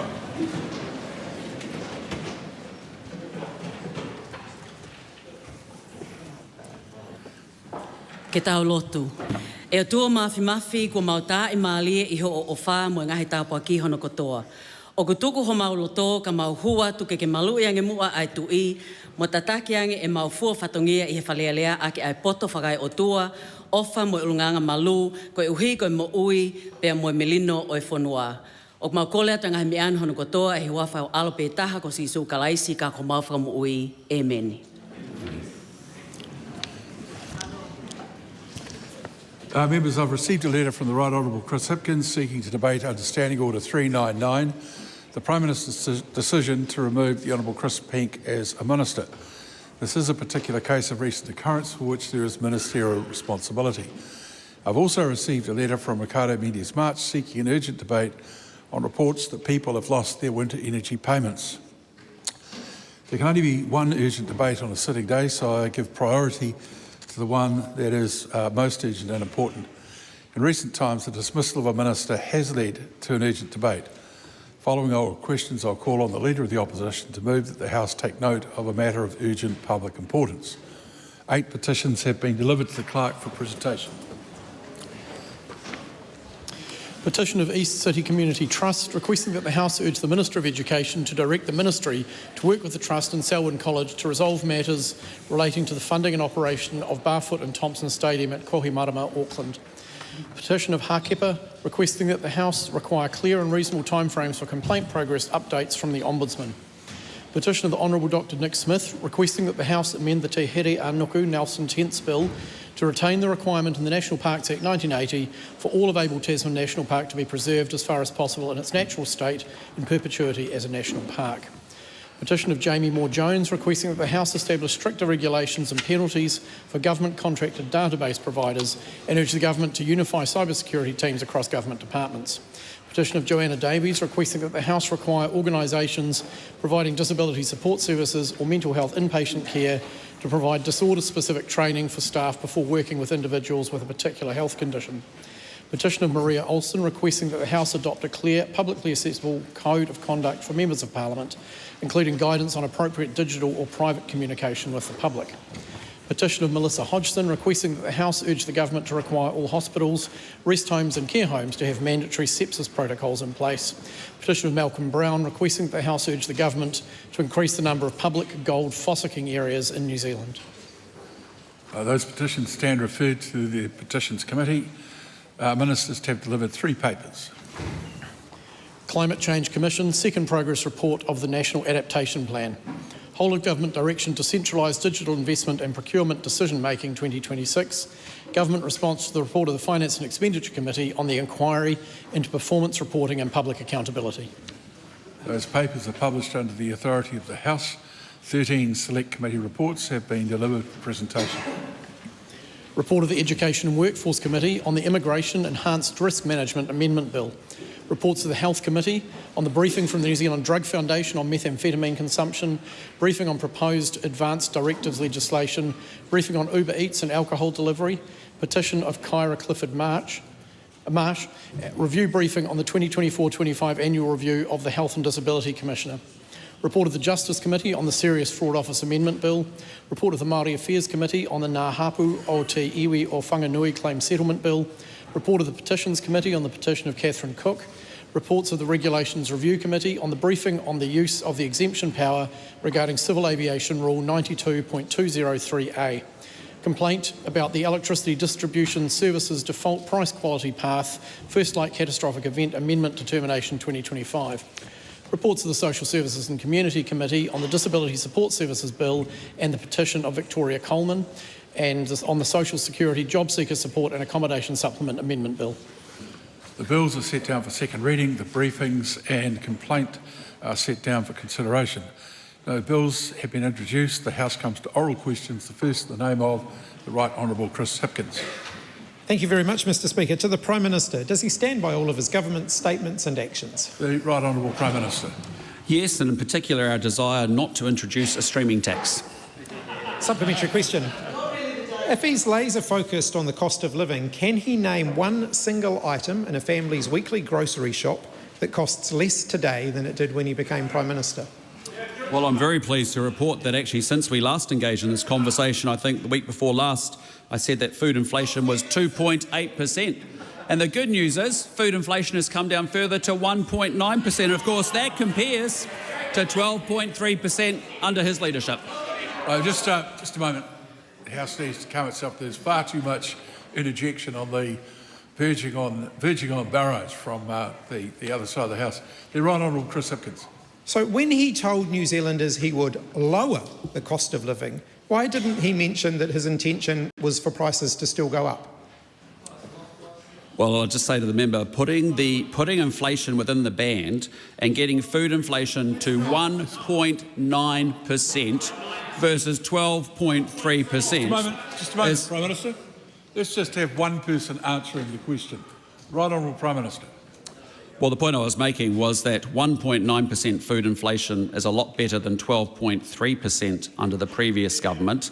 4.1% inflation, even when you strip out the Iranian conflict at 2.9% inflation, is a lot lower than 7.3%, which was a 32-year high. And how did that happen? Well, it happened because they spent more, they taxed more, they borrowed more, and they'll do it again. Supplementary question. What's the price of a loaf of bread today, and how does that compare with the price of a loaf of bread when he became Prime Minister? Well, 600 grams of white bread, about $2.20 today. Point of order, Mr. Speaker. Point of order. The second part of that question was, how does that compare with when he became Prime Minister? Well, as you know, there were two legs to the question. He certainly answered one of them. Yeah. Supplementary question, Mr. Speaker. How will... No talking while someone is asking a question. How will increasing petrol tax by 22 cents per litre, as his government is intending to do, help New Zealanders with the cost of living? Well, I can just say, putting a capital gains tax in at 28% is going to punish every Kiwi in this country. Putting in place a streaming tax on every Kiwi in this country is unfair. Mr. Speaker. Point of order, Mr. Speaker. Point of order, the Right Honourable Chris Hipkins. Mr. Speaker, the Prime Minister is responsible for the 22 cents per litre increase in fuel tax that his government has planned. He's not responsible for the things that he's choosing to try and speak about instead. Well, the Prime Minister might start his answer again. As I've said publicly... Sorry, point of order, the Right Honourable Chris Winston Peters. In the interests of the conduct of business in this House, exactly what was that point of order about? Yeah. He gets to his feet, he makes a point of order, but there's no point of order, there's no detail on it, and he gets away with it. Yeah. Well, I think we've just seen a demonstration of how the point of order process can be used to interrupt the House. I heard what the Right Honourable Chris Hipkins had to say. He was questioning why the person answering the question hadn't gone straight to the answer. Might be a good idea to leave it a little bit of time and for there to be a little less noise so we could hear it. The Prime Minister. Well, we haven't yet made a decision on the fuel excise tax, as we've said. Given the Iranian conflict, actually, we said it's highly unlikely, but we will look to confirm our position on that very shortly. But the point I was making was that Auckland Regional Fuel Tax, a ute tax, a streaming tax, a capital gains tax, a digital services tax, and $5 billion taken out of investment boost, a business tax, is incredibly damaging to this country. It is a wrecking ball through the economy, and that's the difference. Is it still government policy, as of today, to increase petrol taxes by 22 cents per litre over the next 3 years? I have said to the member before, and I've said publicly, in light of the Iranian conflict, that is a discussion that we are having as Cabinet. We will make a decision about that very shortly. I've also foreshadowed that it's highly unlikely the increase on January the 1st may happen, but we will have that conversation as a Cabinet and confirm and communicate that very shortly. But I just think it's a bit rich for the member to stand up and ask questions on tax. Supplementary. Why has he given minimum wage workers a pay cut in real terms every year that he's been Prime Minister? We have had increases to a number of payments, whether it's been beneficiaries or whether it's been minimum taxes, broadly in line with inflation. Supplementary. The Honourable David Seymour. Is it the case that minimum wage workers are paid by employers and businesses with customers, not the government, and so in fact it is impossible for the government to give minimum wage workers a pay cut because the government doesn't pay everyone, Chris. Absolutely. Hi, Graham. Supplementary question, Mr. Speaker. Just a moment. Point of order. Just a moment. There was, just bear in mind, there was a lot of across the floor discussion there that may affect the ultimate decision about your point of order. Point of order, Honourable David Seymour. Mr. Speaker, the member opposite asked if he needs me to draw a diagram. I can assure him I don't, but I do need him to be clear that not everyone's employed by the government. Yeah, good. Supplementary question. What is the weekly after-tax income of somebody who's working 40 hours a week on the minimum wage? I can give the minimum wage increase. Average income is $81,000 and the minimum wage is $23.95 an hour, as you know. Sorry, Mr. Speaker, I'll repeat the question. Can I repeat the question, Mr. Speaker? I think the Prime Minister might have misheard it. You can. You can, but you're basically asking him to multiply $23.95 by 40, I suppose, or 30, depending on how you like to measure full-time work. Well, I'm asking him whether he's aware of how much a minimum wage worker actually gets cash in hand each week. Well, OK. With all due respect, that would depend entirely on the circumstances that worker found themselves in. If they're working 40 hours a week, it's not that variable. No children. Someone working 40 hours a week, earning the minimum wage, is going to get a fixed amount of money. I'm asking the Prime Minister if he knows what that is. There are many variables. The Right Honourable Prime Minister. I am aware. No. Point of order, Mr. Speaker. Yep. Point of order, Mr. Speaker. My question was, what is the weekly after-tax income of someone working 40 hours a week on the minimum wage? It's not unreasonable, given the Prime Minister's just basically talked about the minimum wage and the increases and so on, to ask him to tell the country what that is. Yes, I know, but you would need to qualify it with the circumstances of each worker that was receiving that.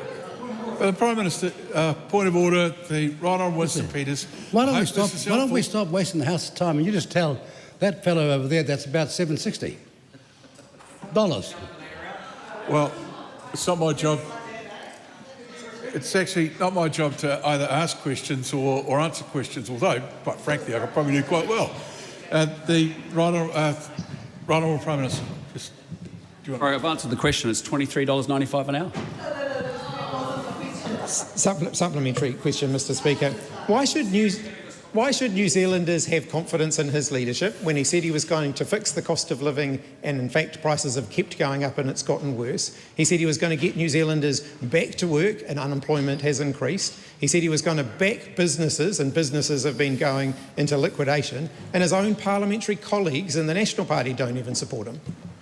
That they can trust me not to increase spending by 84%, drive inflation up to a 32-year high of 7.3%, have 12 to 13 interest rate rises, put an economy into slowdown and have people lose their jobs. They also can be reassured we won't be doing a capital gains tax, we won't be doing a digital services tax, we won't be doing a business tax, a streaming tax or a ute tax or, Willie, a land tax. Question number 2, Ryan Hamilton. Thank you, Mr. Speaker. My question is to the Minister of Finance and asks, what recent reports has she seen on the economy? Mr. Speaker, on behalf of the Minister of Finance, yesterday Stats New Zealand released the Selected Prices Index for July. It's a monthly series that tracks prices for a selection of household goods and services, including food, rents and energy. Food prices are often mentioned as a pressure point. Yesterday's release showed food prices rose 0.1% for the month, much lower than forecasters had been predicting. In the year to July, food prices rose only 1.9%, the lowest annual rise since 2024. True. How does this compare to previous food price increases? Mr. Speaker, on behalf of the Minister of Finance, annual food price inflation has recently been declining, and at 1.9% per year, it is quite modest in the context of recent history. For example, food prices rose more than 5% per year in every month between January 22 and, to pick a random month, November 2023.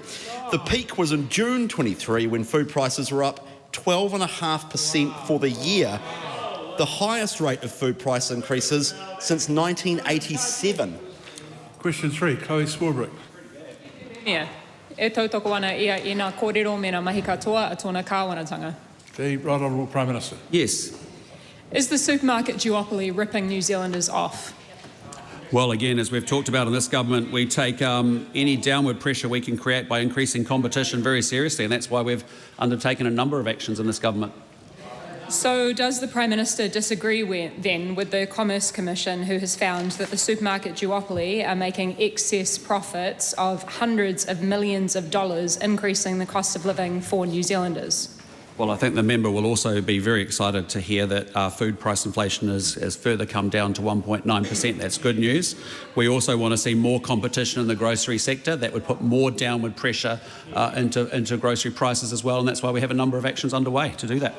Does the Prime Minister support ending excess price gouging in supermarkets like they have done in Australia?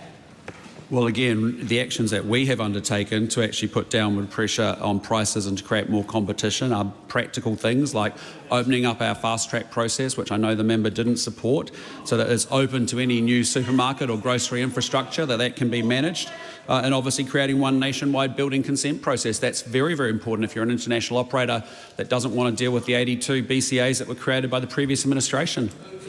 Can the Prime Minister say whether he agrees or disagrees with this statement from our bill? Quote, a regulated grocery retailer must not engage in excessive pricing and supplying or offering to supply groceries to consumers, end quote.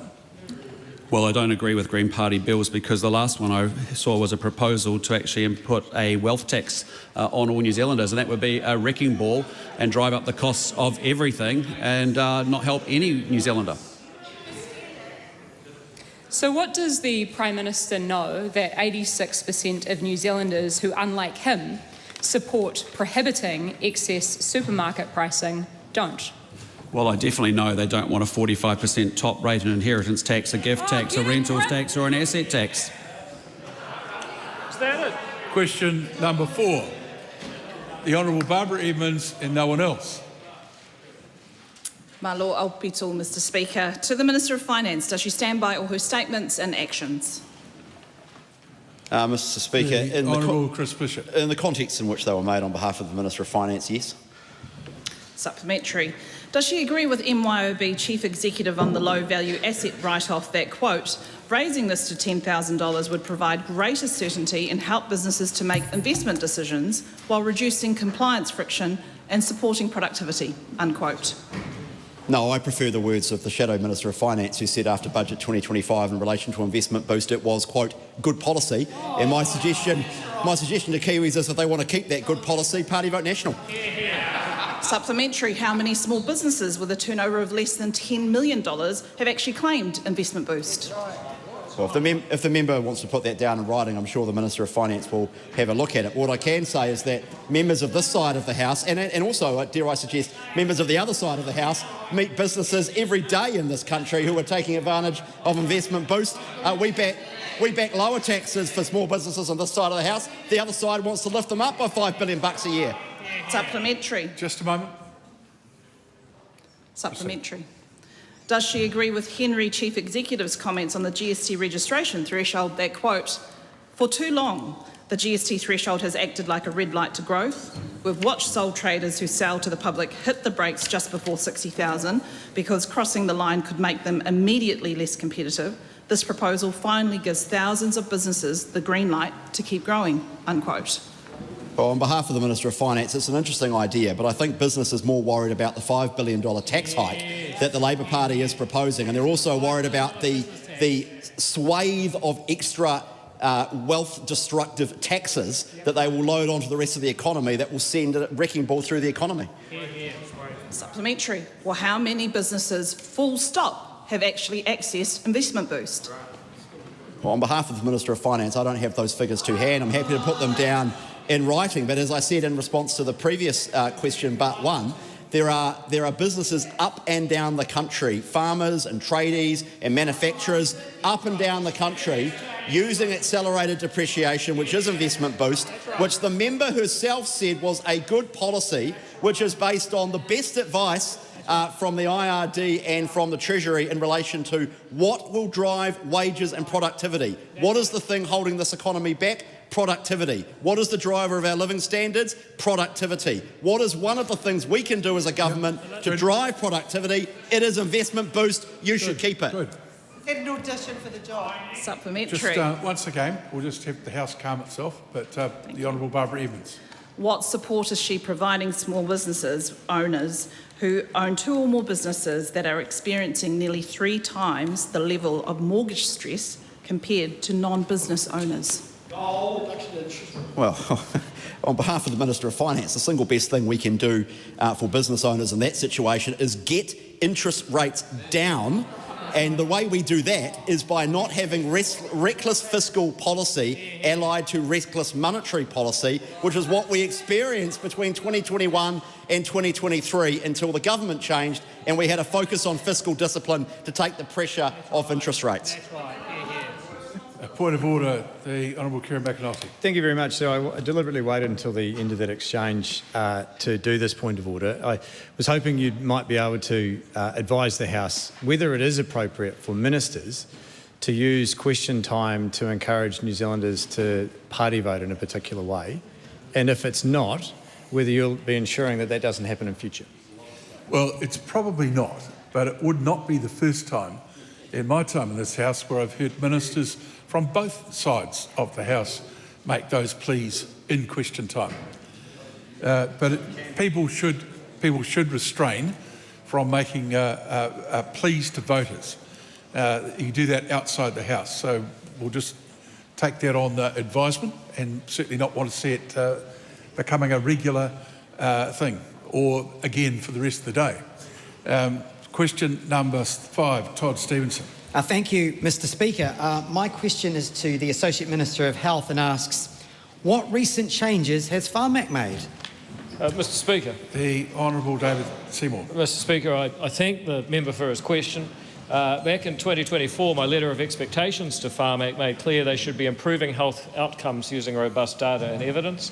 I said they should serve New Zealanders based on actual need without assigning their background as a proxy for need. Earlier this month, I was very pleased to welcome Pharmac's decision to welcome access to 3 medicines for people with type 2 diabetes from the 1st of September. That access will be widened and it will apply to all patients based on clinical need, because never again should 2 patients go to see their doctor with the exact same clinical need and be treated differently because of who their ancestors were. Mr. Speaker, we want one law for all and one future together, not racial discrimination in our policy. Supplementary. How else is Pharmac responding to government policy? Well, Mr. Speaker, Pharmac has ongoing work to give effect to the government's cabinet circular, meeting the expectation that the targeting, commissioning and design of public services should be based on the needs of all New Zealanders. As of August 13, the last date of their last quarterly report of progress to meet my latest letter of expectations, Pharmac reports that it has formalised its access criteria within the pharmaceutical schedule. This new approach ensures target patient populations are clearly defined from the outset, ensuring everyone in the group has access to the medicine. Pharmac reports that it is reviewing all access criteria where there are ethnicity-based elements with a view to removing or replacing them with clinical criteria. And I hear Willie Jackson saying, what a lot of rubbish, and sit down. These are facts, Mr. Jackson.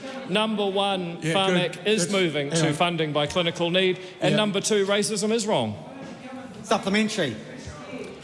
What has the Minister in addition asked Pharmac to focus to in his most recent letter of expectations? Well, Mr. Speaker, in my latest letter of expectations to Pharmac, I've set clear expectations for Pharmac to continue delivering the medicines and medical technologies that Kiwis need more efficiently. I've asked them to ensure assessment, procurement and exceptional circumstances work continues at pace to support access to medicines. Of particular importance, I have asked Pharmac to continue its work on the wider health, social and fiscal impacts of funding decisions. For example, diabetes is just one condition where the economic benefit to New Zealand of drug treatments versus simple pharmaceutical costs can be measured in the years of dialysis avoided, kidney transplants avoided or delayed, savings to the Health NZ budget, a person's ability to work and earn taxable income, and reduced need for disability or other support. By starting to think about all the benefits of medication, we can ensure that we optimally fund medication to help as many New Zealanders as possible. Point of order, Mr. Speaker. Point of order is? As I was beginning this excellent answer, I heard Willie Jackson say, you won't debate because you're too scared. I think that's a very sad reflection on you as the Speaker, and he should be asked to withdraw it. I did not. I was aware that Mr. Jackson was making various statements and could not actually hear them. Well, he does stand by? Yeah, well, look, Willie, I've been in circumstances where I've tried to debate you. In fact, in 1999, I wanted to have a debate with you. We ended up having a bet over it. You lost it. You've never paid it. So I won't be engaged with that further. Todd Stevenson. How has Pharmac been able to focus on these priorities? Well, Mr. Speaker, in response to that earlier exchange, I just didn't want to have a battle of wits with a half-armed opponent. But, Mr. Speaker, the government the previous exchange was between me and you, so I'm not sure you should describe yourself quite that way. Please just... Mr. Speaker, this government took over... Well, I've said because I didn't want to have a battle of wits with a half-armed opponent, and the half-wit is you, Mr. Jackson. We'll stop the question. Mr. Jackson, calmer. Mr. Speaker, back over here on the adult side of the room, the government has allocated more than $7.2 billion to Pharmac over 4 years. This includes a $54 million uplift over 4 years announced in Budget 2026 and a $604 million uplift over 4 years announced in June 2024. That means that Pharmac has been able to make 135 decisions to fund or widen access to medicines, including decisions on 47 cancer medicines. Over 680,000 patients are expected to benefit in the first year of funding from these cancer medicines, but there is more work to be done, and that is the important work that this government is doing for New Zealanders at their most vulnerable times. Question number 6, Debbie Naruapaka. Tēnā koe, to Speaker. My question is to the Prime Minister. Does he stand by all his government statements and actions? The Right Honourable Prime Minister. Yes, and particularly our desire not to institute a capital gains tax supported by Te Pāti Māori. That's not true. Does he consider directing 13 government agencies to review treaty provisions across 28 acts to have been an efficient use of government resources during a cost of living and public services crisis? Well, again, as we've talked about in the House before, we've had treaty clauses built up over 30 to 40 years. They're quite inconsistent. We want to make sure that they have certainty at the legal risk. The obligations to all parties are spelled out well, and that's why we're doing it. Supplementary. What tangible improvement in the lives of New Zealanders will result from his government amending treaty provisions in 19 pieces of legislation? Well, actually, I'm very proud of the progress that we have made for Māori and the outcomes that have improved under this government. I mean, you can look at the 13 treaty settlements that have been advanced. You can look at the 1,000-plus Māori families that have been brought out of emergency housing. You can look at a 9% reduction in 4,000 fewer Māori victims of violent crime. You can see Māori youth offending down 28%. We've seen tamariki Māori immunised at 24 months just move from 60% to 71.5%, improving their health and well-being. And I think about the huge investment we've put into 1,000-plus homes, contracted with 35 Māori housing providers in order to make sure we do everything we can on the housing front too. I could go on. Supplementary, please don't. Why did a government that promised less bureaucracy require 13 government agencies to search legislation for treaty provisions to rewrite? Well, I think I've answered this question in my previous answer. Supplementary, can he identify one additional hospital bed, teacher, nurse, affordable home or reduction in household bills that will result from his government rewriting treaty provisions? Well, what I can say is that Māori patients seen within 6 hours showing up at an emergency department have gone from 68% to 73%. As I said earlier, tamariki Māori being immunised has gone from 60% to 71.5%. That's awesome. That's great news, and I think that's something that member would be celebrating with the government too. Supplementary. Can he name one Māori right or statutory treaty protection that his government has strengthened with the same urgency it has shown in reviewing, removing or weakening them? Well, I'm actually very proud of the 13 treaty settlements we've advanced. I'm very, very proud that after many governments failing to do so, that we've reached a resolution on the Nelson tents, and we're very excited about that. And I'm also very pleased to see the Taranaki Moanga Redress Act passed as well. Can he name a single iwi hapu Māori organisation or Māori community that has asked his government to make weakening treaty protections across legislation a priority? Well, I'm proud of the ones that we have worked with in terms of offering up 1,000 extra homes, $442 million, as I said, spent with 35 Māori housing authorities to make sure that we do a better job on social housing. Supplementary. Supplementary, the Right Honourable Winston Peters. Does the Prime Minister think that as a criterion of achievement that the Te Pāti Māori is now asking people not to vote for them as a party? No, the Prime Minister can't answer that question. No, he can't. Yeah, Supplementary. Well, let's see.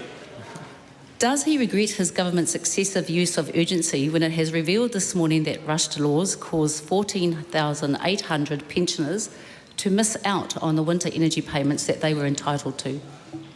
Well, that is unacceptable, and I'm sorry that that has occurred. What has been the focus is, one, is for MSD to make sure those payments do get to those people as quickly as possible, and that a good review is taken to actually fix that issue. It's important we fix it, and we are fixing it.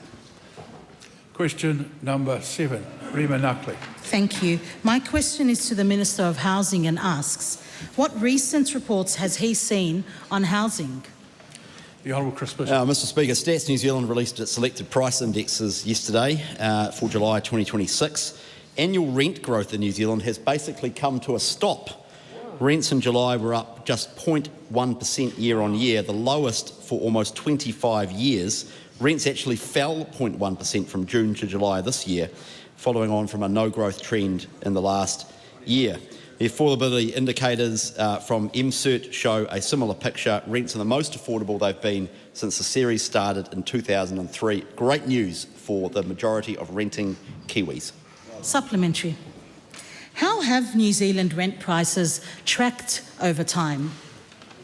Mr Speaker, Stats New Zealand publishes a rental price index which has shown a general decline in both the stock and flow measures since November 23. If you consider rents for new tenancies using tenancy bond data, these have remained flat and have actually fallen in some cities like Wellington. It's a vast improvement on the 2017 to 23 period, where rent prices for new tenancies rose by $180 per week.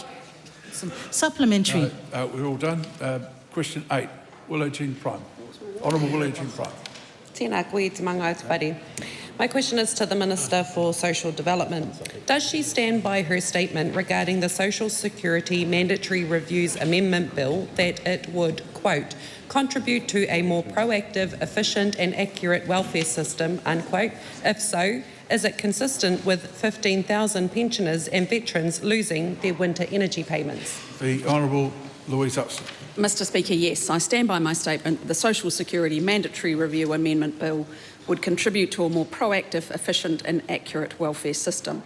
The omission in legislation affecting some superannuitants and veterans' pensions clients' winter energy payments is not acceptable. That outcome was not intended, and I was disappointed when MSD brought this to my attention last week. I immediately directed MSD to fix the problem, and I've asked for a review to understand exactly what's happened and the impact. MSD has advised that all affected payments have now been corrected and measures put in place to ensure no further clients are affected. I apologise to any New Zealander affected by this. Supplementary. Who is correct? The Minister who described the issue as caused by a policy omission by MSD, or the Prime Minister who said it was an IT issue? Mr Speaker, it's quite straightforward, so let me walk members through it. There was an omission made in the policy stage, and the winter energy payment was not included as an excluded item. That policy omission was then omitted in the legislative process. That then, when the IT rules were put in place, it was again omitted.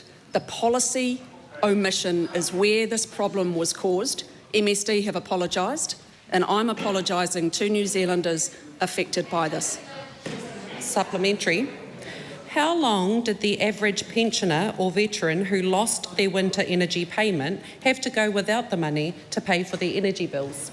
Mr Speaker, I don't have that detail, but I have asked MSD to provide me with more detail about this issue. But what I can say is the maximum amount affected was less than $300 per superannuitant, which I accept would have caused harm, and that is why I have apologised.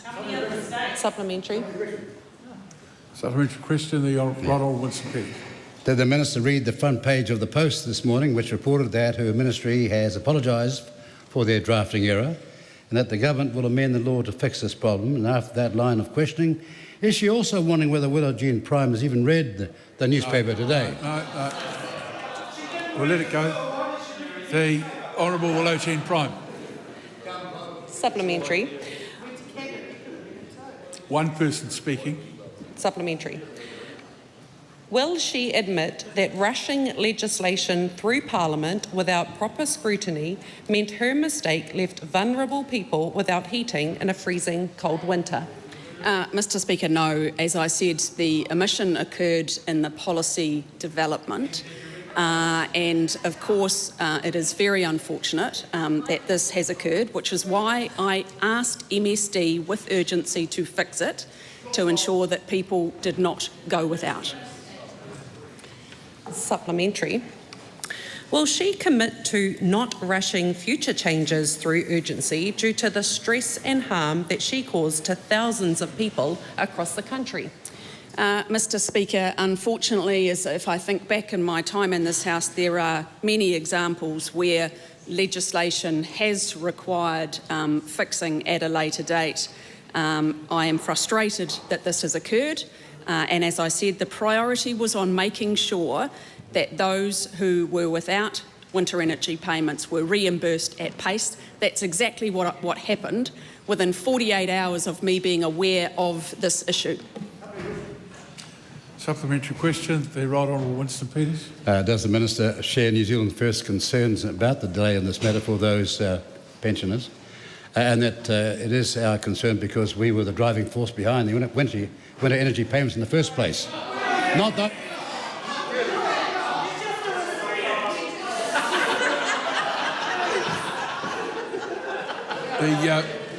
The Minister may respond. Just a moment. Hang on. The Minister may respond to the first part of that question. Mr Speaker, I know that the winter energy payment is valued by many, many New Zealanders. Supplementary. Will she take responsibility for the thousands of pensioners and veterans losing their winter energy payments? Well, Mr Speaker, as I said, there was an omission. MSD has apologised. I've apologised. And every single person has been reimbursed for that. Okay, we'll go to question number 9, the Honourable Marama Davidson. Ngā mihi Just, i te māngai. And no one else. Thank you. I te māngai. Ki te pirimia, e tautoko ana ia I ngā kōrero me ngā mahi katoa a tōna kāwanatanga. The Right Honourable Prime Minister. Yes, in particular actions not to institute a 45% top income tax rate, an inheritance tax, a gift tax, a rentals tax or an asset tax. Is he confident that the use of automated decision-making and mandatory reviews has not resulted in wrongful cancellation of main benefits such as job seeker or the supported living payment due to processing delays or errors? Yes, and I'm very supportive of the use of those tools in order to be able to free up staff to be able to support others with more complex needs. What is he doing to reduce the risk of starvation, disease and fisheries bycatch to the hoiho, the rarest penguin in the world? Well, I know the Minister of Fisheries feels incredibly strongly about this issue, and I'd encourage the member to direct her questions to him. Does he have confidence that his Minister for Oceans and Fisheries, a minister who has taken pride in being wined and dined by the fisheries industry, is the best person? No, sorry. The question will terminate unless you can She knows that. ask that without the added emolument to it. Thank you, Mr. Speaker. Does he have confidence that his Minister for Oceans and Fisheries is the best person to ensure bold and immediate steps are taken to protect huiho from commercial fishing? Absolutely. Yes. Does the Prime Minister accept that fisheries-related mortality is a preventable, human-caused threat to mainland huiho and that his government has the power to reduce it? I'm very confident in the actions of our great Minister of Oceans and Fisheries. Will he commit to extending protections across the known huiho habitats from Canterbury and North Otago to Rakiura and out to 14 nautical miles? Again, I would encourage the member to direct her questions to the Minister of Fisheries and Oceans. Question number 10, Nancy Liu. Thank you, Mr. Speaker. And my question is to the Minister for Media and Communications. Is he considering implementing a streaming tax? Mr. Speaker. The Honourable Paul Goldsmith. No, I'm not. Good. And that is because New Zealanders do not need more taxes, and the people who tune in to Netflix or whatever other streaming device they have don't need to be paying more taxes.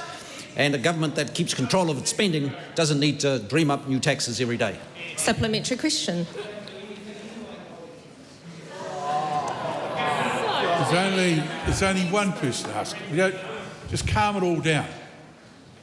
Nancy Liu. Supplementary question. Has he seen any recent proposals for a streaming tax? Well, as a matter of fact...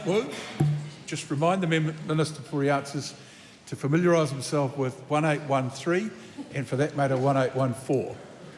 The government's already a little bit behind the ball today for previous infringements. Could you give me 5 minutes to read those two? Well, I would have thought, given the Minister's expertise in all 11 portfolios, that he might have that at his fingertips. Mr. Speaker, I have seen some recent proposals. In fact, the government has been considering a members' bill that has been before the Parliament by Willie Jackson proposing such a tax. We don't agree with it, although I'm surprised because we can't find that bill anymore this morning. And so I'm not sure where it lies. No, you've said enough. Question number 11, Dan Roseman. Point of order, Mr. Speaker. Point of order better be a decent point of order, not a trifling. I seek leave to table a document, which is the Broadcasting Commercial Video on Demand Levy Amendment Bill, which is no longer available on the parliamentary website. But it is publicly available, so we'll let that go. Dan Roseman.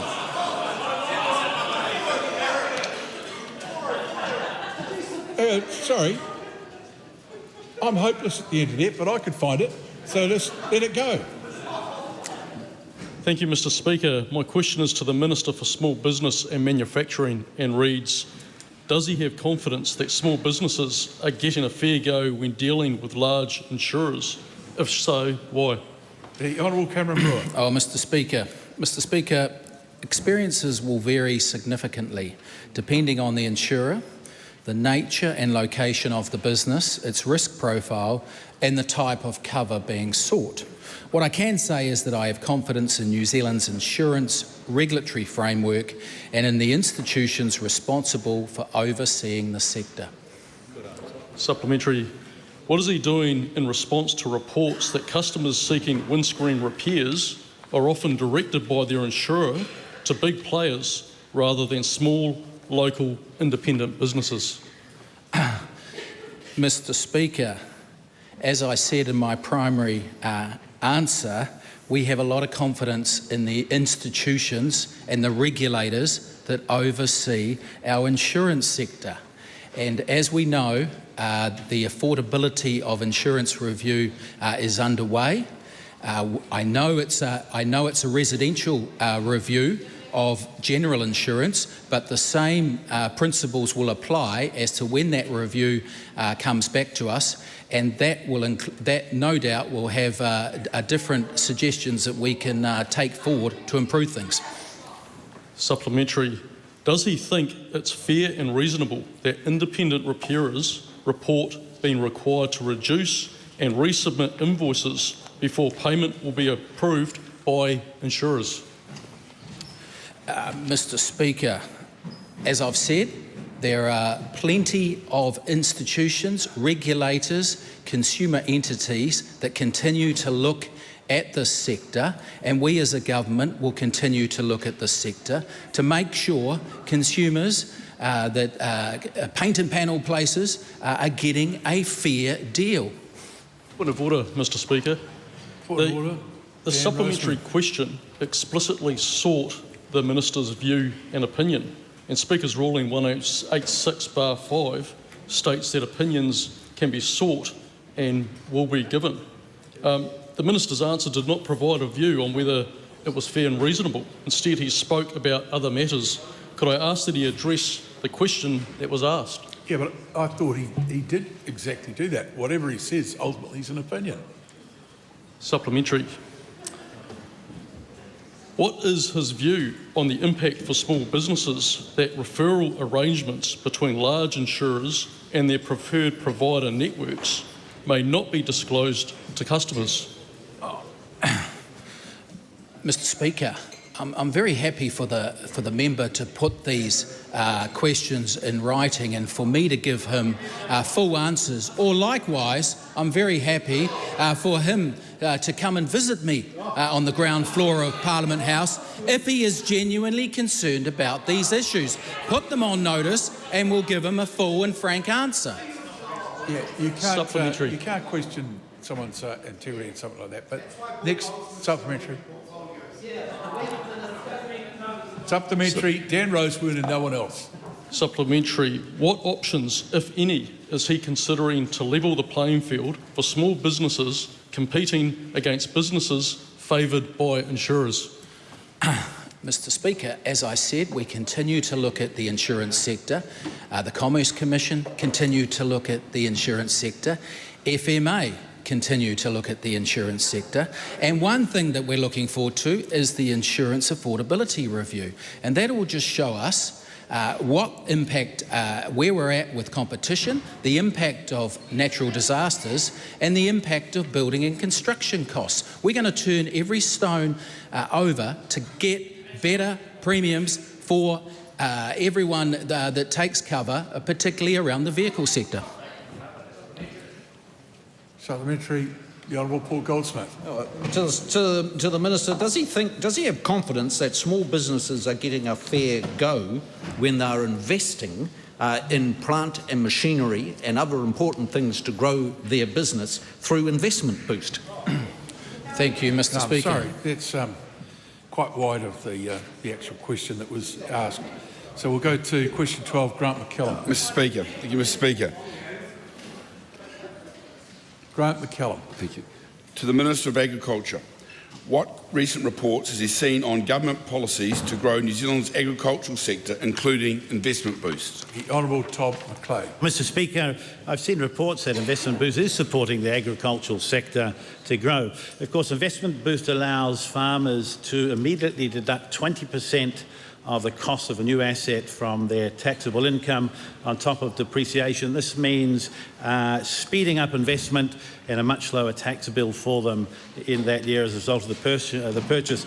Mr. Speaker, investment boosts makes it easier for farmers to invest in tractors and other equipment, in buildings. Many are installing new irrigation and effluent systems, which all helps boost productivity. I've also seen the President of Federated Farmers, Colin Hurst, say that the deduction from taxable income available under investment boost can be a significant factor in getting these investments across the line. And therefore, no longer a quote, Mr. Speaker, investment boost shows that the national government backs farmers and all Kiwi businesses, large and small, to succeed. Supplementary.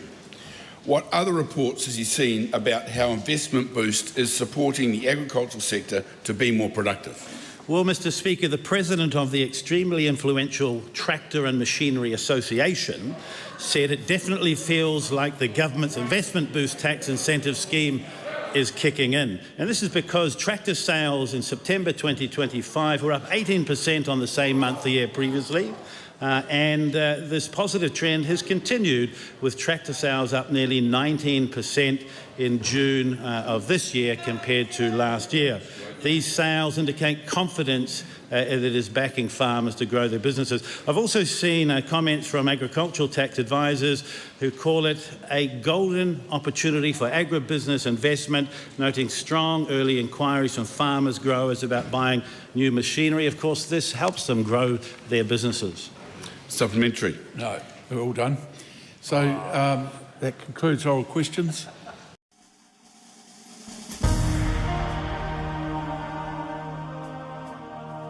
Live coverage from the House of Representatives will resume at 7:30 p.m. An uncorrected transcript of today's oral questions is available at www.parliament.nz.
Live coverage from the House of Representatives will resume at 7:30 p.m. An uncorrected transcript of today's oral questions is available at www.parliament.nz.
The House is resumed. When we broke for the dinner break, we were on the Disability Support Bill, second reading, up to interrupted speech 7, and Joseph Mooney has 5 minutes and 43 seconds remaining. Joseph Mooney. Thank you very much, Madam Speaker. I was just talking about the second, or just about to start talking about the second tranche of section, or clause 8 rather, and the committee's recommendations was that we thought it was important that the principles should include aspects specific to the disabled person rather than focusing solely on the wider system surrounding them. And so we recommended that decision makers should take into account, say, any eligible disabled person's choice or preferences, including whether the person requires support to communicate and make their choice and preference, safety and dignity, immediate and long-term needs and circumstances, their own resources where appropriate, support from other publicly funded services, and support from family, whānau, or other culturally recognised groups in their community where appropriate. This was in response to submitted suggestions that we heard throughout hearings on this bill, and we took elements from these principles from the Enabling Good Lives Principles and the United Nations Convention on the Rights of Persons with Disabilities. The other important matter, one of the most important things that we heard repeatedly from submitters was Clause 11 of the bill, Madam Speaker, and what's often called ministerial programs. And we heard the importance that the community placed on consultation. And so submitters expressed concern about leaving the details of such programs for secondary legislation. We note that in the absence of this bill, there is nothing currently prohibiting the Minister from introducing changes to means testing without notification. But we thought it was important to recognise this consultation concern, and again, understand that a high standard of communication is consistent with the UN CRPD and the New Zealand Disability Strategy. And so we recommended inserting a new subclause to provide that the Minister must consult such representative disabled persons as the Minister considers appropriate before making such a support program. However, note, Madam Speaker, that the bill does not change eligibility entitlements or support.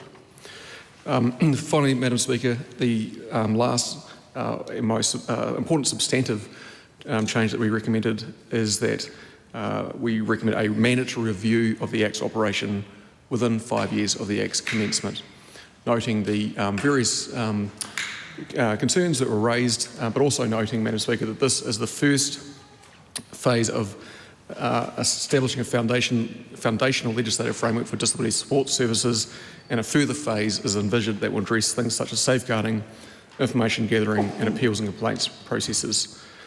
So, Madam Speaker, I'll conclude my comments by thanking again all those who worked very hard on this, and I think we've got it to a very good place, Madam Speaker. I want to thank the many members of the Disability Support Services community and disabled people who came and spoke to our committee and informed the changes that we now recommend to the House, and thank the Minister for taking these and indicating this will be amended accordingly. So with that, I support this bill to the House. Ingrid Leary. Well, Christopher Luxon promised to make life better for New Zealanders, and not only has he made it worse for the disabled community, but he's made it able to be worse in the future going forward. And I can't imagine many disabled people across New Zealand tonight watching this thinking that this is any kind of a good bill, regardless of the things that have been done to it at Select Committee. Because think about what it must be like to have a disabled child, to fight all the time to try and get your child the same level of rights and opportunities as other children, to be able to afford them dignity that every New Zealander deserves, and then also lie awake at night sometimes thinking, in particular cases, what is going to happen to my child when I leave this earth? Who is going to look after them? And that is the nature of some of the submissions that were made to the Select Committee. Harrowing submissions. And that is what brought more than 16,000 people to this Parliament to protest against this particular bill. And the government's own documents admit that most people were against this bill. So I don't know why members opposite think that it's suddenly been knocked into shape. If we look at the bill, it tells us exactly what National thinks about disabled people. Look at the language. It describes disability support as a, inverted commas, contribution to care. It focuses on the responsibilities of families and whānaus. It gives ministers power over programs governing eligibility, assessments and conditions on funding, and it explicitly legislates to manage the Crown's fiscal and litigation risks. So here we are talking about the different and diverse disabled communities across New Zealand who are now being characterised, Madam Speaker, as fiscal and litigation risks. Where is the dignity in that? Where is the dignity in that? Disabled people are worried about risk to their independence. Brothers and sisters are worried about what is the level of so-called responsibility that they will have to carry for their siblings, regardless of how much they love and care for them. And family carers are worried about their rights. And National is just worried about fiscal and litigation risk. And this shows that this government doesn't listen, because we've heard in this House tonight that the disabled community have said nothing about us without us. They've made that very clear. They made it clear at the handover of the petition which I attended. They were angry, but this government introduced a bill that most submitters opposed. And disabled people are frightened by this, and I know why they're frightened, because they know their way around the disability system better than anybody. Absolutely. Better than the officials, better than the ministers. They have navigated it all their life. They know which bits work and which bits don't work, because they are motivated by looking after their lives, looking after their loved ones, and especially looking after their children. And then on the 26th of June in this House this year, the minister said that their fears were scaremongering and misinformation. She characterised the real fears of that community as misinformation. Now, those families are not confused. They understand how much is at stake. Right. And legislation isn't just about what the Minister Louise Upston promises she will do tomorrow. It is about what is going to happen in the future, and that is what they're nervous about. Because the bill allows support programs dealing with eligibility to have different assessment requirements, conditions on funding, how support can be provided, and it allows ministerial directions about how powers and discretions are exercised. And even after Select Committee, the Minister must only consult with representatives of the disabled people only as the Minister considers appropriate. Where is the dignity in that? And what gives the Minister that level of discretion? What part of nothing about us without us, and what part of the power imbalance that is going on here is served by that little tweak at Select Committee? Yes, it's better than it was, but it's still not good enough to support, Madam Speaker. The bill says a failure to comply with those consultation provisions would not invalidate the program.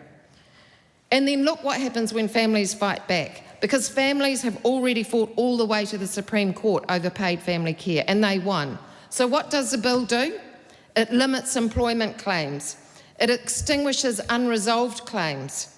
It bars certain claims from relating to past decision. And this is all about the Crown wanting to manage its fiscal and litigation risk, once again dehumanising the many disability communities across the motu. That is so undignified. It is so unfair to the families who fought. It is so unfair to the families who went to court. It is so unfair to the families who won.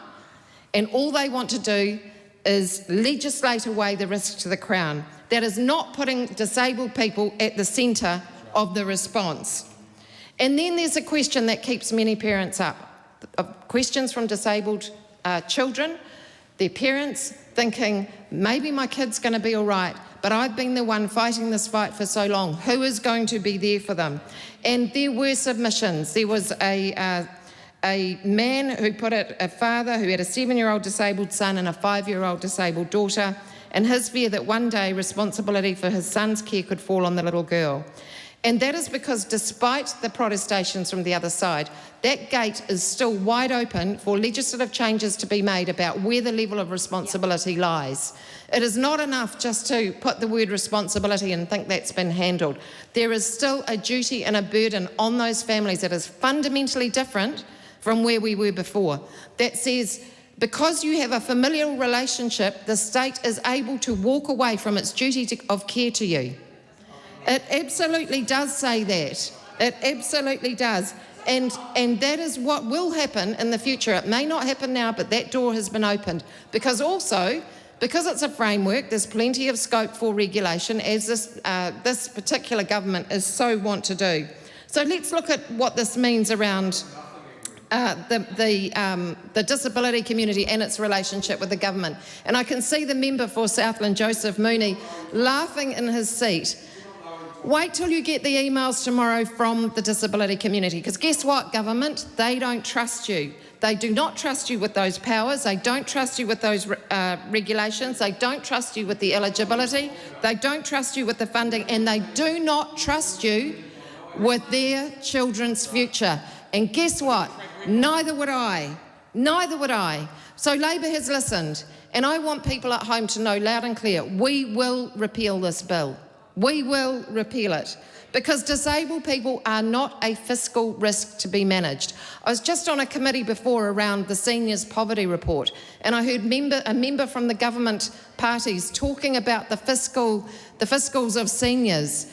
This government sees people as fiscal risks and fiscal opportunities. That's how it measures the world. It is dehumanising. Disabled people are New Zealanders. They have rights, they have dreams, they deserve dignity, they deserve choice. And what the government's doing is frightening the very people it should be protecting. And we heard that loud and clear at the handover of the petition. And it's all very well for the members over there to sit there and snort, but I didn't see any of them at that handover. They were not listening to the disability community, and neither apparently was the minister, who admitted that she did not listen to the submissions.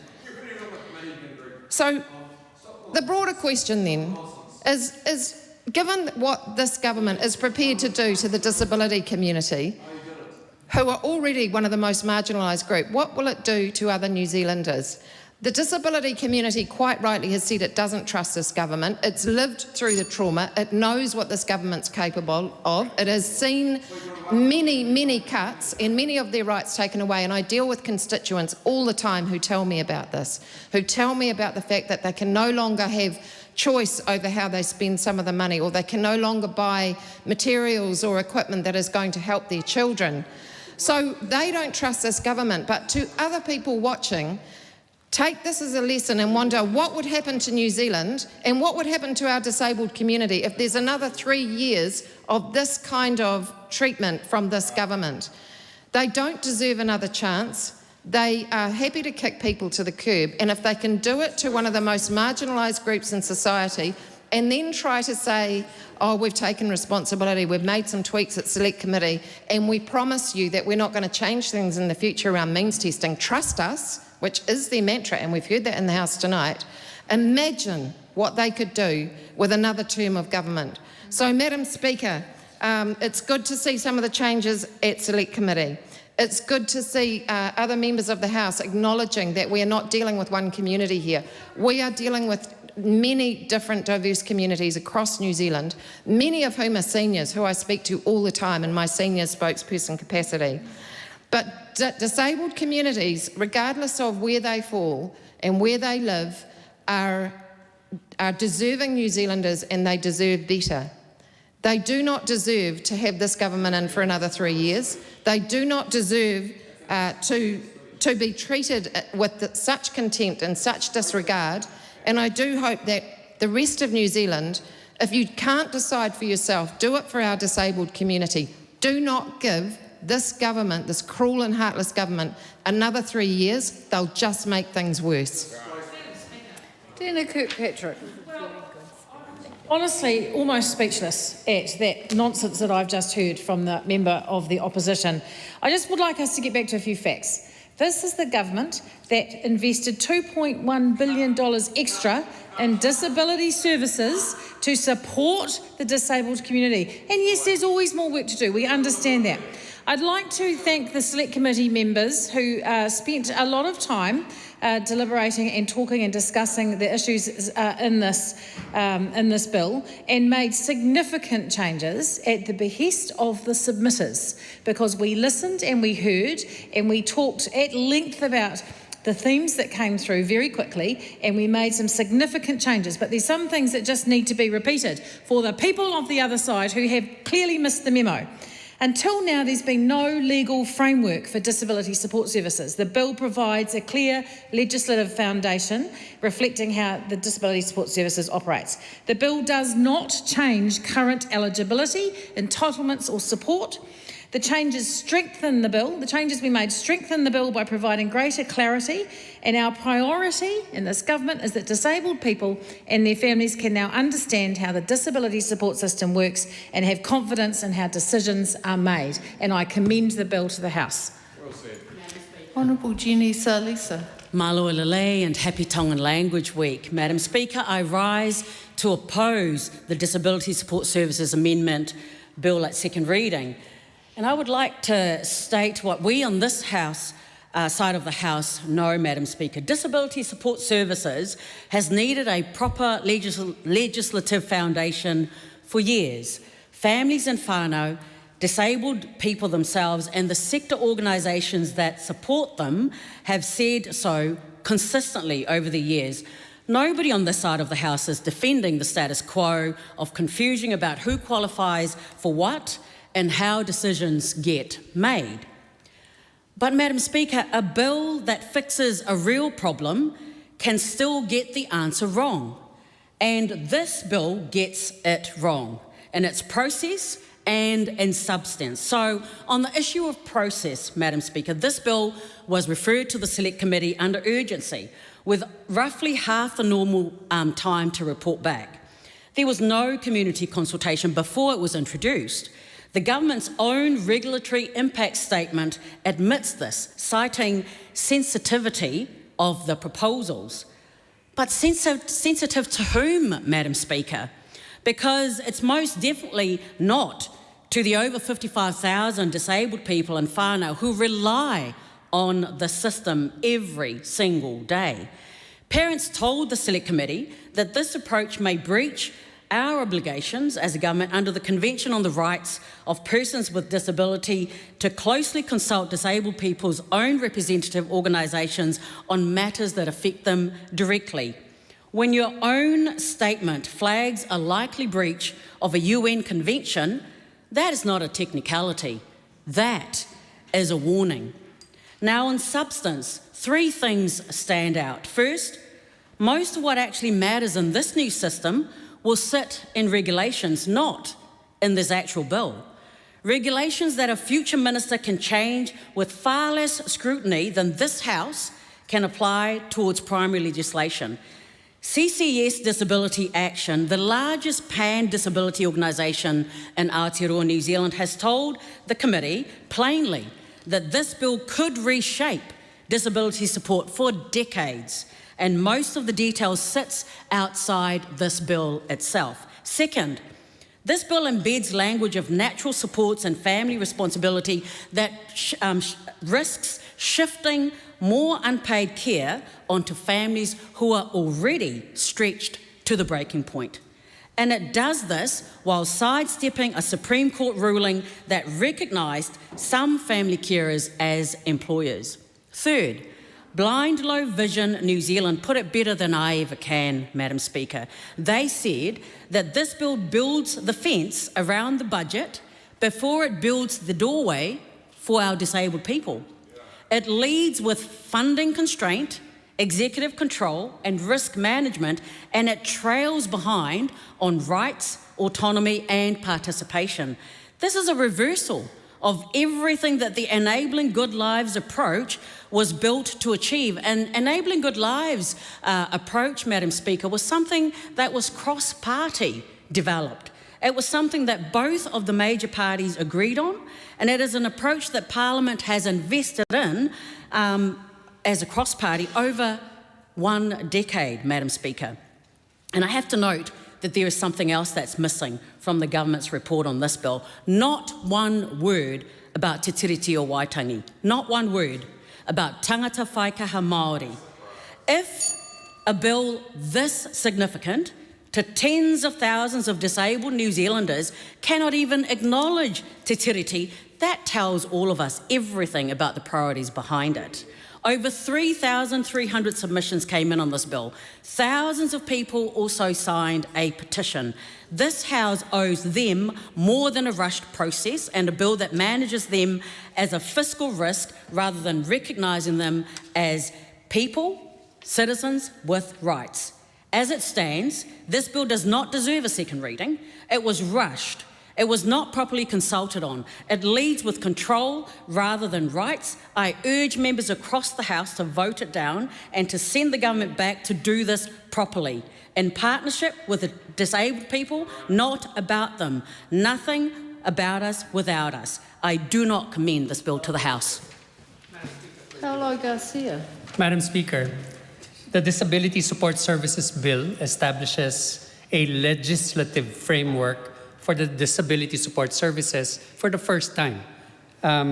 It's intended to improve consistency, fairness and transparency, and the sustainability of the system.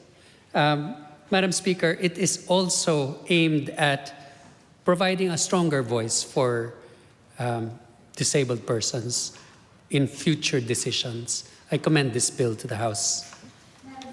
Helen White. Malona Lang.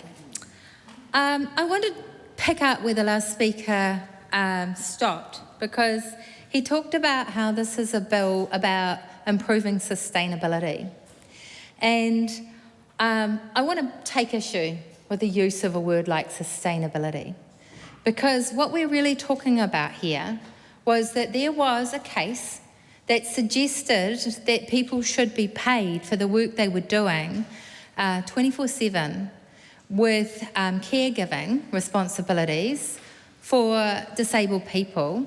And as a result, this government has brought in a piece of legislation that cuts across any discussion of those rights, any exploration and any finding that they had rights to that kind of payment. That's what actually is happening, and that's what we're calling sustainability. So it's no wonder when we talk about language like that being used, instead of talking about how we're actually cutting financial cost, that people don't trust this government. It's absolutely no wonder when we abuse words like sustainability, when we do that. And I was on the committee, and I note that the chair was suggesting to Ingrid Leary that her speech was not compelling because she wasn't on that committee. I listened to Ingrid Leary's speech and I agreed with what she said, and I was on that committee. And I was on that committee, but I was also here when the House decided that that matter needed to go to our select committee, along with several other matters, other law changes that were significant. And it had to go, and we had to meet in the time of the usual sessions of Parliament, which means I cannot do my job in this House in the same way I usually would. I had to go and sit on that committee in those times, and submissions had to be rushed, and they had to be in very, very quickly. And nevertheless, we had many submissions, and we had to get through that process. And I rose and I objected at the time, and I said, this is going to be really hard. A, we have other work that the committee has been sent to do in this period of rush. B, we have people who are disabled, and it's going to be really important that they're heard on this, and it's going to be harder to make that possible and to make them feel heard on this. And actually that was all dismissed. When we got into the submission process, we heard repeatedly from submitters telling us that they were distressed by the fact that it had been a rush process. They were distressed by the fact that they hadn't had much time to come to this place, this House, where they belong, to give submissions. And I felt ashamed. And what got mixed up in the message, again, was you don't understand, this isn't urgent. We're hearing submissions. We were hearing submissions in a big rush. And it did impact on those submitters, and it did impact on the quality of what we heard, but it also impacted on the trust that people had in us. And I will never actually forget one of those submitters coming in and talking about looking after his disabled family members, and he was pretty eloquent, actually. He gave a pretty good account of what was going on for him, and the heaviness of some of the responsibilities he had. And I don't think he meant any disrespect to the love that he had for the people he was looking after at all. But when he got into the corridor, he just burst into tears, and there was a howling from the corridor. And it was one of the moments I was most ashamed of in this house, because we were whipping through submission after submission. We had to have a subcommittee so people could only meet with half the committee. That's what we do when we're in a rush. And it was to get this piece of legislation back here. And it sure as hell was not coming back because we urgently needed a framework. What we urgently needed to do was actually cut the rights of people to go through a legal process in the Supreme Court. So if anybody is listening here and they are confused about why this is here tonight, why we are going through this process, it is not because it is a more sustainable system. It is because this House did not want to face up to the reality of the cost, the actual value of the work done by those family members. Now, I want to get on to why people feared that there would be further changes in this piece of legislation, and that is because a lot of the detail isn't in this piece of legislation at all. Yes, it has a framework, and it has an enabling of things like asset testing. And we've heard the Minister tonight, and I wrote down what she said. She said, I do not intend to expand asset or income testing. Well, the Minister may be prepared to make that commitment herself, but she might not be the Minister in a few months. She might not be the Minister. There may be the same government and she might not be the Minister. That's the way that ministers work. They flip from place to place. And actually, another minister won't have made the same commitment. And actually, it will be possible for that to happen. So it's cold comfort to have that kind of assurance. What you could actually put in the legislation is you could put some promises and binding obligations. It could have in the primary legislation that there are not to be regulations or secondary legislation that takes this further. There could be that, but that's not here. So I am not reassured by those words. In fact, I think they are a response to what was the outpouring of anger and grief and frustration that was undeniable by those people who were heroes.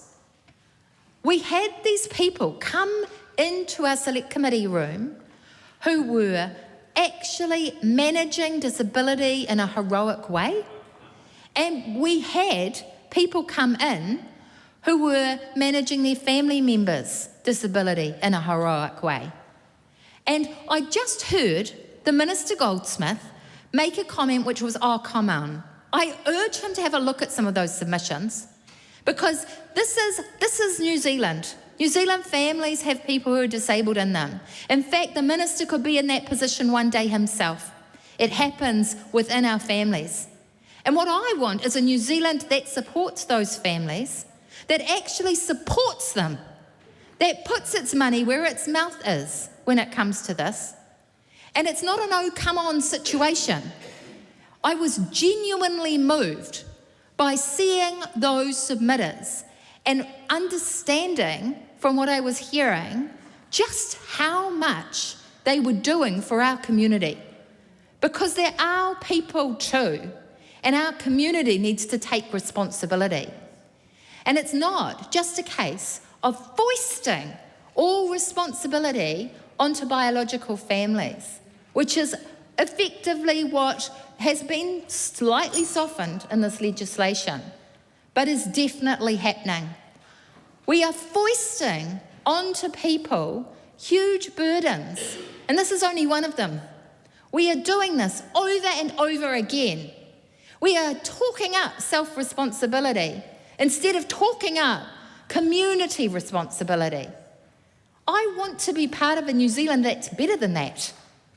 I think we've got a much, much better future than that. I think we have to face the fact that caregiving in this country has not been given the value it deserved.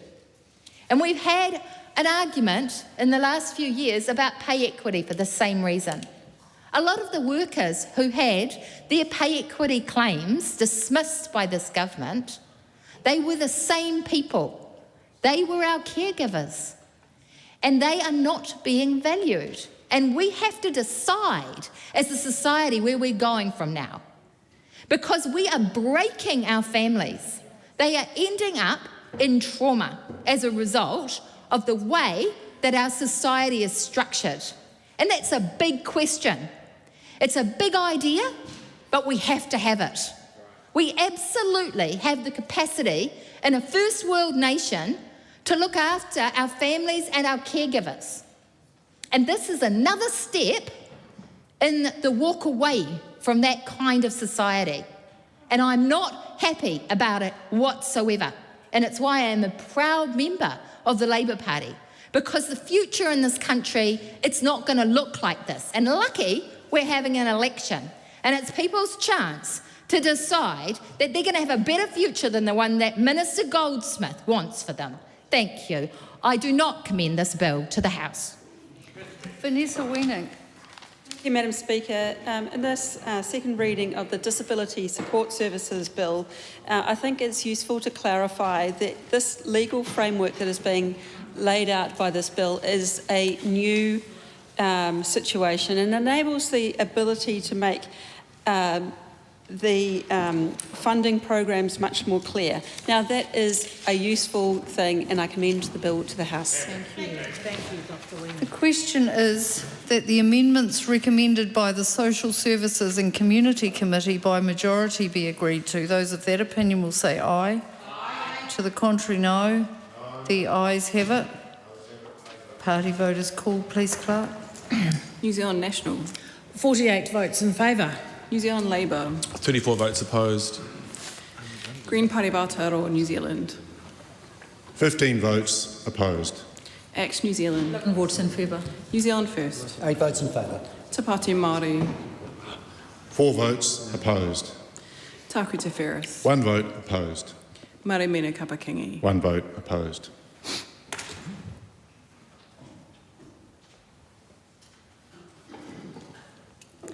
The ayes are 67, the noes are 55. The question is agreed. The question is that the motion be agreed to. Those of that opinion will say aye. Aye. To the contrary, no. The ayes have it. Party vote is called, please, Clerk. New Zealand National. 48 votes in favour. New Zealand Labour. 34 votes opposed. Green Party of Aotearoa, New Zealand. 15 votes opposed. Axe New Zealand. 11 votes in favour. New Zealand First. 8 votes in favour. Te Pāti Māori. 4 votes opposed. Tāku Te Whereas. 1 vote opposed. Mare Mena Kapakingi. 1 vote opposed.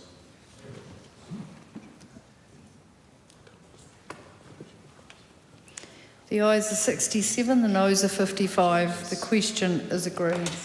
Disability Support Services Bill, second reading. This bill is set down for committee stage next sitting day. I call on Government Order of the Day number 3. Climate Change Response Tort Liability Amendment Bill, third reading. Honourable Paul Goldsmith. Madam Speaker, I present a legislative statement on the Climate Change Response Tort Liability Amendment Bill. That legislative statement is published under the authority of the House and can be found on the Parliament website. Honourable Paul Goldsmith. Madam Speaker, I move that the Climate Change Response Tort Liability Amendment Bill be now read a third time. How much damage can you do? The bill amends the Climate Change Response Act 2002 to confirm that the role of the developing, setting and implementing regulatory policy in respect of greenhouse gas emissions sits with the elected government and the Parliament. It does this by creating a statutory bar on tort liability for emissions-related climate change effects. The bar will apply so that no person can be found liable in tort for emissions-related climate change effects. The bar is targeted It does not affect all tort liability that has already been established under common law, such as negligence. It does not change New Zealand's climate targets or the approach that the government has set for meeting them under the Climate Change Response Act 2002. It does not change the obligations of New Zealand businesses under the Act or the emission trading regime. The change responds to Smith v Fonterra and will prevent the courts from creating a parallel and potentially contradictory regime to the one provided by the Act. The bar is aimed at preventing the development of a novel form of tort liability that does not yet exist. I note that although the bar will apply to existing proceedings, it will not take existing rights away from Mr. Smith. The court has only dealt with procedural matters. It has not heard, let alone determined, whether tort liability for emissions-related climate change may exist. As no rights have yet been identified in the existing case, the bill will not deprive the litigants of any fruits of litigation. The bill has not altered the law, rather it will remove the prospect of finding out what the common law might eventually say.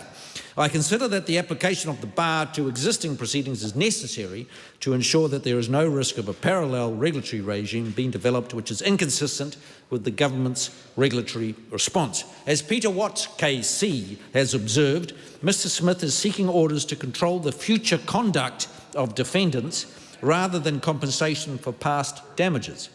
The injunctions being sought were ultimately asking the courts to exercise powers to shut down or sequestrate the assets of such businesses as the courts in their discretion chose, where those businesses failed to meet the court's orders to stop net positive emissions by scheduled dates. Madam Speaker, the government's view is that tort law is not an appropriate mechanism for responding to greenhouse gas emissions.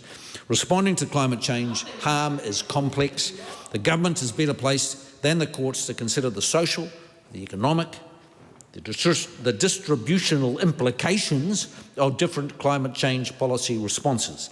The bill will therefore confirm that the role of setting and implementing regulatory policy in respect to climate change gases sits with the executive and the legislature. Making this change now is necessary to avoid years of uncertainty as the case navigates the courts. The statutory bar will provide businesses with the certainty about their obligations and maintain the coherence of the regulatory system. Madam Speaker, in conclusion, the bill clarifies the law to ensure there is certainty around climate change obligations of New Zealand businesses. It also ensures our response to climate change is managed by Parliament and by the executive at a national level rather than piecemeal litigation in the courts. And on that basis, Madam Speaker, I commend this bill to the House. The question is that the motion be agreed to. Camilla Ballard. Madam Speaker, thank you, Madam Speaker. Just want to start by acknowledging the departure that we had from this House of Chris Pink. He was someone that was respected on both sides of the House and will be missed undoubtedly by many of us. So I just want to acknowledge his contribution. Madam Speaker, there's a lot to unpack here in this bill, and one of the important things about this bill is not just the rights that it would take away, but the process that the government is undertaking in order to remove those rights. And let me be clear, no matter what the Minister says in terms of the fact of his allegation that rights will not be removed, rights certainly will be, and in fact, if they were not to be removed, it is hard to know why this piece of legislation has come with such urgency to this House to be passed to prevent Mr. Smith from following through on those exact rights. Madam Speaker, certainty of the law is a right of all citizens. That means that we, sitting in this House, sitting in the courts of law, sitting in our homes, sitting in our schools, sitting in our prisons, wherever we may be in the country, we are all subject to the law, and no one, including Parliament, is above the law. And the law that applies to us as we sit here and stand here in the various places that we are around this country is the law that, as it currently stands in New Zealand at the moment. That is certainty of law, and that is the right that all citizens in New Zealand should have. Madam Speaker, there is sometimes retrospective law, but the constitutional conventions that we have in New Zealand is that retrospective law should only be and can only be justified in the most extreme circumstances. And I would submit that those circumstances have not been met in this case. And the type of retrospectivity that is proposed in this law is something that I have never seen before in this House. To have a man who has taken a claim under the law as it stands, have the names of his cases which are currently before the courts that he has spent a lot of money and time along with his representatives pursuing are listed here in this very bill and removed by the passage of this legislation. Now, Madam Speaker, it's not just my words, but if we look to the words of the Law Association, they call this bill extraordinary. And that's because that's what it is. What this Parliament proposes to do today with the passage of this law is extraordinary in the sense that it is retrospectively changing the law and it is taking away the common law right of Mike Smith to take his case to the High Court and determine if he has in fact had his rights impinged as a result of climate emissions. That is what they are taking away today. Now, the government may say, we didn't have a choice about this because it was creating uncertainty for business. Well, Madam Speaker, I disagree. The government had a choice. They could have let this case go through the courts. They could have seen what the courts would determine in respect of Mr. Smith's claim. They could have let the law as it currently stands in New Zealand at the time of Mr. Smith's claim and to this day until this law is passed be determined by the court, as it is for many hundreds of citizens around New Zealand every day. And they chose not to do that. They chose not to let the law take its course. They chose not to wait until an appropriate time to see if legislative change was needed. They chose to act in the middle of a court case and change the law, not only today, but for yesterday. Now, there's been a lot of talk about parliamentary supremacy, and we've had people on the other side of the House talking about the importance of parliamentary supremacy and the fact of this bill is indicative of parliamentary supremacy. I take a different view to that. I don't think that parliamentary supremacy is in question. I think it is very well accepted that we do have parliamentary supremacy, and the reason that we have that is because of the democratic country that we are in. And so the fact that Parliament can pass a law that changes the law not only today but tomorrow for Mr. Smith's case in terms of his existing rights and also on the rights that affected him yesterday is not in question. Parliament is supreme and Parliament can do that. And the question is, should Parliament do that? And I would say that Parliament should not do that because it is an affront to our certainty of law, the fact that you would put in place retrospective legislation that would change the law. Now, we have fought hard against this bill. I think this bill would have been in place last week if we had not fought this through the committee stage. But we can only, as an opposition, prevent this for so long. Tonight, the guillotine will fall on Mike Smith's case, and he will be prevented from pursuing his case that he has fought so long and hard over after tonight. Now, we asked the ministers, will there be any compensation for Mike Smith? We were told no.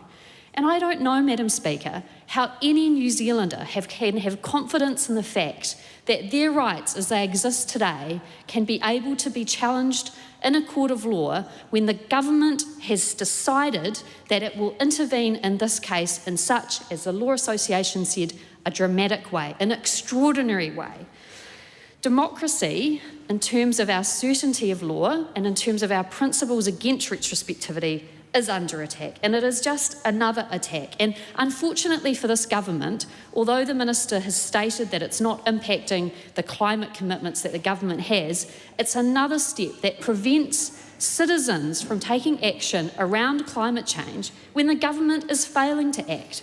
It's another right taken away from New Zealanders to allow them to ask the government to take climate change seriously when the government is ignoring climate change. So we've said, Madam Speaker, and we commit to repealing this bill because it is the wrong thing to do, and it is the wrong thing for an individual person, but the wrong thing for New Zealand as well. And Madam Speaker, I'm sure that others will mention this in their contributions, but the way that this bill came to this House adds another layer of distrust in our democratic system through the fact that this bill came through a process that was managed by the Prime Minister's office in an absolute messy, in a total mess that meant that, and this is all on the public record, that there were staff members who requested documents to be provided in hard copies only, and we can only assume the reason that those requests were made, and it does not reflect well on the processes that that office has, and I know that that's why the Ombudsman and other government officials are looking into those processes, because we deserve the right to know that transparent accountability is being made by our highest level of decision makers. So, Madam Speaker, this is a very sad day, and I want to, just if I might briefly, reflect on the Attorney General's speech to the Law Association, because I know the Attorney General. I was at law school, in fact, in public law with the Attorney General, and so many of these things that he is saying about public law I also agree with. But, Madam Speaker, I have to say, when he states in his speech that that we need to perhaps go have slower lawmaking, I just think it really is a situation where New Zealanders need to look at the actions of this government and not their words, because the speech in and of itself states to respect the rule of law and respect the constitutional conventions that we both learnt when we were at law school. But where we differ, Madam Speaker, is the fact that when it actually comes down to it, the bills that are coming before this House, and this bill in particular, which he does mention, is an affront to those conventions. And his justification for this is that he says climate change is an example of the type of policy that should be made by the legislature. Now, I don't disagree that climate change policy should be made by the legislature, but that doesn't justify a retrospective case going in, cancelling existing litigation that's before a court. It doesn't answer the question, Madam Speaker, of why this extraordinary step is justified. We cannot support this bill, and I would encourage New Zealanders to reflect on when they will say this is enough in terms of this government's trampling on our democratic conventions and the certainty of our rule of law. This is serious, Madam Speaker. If the government can do this to Mr Smith, the government can do this to anyone. It's affront to Mr Smith's right is an affront to all of our rights. Justice denied for one is justice denied for all of us. Steve Abel. Madam Speaker, if this apple is the earth, then the livable atmosphere is contained in the skin. In fact, the troposphere, where all terrestrial life exists, makes up about a quarter of the thickness of the skin on the apple. And from the deepest ocean, at its maximal point, the Mariana Trench, about 11 kilometres down, to the top of the troposphere is about half the thickness of a skin on an apple, which is only 1/3 of a millimetre. That tiny film of existence is wherein everything that swims and flies and crawls and breathes exists on the earth. Not just everything that exists now, Madam Speaker, but everything that has ever existed, from the primordial ooze to the dinosaurs to today. And outside that skin, there is, so far as we know, no life in the universe. We look at the Earth floating as that blue marble in space, and we think the whole Earth is living, but actually that thin sliver of skin on the outside in which we live is the only bit that sustains life. This bill amends legislation designed explicitly to protect the stability of our atmosphere. that vital necessity of life. And why do we have legislation like that, Madam Speaker? Because Dunwich Heath is cinders, because the Amazon faces critical collapse, because rivers and lake beds across the earth are cracking, because there is a fierce El Nino forming in the Eastern Pacific. And all of those things are an expression of the collision between the exponential factor of our industrial civilization, our growing economy and population and pollution and energy consumption, and the razor-thin sliver of life wherein we exist. And it's happening far quicker than we can even begin to imagine, Madam Speaker. The actuaries in the UK have just produced a report out of Exeter University, and they assessed that if we achieve 2 degrees of warming by 2050, the consequence will be 2 billion dead. That's 24 years away, Madam Speaker. It's actually unimaginable.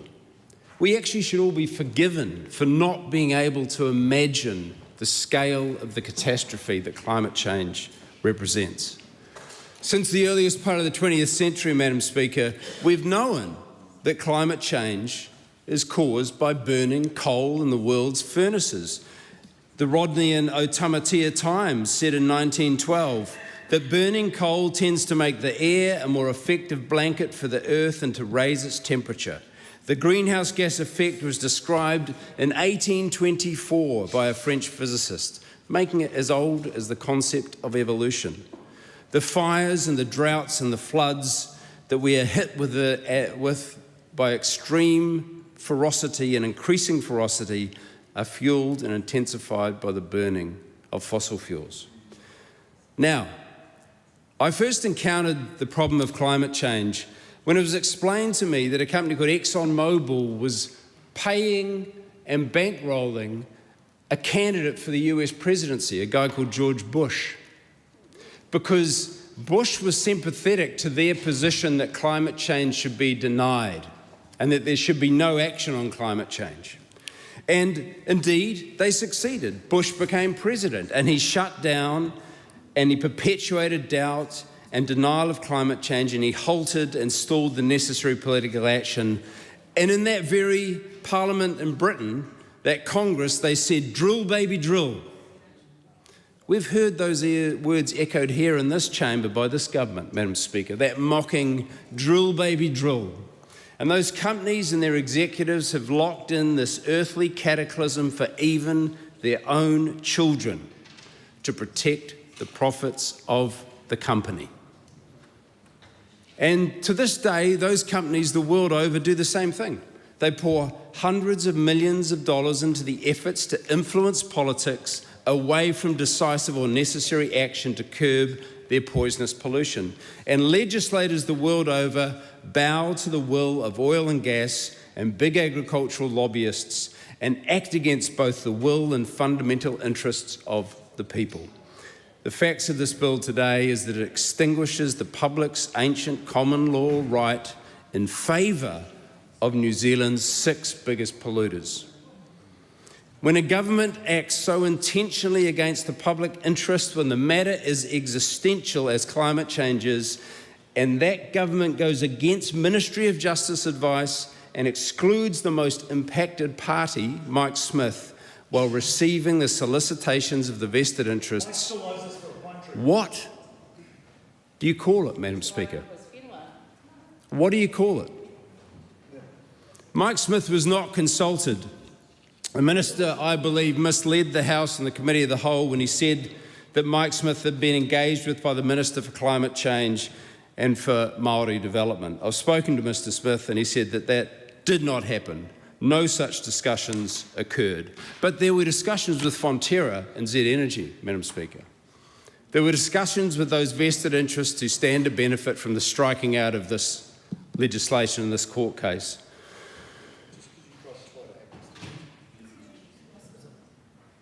There's a concept that was conceived by a philosopher called Hannah Arendt, She came up with the concept, the banality of evil.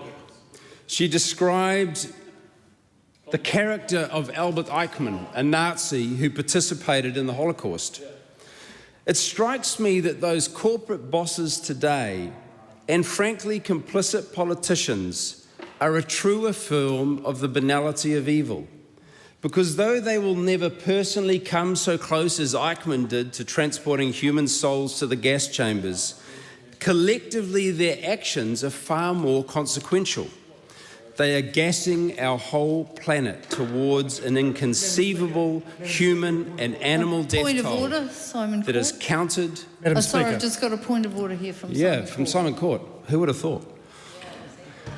Madam Speaker, while I respect the member's right to share his views, I think it's incredibly unhelpful and brings this House into disrepute to impugn members as if they are akin to the Nazis and Eichmann, who perpetrated the Holocaust, and I would like that member to withdraw and apologise.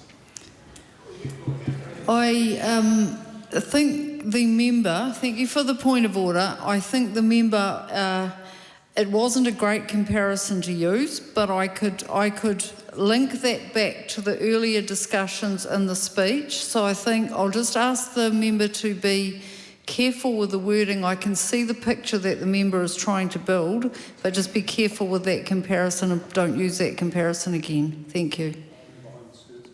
May I express, to complete the idea, that the concept of the banality of evil implies that there is a sort of a blandness to an action that has a terrible consequence. And right now, our whole planet is being effectively gassed.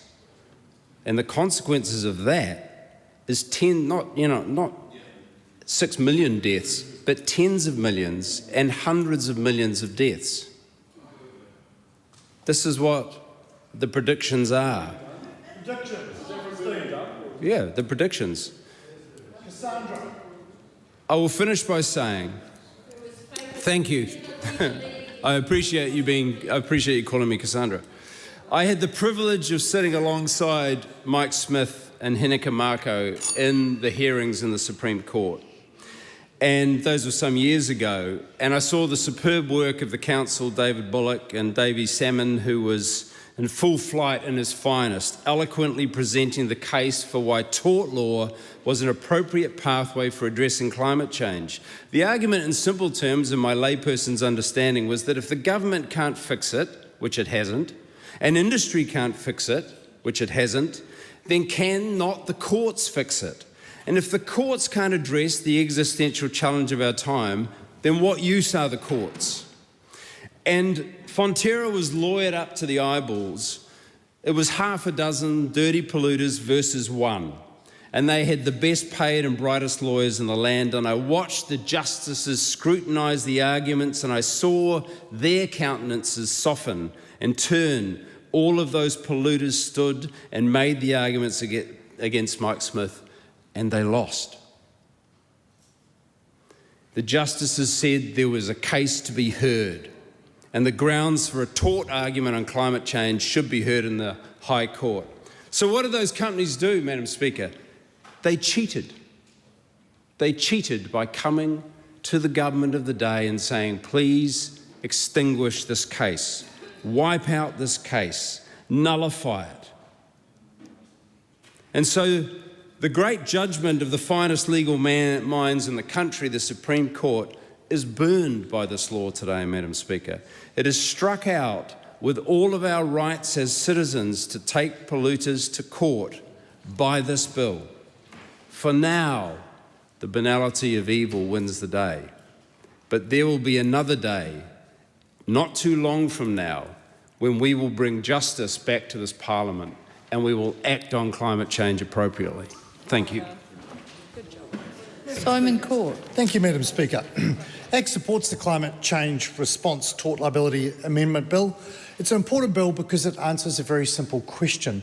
Who should make the laws of New Zealand? Should major questions of climate policy affecting billions of dollars of investment, energy security, farming and ultimately the cost of living be decided here in Parliament by elected representatives, or should they be developed by novel torts, one court case at a time? Act is very clear. Parliament makes the laws, courts interpret the laws. Members of this House are elected. We debate legislation in public. We have select committees. New Zealanders make submissions. The media can scrutinise us, and ultimately, if New Zealanders don't like the laws we pass, they can throw us out. That is democracy. This Parliament's already made decisions about New Zealand's climate policy, and we respond to greenhouse gas emissions in the following way. We have the Climate Change Response Act, we have the Emissions Trading Scheme that puts a price on carbon, and we have emissions budgets and targets. Those are deliberate policy choices, Madam Speaker. At first reading, I warned that the litigation that this bill responds to could result to a parallel and contradictory climate regime. That remains the fundamental problem that this bill fixes. If somebody believes climate policy is wrong, then there is a democratic solution available to them. Let them make the case that oil, gas and coal have lifted billions of people out of energy poverty, but the Greens want to turn them back to poverty. Let them make the case that oil and gas have enabled billions of people to escape food insecurity and have prevented famine, global famines. Let them make the case for global famines and food insecurity, Madam Speaker. Let them make the case for unreliable transport, because oil and gas mean we have reliable and safe infrastructure and transport. Convince Parliament, make the argument, campaign on it, win an election, change the law, angry Deborah Russell. But what we should not have is activists attempting to achieve through litigation what they failed to achieve through the democratic process. New Zealanders spoke and they sent this coalition government here to fix the problems the previous government has caused. If a court created a new tort that exposes a handful of New Zealand businesses to enormous liabilities for their tiny contribution to a greater global problem, those costs don't magically disappear. They fall on shareholders. That's us if you have KiwiSaver or any type of retirement savings. They fall on workers who are made unemployed or in poverty because of high energy prices. They fall on farmers and they fall on consumers. They show up in the price of electricity, transport, fuel, construction, and everything else New Zealanders need. And eventually, investment looks at New Zealand and says, too hard, too dodgy, we'll go somewhere else. And that matters when New Zealanders are already struggling with the cost of living. ACT wants this country to be a place where people can build things, produce things, and invest with confidence. We need more energy.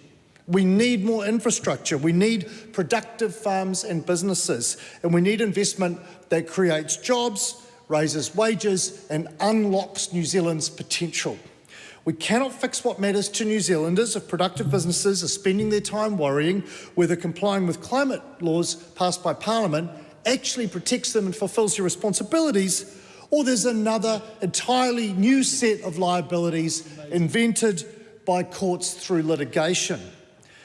Now, there's another point that I made at first reading, Madam Speaker, which is the climate doom that the left consistently refuses to grapple with. That is carbon leakage, because you can make producing something in New Zealand prohibitively expensive with climate policy and taxes and bans. And I see the member Chloe Swarbrick there looking up at the ceiling, wishing that the climate gods would save her from this government.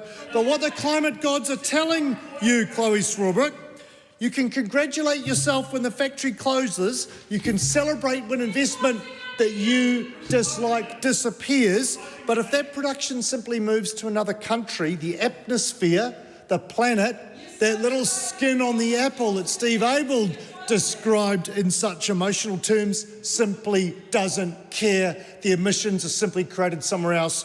New Zealand imports the products we need at higher cost, fewer jobs, and we're all poorer as a result, Madam Speaker. Now, that is not serious climate policy. It's economic self-harm. It's self-harm dressed up as environmental virtue. ACT supports sensible, effective climate policy.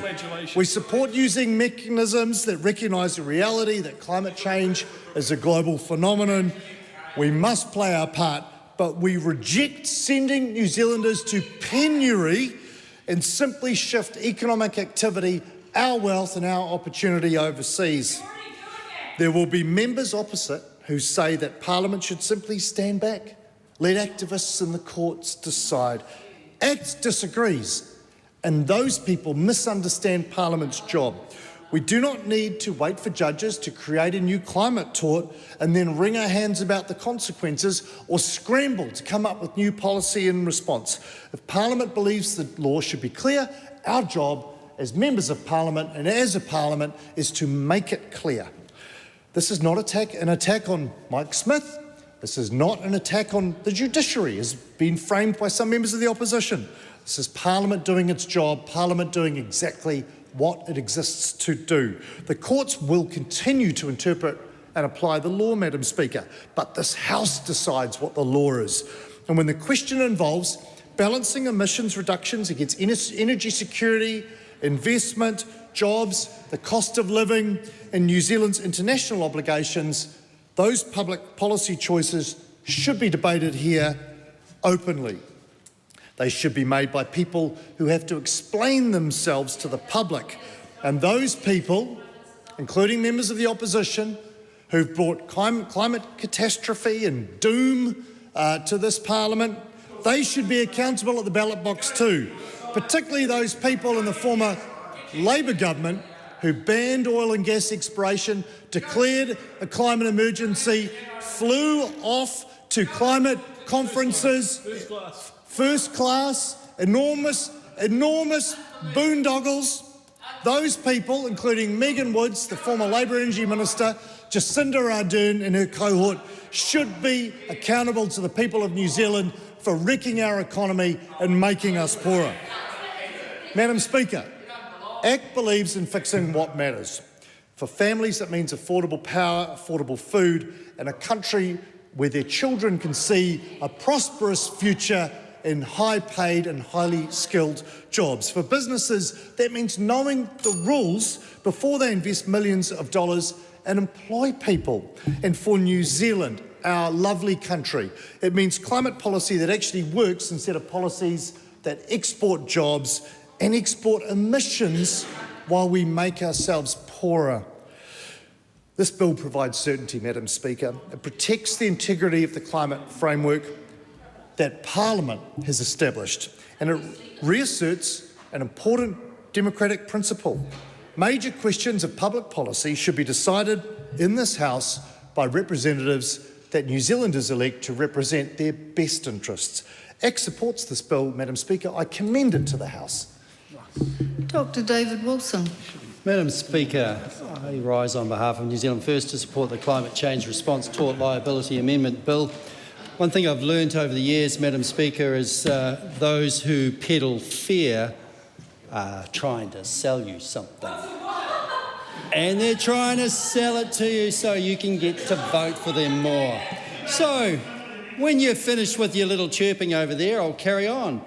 It's in the public interest to not let this spurious case cause a domino effect of other spurious cases just to prove a point. And I take offence to the member who called Fonterra dirty polluters that cheated. And yet, at the same time, our dairy farmers are the most climate efficient in the world. So what? Oh, another myth, of course. You mean like climate change happened last week when it was cold?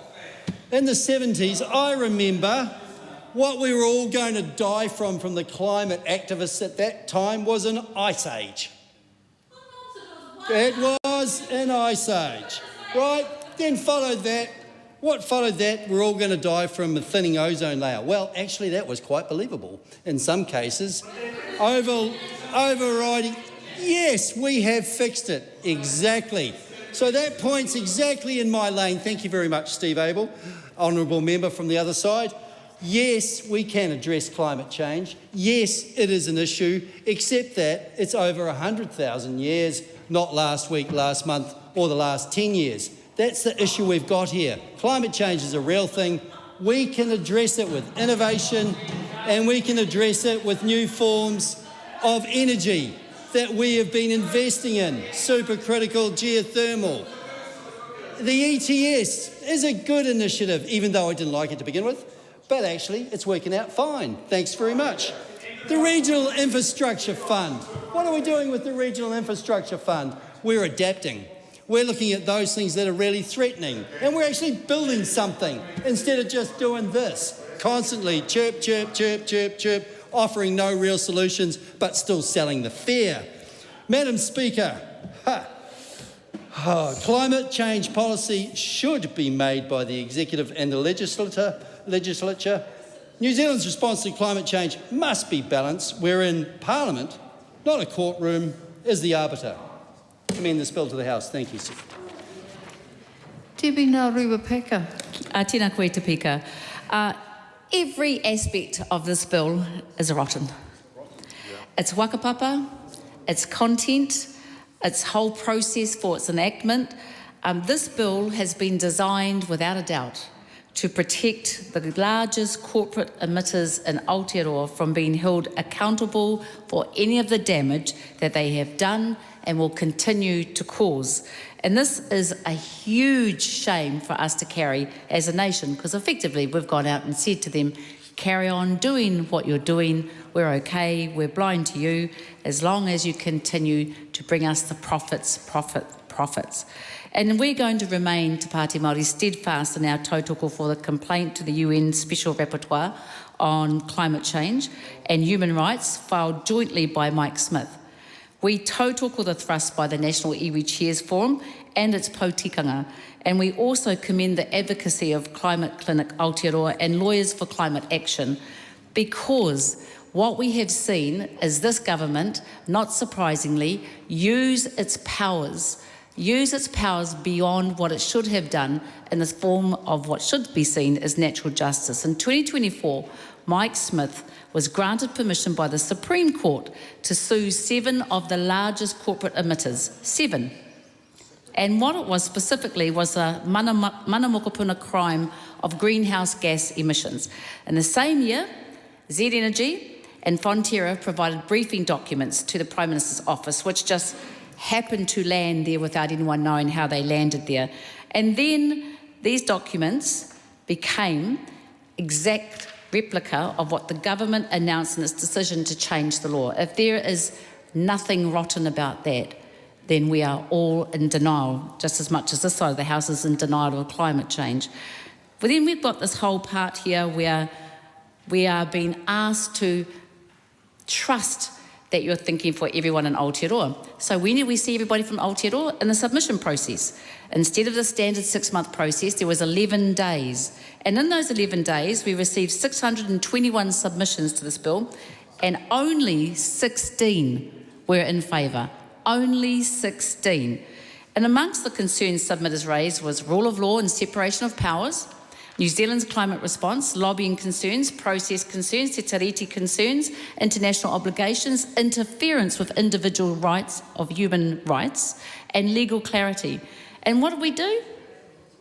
We've got to remember how we got here. We had a handwritten bill lobbied by the biggest polluters in Aotearoa, a bill delivered to the Prime Minister's office in secret, a bill that was then rushed through the legislative process without regular scrutiny. And this violates every part of Te Tiriti, Article 2 and Article 3 specifically, by removing any course of action that tangata whenua can utilise to hold large corporations creating taiao damage to task. It's a violation of Article 2 in its destruction of our environment, a violation of tino rangatiratanga, it's a violation of Article 3. And I today have seen this government acknowledge when mistakes have been made and tangata whenua have been ignored, and everyone in this House, particularly government, supported Nelson Tents. They were comfortable with supporting mistakes that had been made, and this is going to be one of those intergenerational mistakes that government inflicts on Aotearoa, which will be fixed up. This bill sends a message to Aotearoa that large polluting companies do not need to be held to account. In fact, it tells everybody that there is one law for them and another law for everyone else. They can go out and do whatever they want to Aotearoa without any concerns, because we will continue to see this type of government allow them to carry on. This type of government allow the pollution to carry on. This type of government doesn't give a heck about the future of Aotearoa, certainly not the mokopuna or the impacts that they're looking to do. Climate policy should be grounded in whakapapa, regeneration and justice, and not the interests of large companies. For Te Pāti Māori, our ultimate pledge to the public, to our whānau, is that we will continue to fight for a system that centres Māori authority, protects mokopuna futures and commits to a just transition that brings communities with us. This government does not care about its communities who are forced to live with the consequences of the damage that these large corporations do. This government does not care about ordinary New Zealanders. This government only cares for corporate polluters. Chloe Swarbrick. Mr. Speaker, I had for a really long time believed in the kind of rhetoric that circulates around this place, that all of us come here for the same reasons, we just have different ways of getting here. But then we're confronted with legislation like we have today. A bill that was only first introduced less than 2 months ago, which will actively cut off a live case in front of the Supreme Court to prevent New Zealanders from being able to hold the biggest polluters in this country accountable for their pollution. Mr. Speaker, I can't believe it really, but maybe it is naive to believe that everybody in here is here for the right reasons, to serve the interests of regular, hard-working New Zealanders. Because this law was not drafted in the interests of regular New Zealanders. In fact, we know, because we have found out as a result of quite substantive investigation by independent objective bodies, that this bill was actively lobbied for and effectively represents the wish list of some of the largest polluters in this country. Again, to cut off an active case currently in front of the courts. This will prevent New Zealanders, regular New Zealanders, from being able to hold those big polluters accountable, which really leaves us with the only conclusion that this government is actively deciding to prevent and to rather protect those big polluters at the expense of regular people in this country. Mr. Speaker, all of the arguments that the government has progressed in support of this legislation are exactly the same arguments that those big polluters have progressed in the Supreme Court. So it's hard not to see that they are just echoing the wish list of those massive corporations that have clearly lobbied them so effectively. The Supreme Court had already found that this case, the Smith v Fonterra and the half-dozen odd polluters, did not cut across already existing climate law. The government's argument is that it's their place to make the law. So let's forget about just that really basic fact that the Supreme Court has already found that this doesn't impact any already existing laws. It actually addresses a gap in legislation. But let's also deal with the reality that this government is actually actively undermining the law that is necessary for us to take climate action as a country and to protect the interests and to lower the cost of living for regular, hard-working New Zealanders. So this government tells us that it's their place to make the law. Meanwhile, they actively weaken that very law that protects regular people's interests. Then they have the gall to talk about the democratic process that apparently shields them from any critique as far as the progress of this legislation goes. Again, let I remind everybody that this legislation did not see the light of day, bar for, evidently, the lobbying that's happened behind closed doors and secretly through the Prime Minister's office, but it did not see the cold light of day until less than 2 months ago. And then the general public had just 10 days, Mr. Speaker, just 10 days to submit at Select Committee. And then we found that 93% of those who were submitting were opposed to the legislation. And of course, let's not forget that this legislation cuts off a live case in front of the courts right now. How's that for democracy? How's that for the charade that this government would like to uphold when it comes to actually engaging and doing anything proximate to representing the interests of regular, hard-working New Zealanders? And then, Mr. Speaker, we had ministers and members of this government dare to talk about the costs that not progressing this legislation will present to businesses.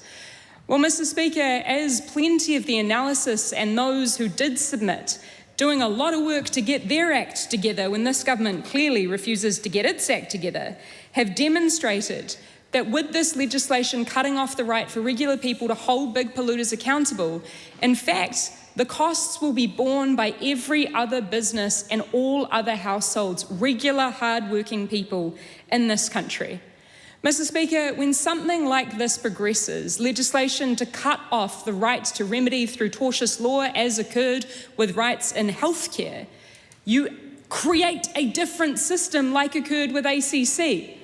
This government has not done that and is actively cutting off New Zealanders' rights to access the court. It is morally abhorrent.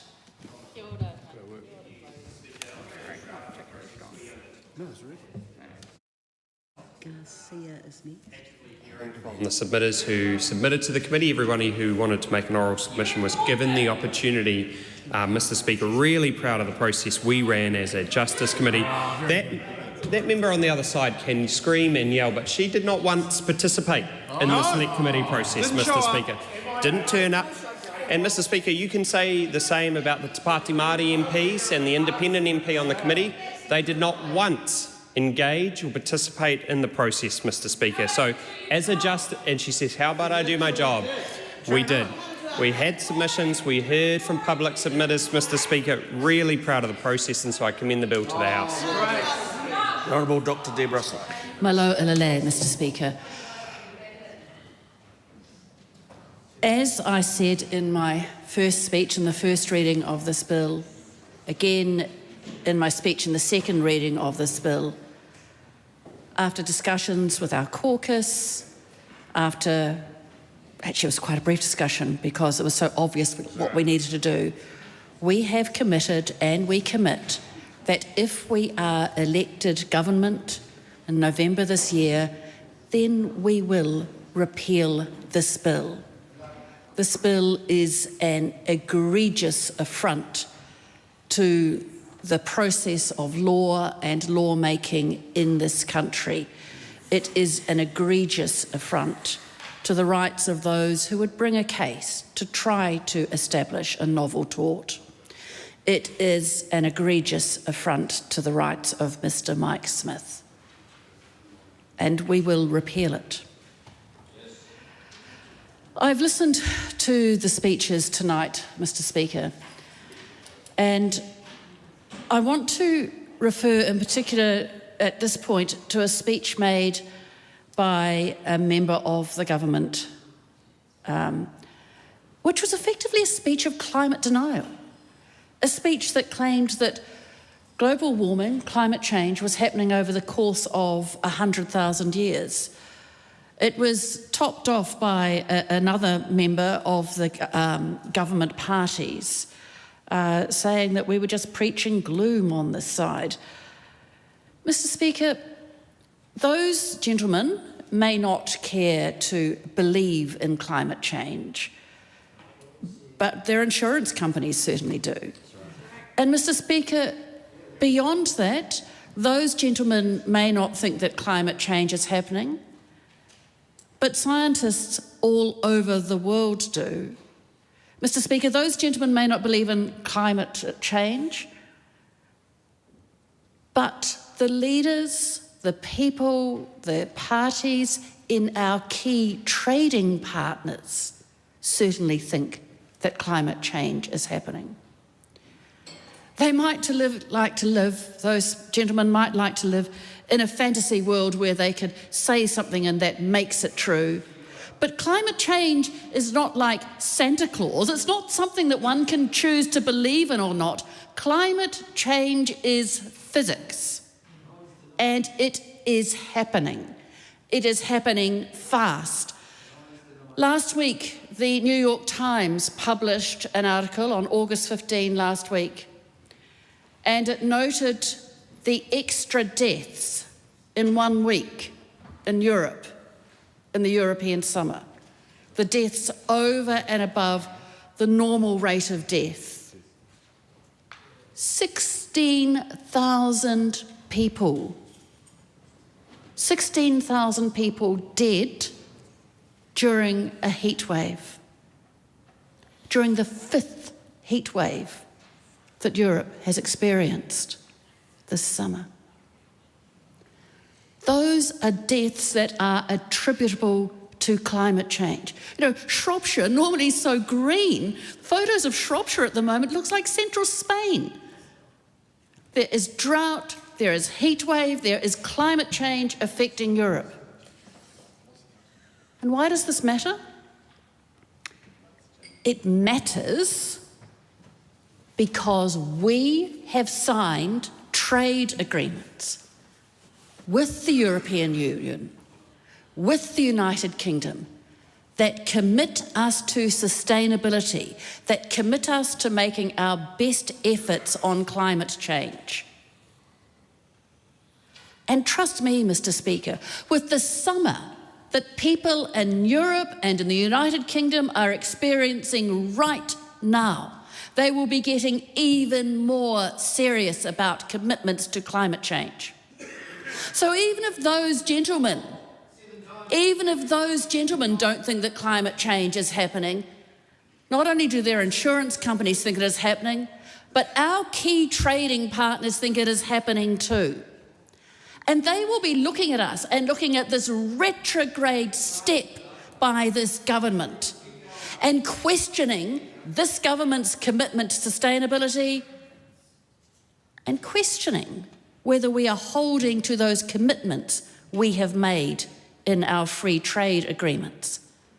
So on straightforward prudential grounds, on straightforward grounds of what might work best for the New Zealand economy and for New Zealand trade, there is no way that this bill should have seen the light of day. And the trouble is that this bill fits in with a pattern of behaviour from that government, a government that says it is committed to action on climate change, but has rolled back and cancelled policy after policy after policy that work to hold back climate change. From the clean car discount to cancelling Lake Onslow to subsidising oil and gas exploration to, for goodness sakes, at this stage, looking at having an LPG terminal for gas. There is policy after policy after policy from that government that walk back our commitment to climate change. Put that alongside this bill that cancels Mr. Smith's rights to challenge some of our big emitters, and our commitment to taking serious action on climate change looks thinner and thinner and thinner. And it matters. Mr. Speaker, as I was waiting to take my call in the speech, I was recollecting the huge climate marches in 2019 was 2019 was the first one. On March 15, 2019, the first big climate march. Now that's a day that is remembered in New Zealand as a day of terrible infamy, when 51 of our fellow citizens were killed in Christchurch. But it was also the day of the first big climate march. And later on that year, there were more big climate marches. And those marches were very influential in getting this House to pass the Zero Carbon Act. The entirety of this House, bar one, supported the Zero Carbon Act. The entirety of this House, bar one, supported the idea that we should get serious about acting on climate change and that we should put in mechanisms to make that happen.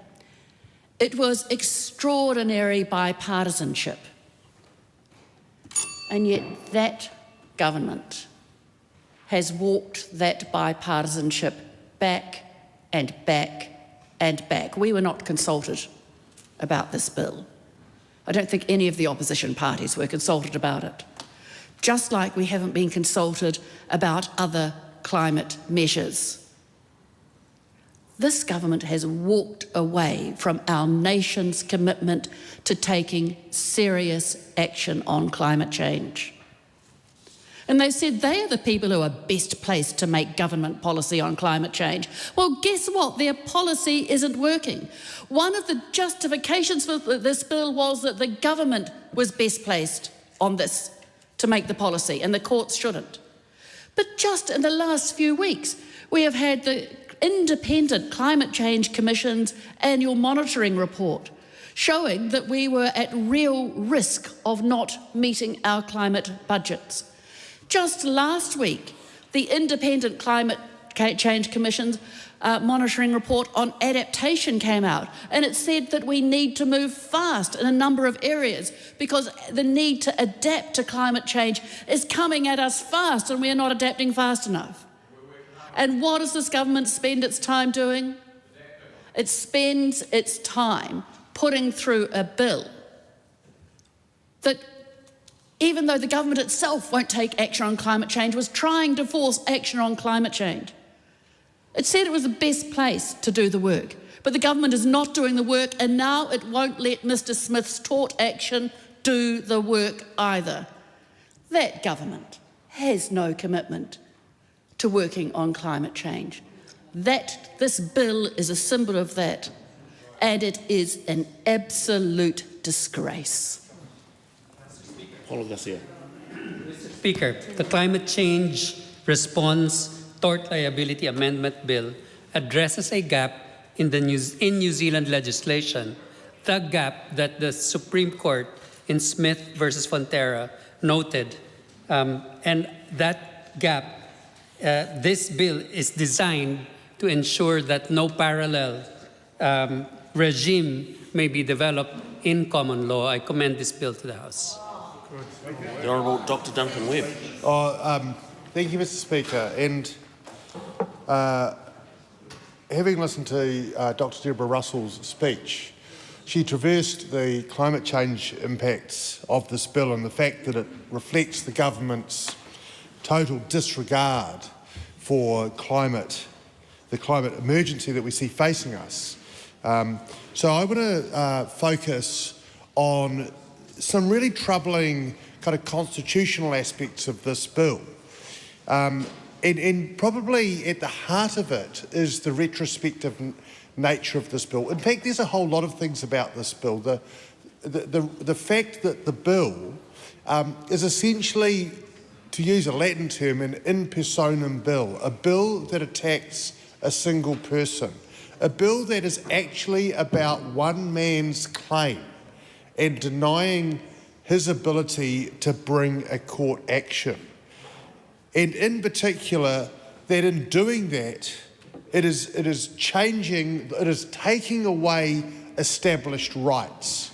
Now, there's been some chatter that because the claim was never successful, you can't say they're established rights. But I actually want to dig a little deeper into that, because as I've said in this House before, the claim of Mike Smith has three branches to it, three legs, if you like. One is a genuinely novel claim that there is a climate tort, and I actually want to put that to one side because it's a genuinely novel claim. But the other two claims in public nuisance and negligence are actually really simple and common claims. And one of the reasons we have a strong legal system is that you can use the law of tort to bring claims and say, in this situation, which we haven't looked at before, the ingredients of this tort are met. So to take negligence, for example, that you failed to take care, that I'm in a proximate relationship with you, you've caused me harm and it's foreseeable. Now, the rules around medical devices, asbestos, Agent Orange, all of these were novel damage at the time, but they all used exactly the same legal mechanism. That is to say, the law of tort, and in particular, the law of negligence. And to deny someone the right of asking the question, is the damage that has been suffered, does it fit within this tort of negligence, is actually really undermining. It doesn't just take the right away from this litigant in this circumstance. What it says is this: any time the government doesn't like this litigant taking this kind of action, they see that they might, because they claim this sovereignty, intervene. And that's the real concern, that this strikes at the heart of the delicate balance that is struck between the courts and Parliament, because the Parliament should not, well, it shouldn't strip rights away from citizens who want to pursue them through the courts. It may be awkward and it may be inconvenient, but the day that Parliament says we don't have to follow the law is the day this stops being a democracy and it starts being an autocracy. And that's deeply, deeply concerning. And the fact that the Attorney-General has stood up in a public forum and said that this concept of parliamentary sovereignty is essentially the concept of a parliamentary dictatorship is deeply, deeply concerning to me, because the balance between the courts and Parliament is one that has been carefully negotiated and struck not over years but over centuries, and this government is undermining it in a way that is deeply, deeply concerning. Listening to the doom and gloom from the other side of the House, you'd think that the apocalypse was upon us, Mr. Speaker, that the world is ending. I mean, even a law professor that doesn't believe in parliamentary supremacy. Mr. Speaker, all we are saying is that greenhouse gas emissions is a subject too complex, too important, too profound to be dealt with by a different set of court precedents. That's why we commend this bill to the House. The Honourable Rachel Brooklyn. It is, talking of novel tort claims, fairly novel for me to be speaking on a bill that's gone before the Justice Committee. But here we go. I have an interesting relationship with torts, Mr. Speaker, and that is primarily because I have been an environmental lawyer for most of my professional life. And why that's relevant is we've just heard from the very knowledgeable Honourable Dr. Duncan Webb about tort and how you can have these novel torts. So the idea that there is some foreseeable harm, there's a proximate relationship, that harm is caused by breach of a duty, and then you can have an argument in the courts, and that is where we got a lot of our initial environmental laws from. So this idea of environmental pollution comes from some of the nuisance that Dr. Duncan Webb was talking about. And what we've done in New Zealand is interesting in terms of our relationship with tort. When we were in, looking across the house there to my colleague from law school, when we were in second year at law school, we learned very much about,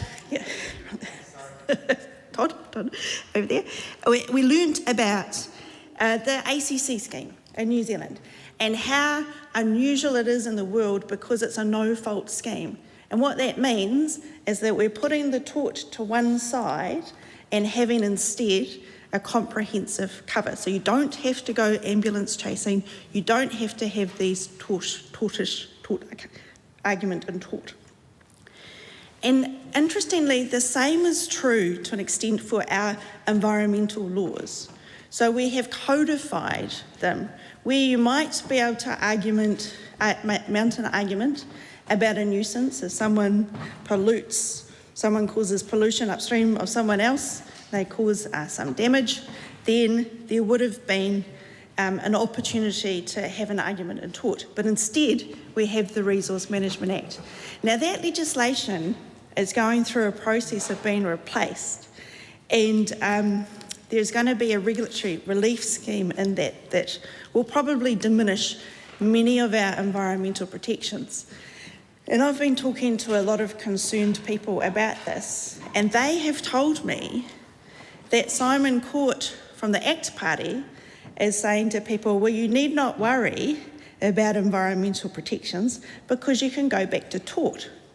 So it's a strange position that I find myself in here, Mr. Speaker, that the government members appear to be talking about tort, adding in tort for some things, but taking it away for other things. And I would be interested in the logic of what it is that Mr. Simon Court is talking about. Tort is complicated. We haven't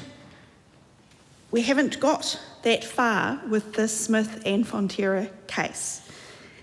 The claim was not struck out. That is where we are at. And the government, it says here on the page of the bill, front page of the bill, the government is concerned that the litigation could lead to a finding that causing or contributing to the emission of a greenhouse gases could result in tort liability. There's a lot of coulds in that sentence, Mr. Speaker, and that's important because we haven't got there from the courts saying whether or not there is this tort liability or not.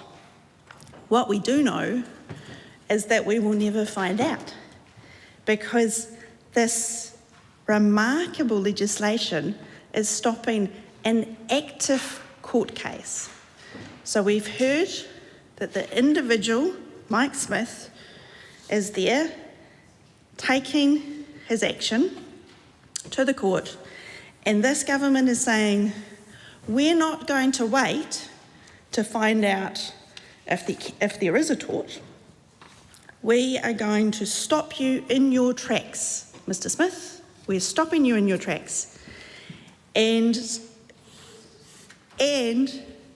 very specifically, this legislation in the schedule will retrospectively apply to your case. Not only that are we going to specify your particular case, but we're going to make this process where we do it very quick. We are going to have some scrutiny by the Select Committee, but not for long, Mr. Speaker. And also reflect on arguments that we've had in this House before about when something should be a private bill and when something should be a general government bill. This, as Dr. Duncan Webb was just speaking about, this law specifically applies to one person who has one court case, and then it also applies to a general group. But because that individual is identified, should we even be here with a government bill rather than a private bill, knowing, of course, that private bills are there to specifically address an issue that is only going to affect one person or entity? And that is important, Madam Speaker, because of corruption. So it's the simple reason why we separate out private bills from government bills, is because if someone is going to have a specific benefit or attack on them, then everybody needs to be very clear about that, which is why you make it a private bill. But this bill is a government bill, and I just note that it's interesting when, of course, a specific individual is having his rights diminished by this piece of legislation. And then we know about the rest of the process. We've had this quick select committee, but we've also had documents hand-delivered to the Prime Minister's office, and they haven't come up in Official Information Act requests, yet they did come up in the discovery, is my understanding of it. It's just not a good way to make law, and it's not a good way to govern the country. Nor is it a good way to govern the country by stopping almost every action that the past government had taken to reduce climate change pollution. That is a deep shame on this government. Not only have they stopped activities, they've also taken policy measures to increase climate pollution. So we have seen the rollback of funding for public transport and active transport. We have seen in RMA reforms that climate comes out of the planning process. We have seen that foreign fossil fuels will be subsidised with an LNG terminal. This is all appalling, and the National Party is rolling back its commitment to have a pricing mechanism for methane. Everything has gone backwards, Madam Speaker. I want to also note what my colleague Camilla Bellich was saying, and this goes back to this bill being a justice bill. And she made the point that justice denied for one is justice denied for everyone. And I totally agree with that point, Madam Speaker, but would also add it's just not denied to the climate polluters. They are the winners here. They came, they lobbied the Prime Minister, and what did they get? The court case, a novel court case that may not have even worked, doesn't even get to have a decision-making process around the substantive point. All in the context of this government listening to those that would have them have their head in the sand about climate change.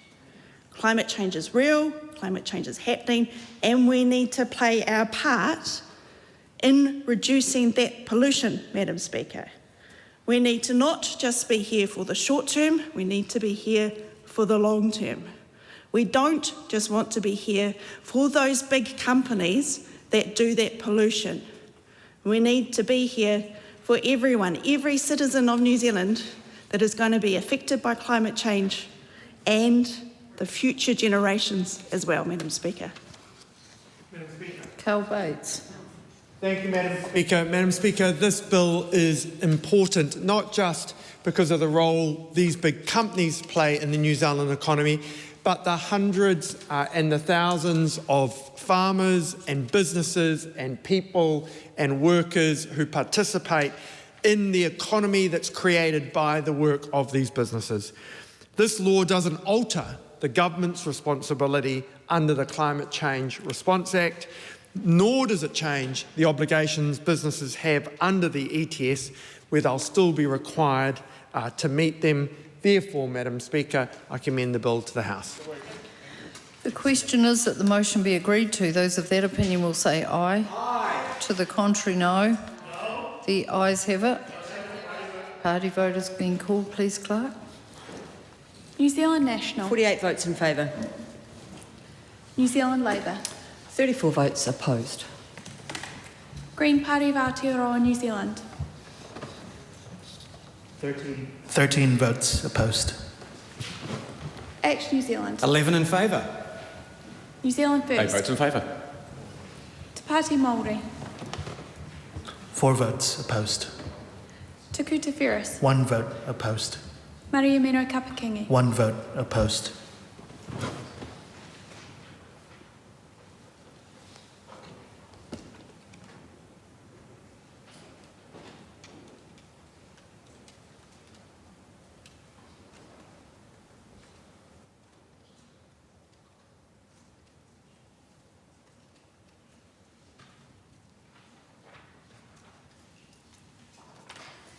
The ayes are 67, the noes are 53. The question is agreed. Climate Change Response Tort Liability Amendment Bill, third reading.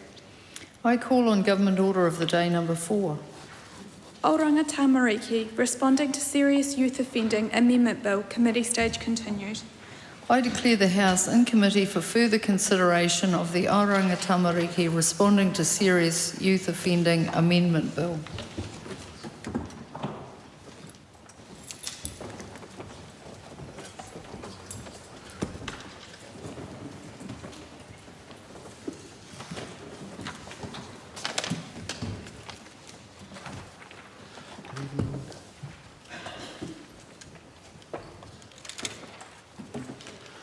Members,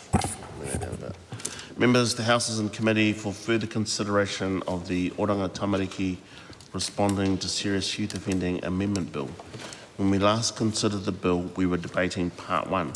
Part 1, this is a debate on clauses 4 to 40, substantive amendments to Principal Act. Once again, the question is that Part 1 stand part. Mr. Chair. The Honourable Willow Jean Prime.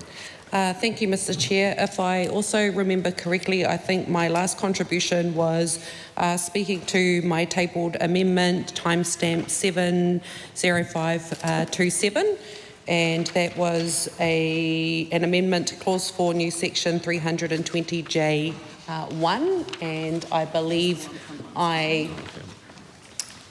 had completed my contribution on that one. I can't quite recall whether there were any outstanding questions from that for the Minister. However, moving on to my next tabled amendment, which is at timestamp 70528, and it is proposing an amendment to Part 1, Subpart 1, Clause 4, new section 320L, and inserting restrictions on disclosure of young serious offender status. As I have spoken about in some of the previous sections and amendments, there are some serious concerns that were shared by submitters around the labelling of young people for the purposes of this legislation. It was really clear in the Select Committee process that it is unnecessary to have such a declaration and status given to the young people, that it is purely political rhetoric and point scoring that can also be potentially harmful to young people by giving them that label, and many of those concerns were outlined in the submissions. The question that I have for the Minister in particular around this tabled amendment, and I hope that she and her officials have had a chance to read that proposed amendment, given that it causes significant stigma if it's disclosed beyond what is necessary for the justice or care purposes. As I have said, there is no need for the young because we know how old they are from their date of birth, and there's no need for the serious part of it because we know that from the offences that they have committed. So it is completely unnecessary as an administrative tool. My questions to the Minister around this proposed amendment, given that stigma and the issues with it, what advice did the Minister consider regarding the potential harm of labelling young people with a YSO declaration? And did the Minister consider strengthening privacy protections regarding the label of Young Serious Offender Declaration placed on young people? And if not, why not? And did the Minister consider how a YSO declaration label could stigmatise young people or even be used as a badge of honour, and the impacts this would have on the young person throughout their life? Mr. Chair, this proposed amendment would prohibit the disclosure to third parties for unrelated purposes and imposes a positive obligation on recipients of such information to maintain confidentiality and limits its use to permitted purposes. The overall effect is to strengthen privacy protections, to mitigate risk of harmful labelling and support a child-centred and rehabilitative approach to youth justice. It aligns with the principles of minimising harm and promoting reintegration by ensuring that sensitive information is tightly controlled and used only where justified.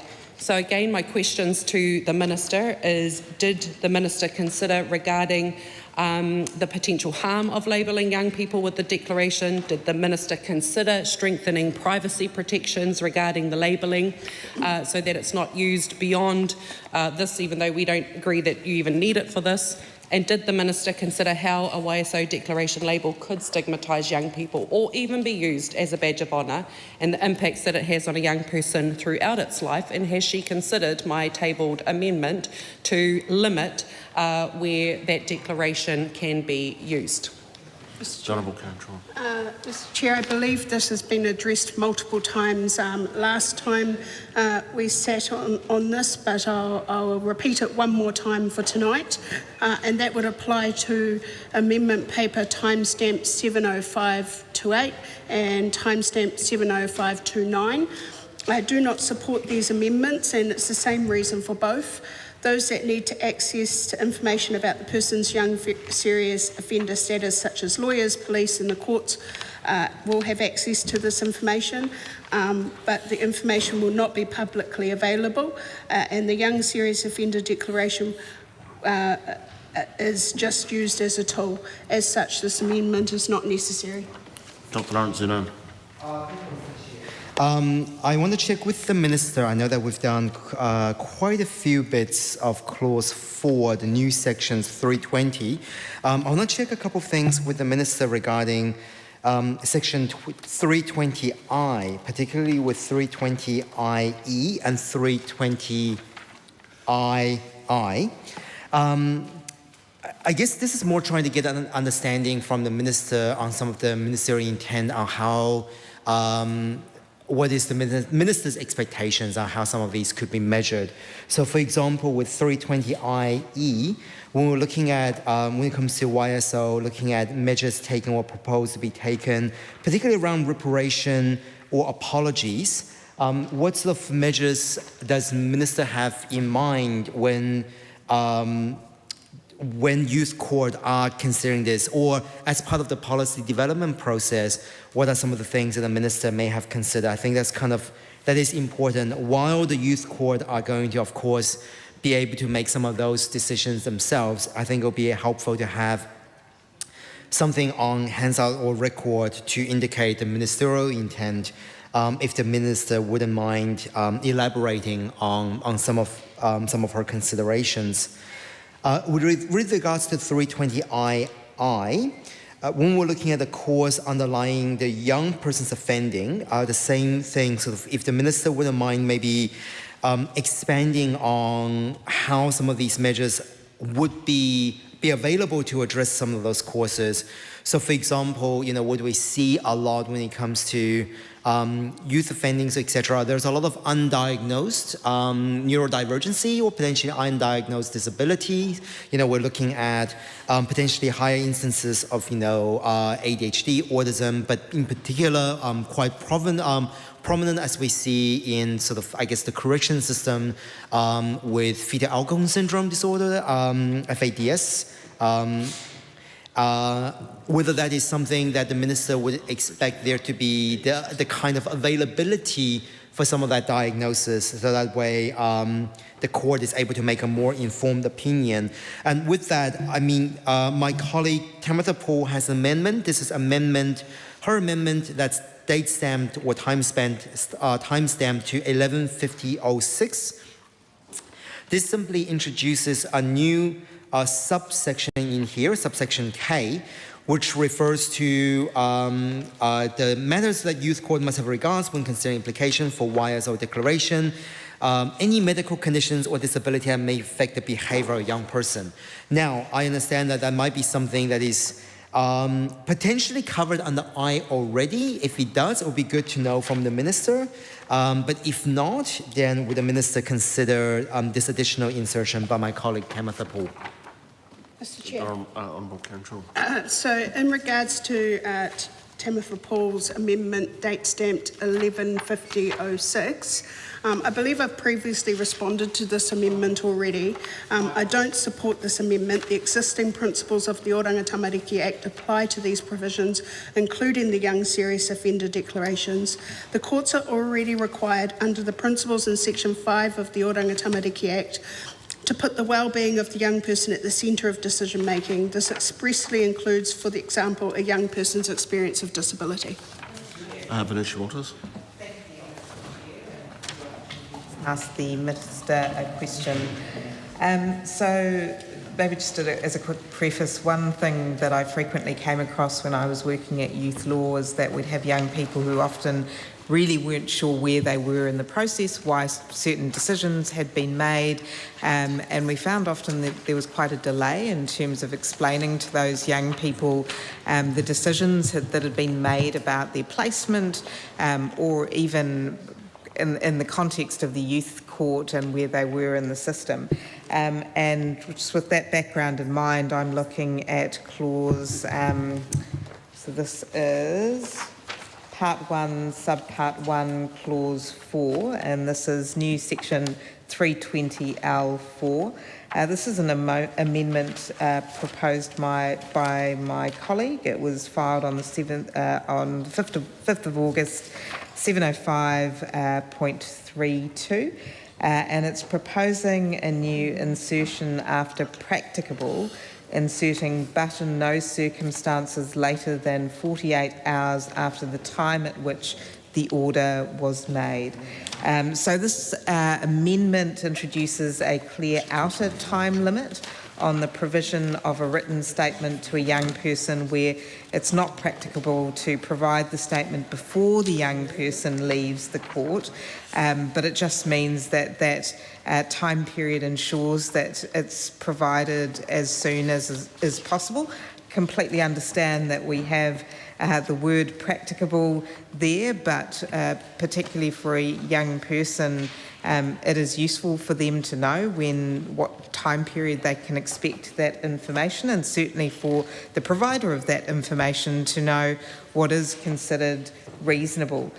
So as drafted, new Section 320L4 does require that kind of very broad language, but again, we would suggest that that's quite uncertain for the young person involved. So really trying to ensure that there is no delay in the provision of those reasons to the young person. Preferably that information would reach the young person well before the 48 hours, ideally while they're still in the courtroom, but again that is the outer time limit just to ensure that there's a sense of fairness and justice for the young person who might be very unaware of the conditions that they're being subject to and the reasons and the rationale for that. So just wanting the Minister's response to whether she would consider that amendment. Honourable Karen Shaw. Mr. Chair,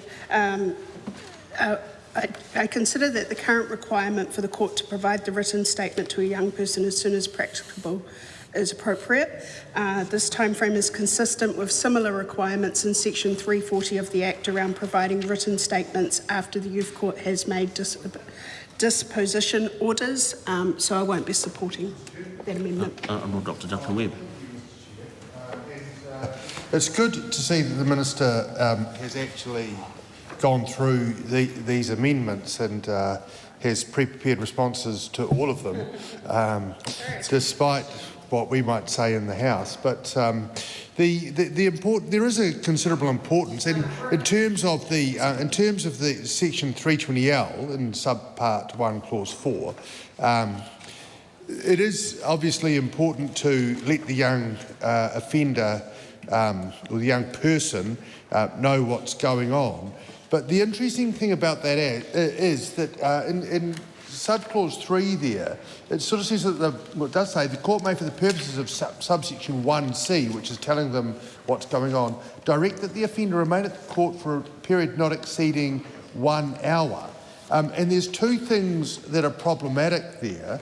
The first thing is not exceeding 1 hour from when, because 1 hour, it could be 1 hour from when they arrive at court, 1 hour from when the judge says, and that's my decision, or 1 hour from any other period of time.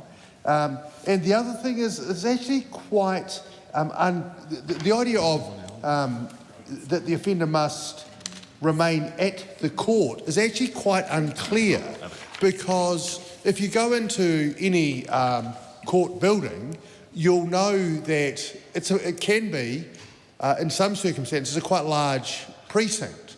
Now, if what the Minister means is you've got to stay in the court room, that's actually quite a different thing from staying in the court precinct. Because take Christchurch, for example, very large precinct. I can't remember how many courts, but it's something like 13 district courtrooms, and various lower courtrooms, and a number of high court rooms. So if you want the young person to remain, because of course obviously it's a serious question if they don't remain and they're obliged to by order of the court, then we need to know exactly where they have to remain. So that's why, and my apologies, because it appears that one amendment paper has been duplicated, but it's the one I'm referring to is noted 70530. It actually sets out the court a proposed replacement subclause 3, which states that the court may, for the purposes of subsection 1C, direct that the offender remain at the court or within the court precincts of the court for a period not exceeding 1 hour after the time that the young serious offender order is made that may be necessary to enable the statement to be provided to the offender. So it makes it clear that in fact it's the court precincts that are the relevant area, because it is actually really important if you're going to, because you've got to remember this is essentially a detention. This is a human rights issue. And if you're going to say you are detained, I guess there's 2 points, and my friend and colleague Venetia Walters is much more knowledgeable in this area than me, but I would have thought that you need to make it as modest a limitation as is reasonable in the circumstances, and that you need to make it certain. And so it strikes me that because I can understand that, an order's made, the judge or someone else has to write the order up, do the paperwork if you like, and put it and frame it in a way that the young person can understand. And that may take an hour or so, or hour, but at that time it's not appropriate that that young person has to sit in a chair in the court, under the beady eye of the registrar. It's entirely appropriate they say, well, don't go away, remain in the precincts of the court, and we'll call you in. We'll call you in. You're required. So that's why I think the replaced clause 3 is a much more workable and effective clause 3 than the one that's up there at the moment. So having made that comprehensive, sophisticated and detailed argument, I'm hoping the Minister won't read out some notes that someone has written for her previously on this amendment paper, but will give full and due attention to the argument that I've made. Honourable Jempro.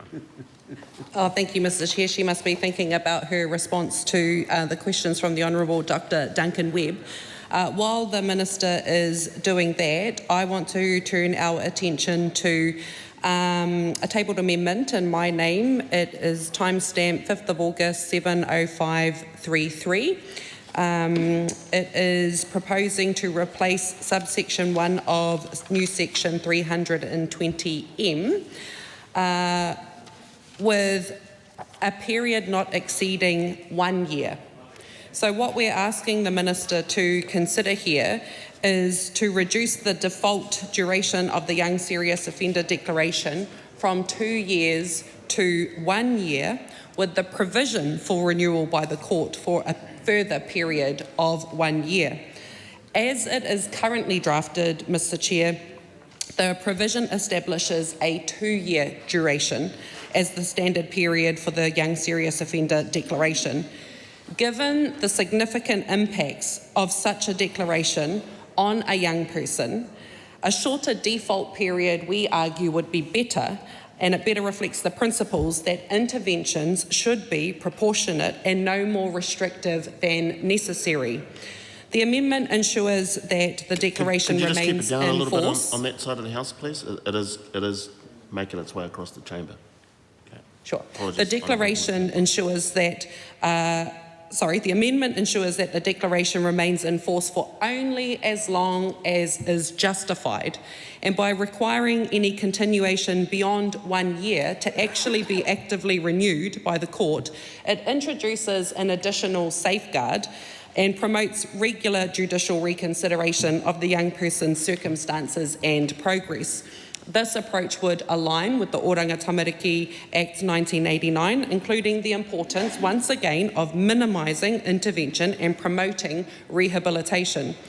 It avoids the set and forget model and ensures that the extended use of the YSO regime is subject to ongoing scrutiny and justification. That effect is to create a more responsive and proportionate framework in which the duration of the YSO declaration is tailored to the individual circumstances of the young person and reviewed as those circumstances change. My questions to the Minister, in addition to has she considered this amendment paper and what is her response to it? The additional questions I have is, how did the Minister assess the impacts of the longer duration of the YSO declaration on young people, and whether or not the 2-year default is the best way to minimise intervention and promote rehabilitation? And why did the Minister not set the duration at 1 year and then allow the court to expand, rather than simply setting the default at 2 years? So please explain to us, the House, why it is the 2 years, and your response to the proposed amendments and the questions we ask around the merits of making it 1 year, with the ability of the courts to extend that to a 2nd year if necessary. Dr. Lawrence Unan. Thank you, Mr. Chair. I do want to support the Honourable Willa Jean Prime with her amendment, because my colleague Tamitha Paul has a very similar amendment in clause 4, and this is dated to 11/50/07. Now, you know, the Honourable Willa Jean Prime has already mentioned a lot of the, I guess, the consideration and evidence and context on why that should be reduced to 1 year, so I won't dwell on that. And I think the only thing that I will mention with regard to that is the fact that this would also align with some of the consideration by the submitters, particularly the Criminal Bar Association, but also this echoes the sentiments of the Children's Commissioner around our United Nations Convention on the Right of the Children as well. So it is something that's important for the to hear from the Minister on that consideration. I want to check with the Minister on, now I'm moving on to 30O, which is terms of YSO declaration may be extended. Now, noting in 320M, there's a whole list of criteria of how that 2 year potentially can be adjusted. The one I want to specifically focus on is the interaction between subsection 9 and subsection 10. This is page 16 of the bill, roughly between line 10 to line 15. Now, subsection 9 says that the YSO declaration may be extended for a period not exceeding 1 year, but may be extended more than once. The clarity that might be needed there is, each time, if it's extended once, it can't go beyond 1 year. Does that mean that it can be extended more than once, but they can't go within a 1 year duration in total? Or every time it extends, it can be no more than 1 year? I presume it is the former, because in 10B, it says that YSO declarations may not be extended. That will mean that the declaration is in force for a period exceeding 3 years. So my assumption is it can be extended more than once, but the total duration can be above 3 years. Would that be a correct interpretation? That being my first question. My second question around this is, let's say it can't be extended for more than once. Hypothetically, we have a scenario where a YSO, a youth serious offender is 14. They had a 2-year declaration that will take them to 16. They had extensions that will take them to 17. And if the maximum of 3 years, it means that if it had offendings in between that, it can't go beyond that 17 years. But once they turn 17, if they offend, and this could be responded by a next section, and our apologies, this is covered in a next section, and the minister can tell me if it is. If something happens, then after that previous maximum 3-year declaration has lapsed, and there is a new offending, does that mean they get a new declaration of 2 years as a result of that? And I won't ask in terms of the extension further that, because there's the 19-year limit to that. So yeah, it's just kind of how that maximum 3 years would interact in this case, particularly around multiple extensions. And if you're looking at, for example, clauses earlier on, like subsection 1, I presume the extension is only when you're looking at if a young serious offender is charged with a further specified offence. So I won't discuss the offence itself, but it's a 3-year limit that I'm interested in. Maria Mino Kapakingi. Thank you. Mr. Chair, I want to focus similar in the 320K, 320L space of this discussion tonight, and it extends, and it might even have some reference to 320I and J, which I think we covered a little bit last week. Mm-hmm. I want to know, Minister, do you know or that whether any part in that engagement with the young person and their families is facilitated, supported, and taken care of by any iwi providers? Like, does it enable that? Does it, and if so, if you're looking at 320I and all from A to J, that's a mountain of work. And I'm wondering if it's one thing to get the perspective and the understanding of what happened for the young person, but what happened for the young person and their families has got to be a critical part of the discussion. So, and now 320L.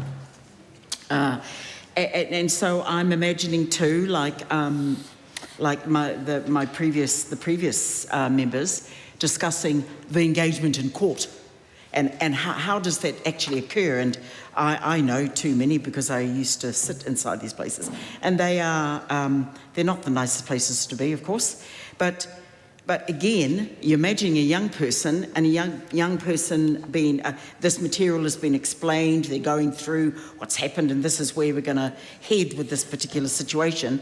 But where in that are their whānau, and where in are they understood in this engagement, and then potentially any iwi engagement in this. So all the whānau and all the iwi that come with these young people, does this process appreciate the value of that and enable it in this piece of this, the exercise of in court? I'm really interested to know whether the Minister knows that and understands that, and I'd be interested to understand that firstly. And let me just see, sorry. No, I'll come back. Thank you, Mr. Chair. So there's been a few amendments spoken to, so I'll just go through them. So the amendment timestamp 70533. I don't consider, and it also includes the one time-stamped 115007. I don't support these amendments because I consider the 2-year declaration length is necessary to make meaningful change in these young people's lives.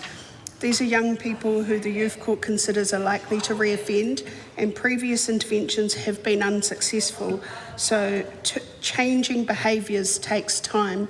Nonetheless, the bill also provides the Youth Court, and hopefully this answers the Green Party member's question at the same time, the bill provides the Youth Court to be able to reduce the term of a young serious offenders declaration on application, but the application can be made once after the declaration has been enforced for 12 months and once after 18 months, so a maximum of the 3 years. Vanessa Walters. Thank you to the Minister for her answers thus far. I'm looking at an amendment filed by my colleague Helen White, 70536. So the headline I would put on this amendment is just ensuring that the courts have sufficient discretion to consider the particular circumstances of the young person in front of them. The amendment being proposed is in relation to Part 1, Subpart 1, Clause 4. This is a new Clause 4, new Section 320p6, after paragraph B. And so I'm just going to go there now, because in subparagraph 6, we've currently got paragraphs A and B, and this is where the court may grant an application and make an order reducing the term of a YSO declaration if the court is satisfied on one of two grounds, either that there's a low risk that the offender will reoffend, or that the YSO declaration is not required to promote the offender's compliance with the orders made by the court. So the proposal from my colleague is the addition of a new subparagraph C, that the grounds upon which the YSO declaration were made no longer exist or no longer apply, or that for any other reason the declaration would not be made in the current circumstances. And essentially it's just expanding, I shouldn't say just, it is expanding the grounds on which the Youth Court may reduce the term of a young serious offender by introducing a broader, I would say, a circumstance test. So, for example, where the young person, we've got where the young person has addressed their cause of offending, we have where things like new support arrangements might be in place, so that might be covered by the current subsection B, but perhaps where there are broader contextual factors that have altered the appropriateness of having an order in place.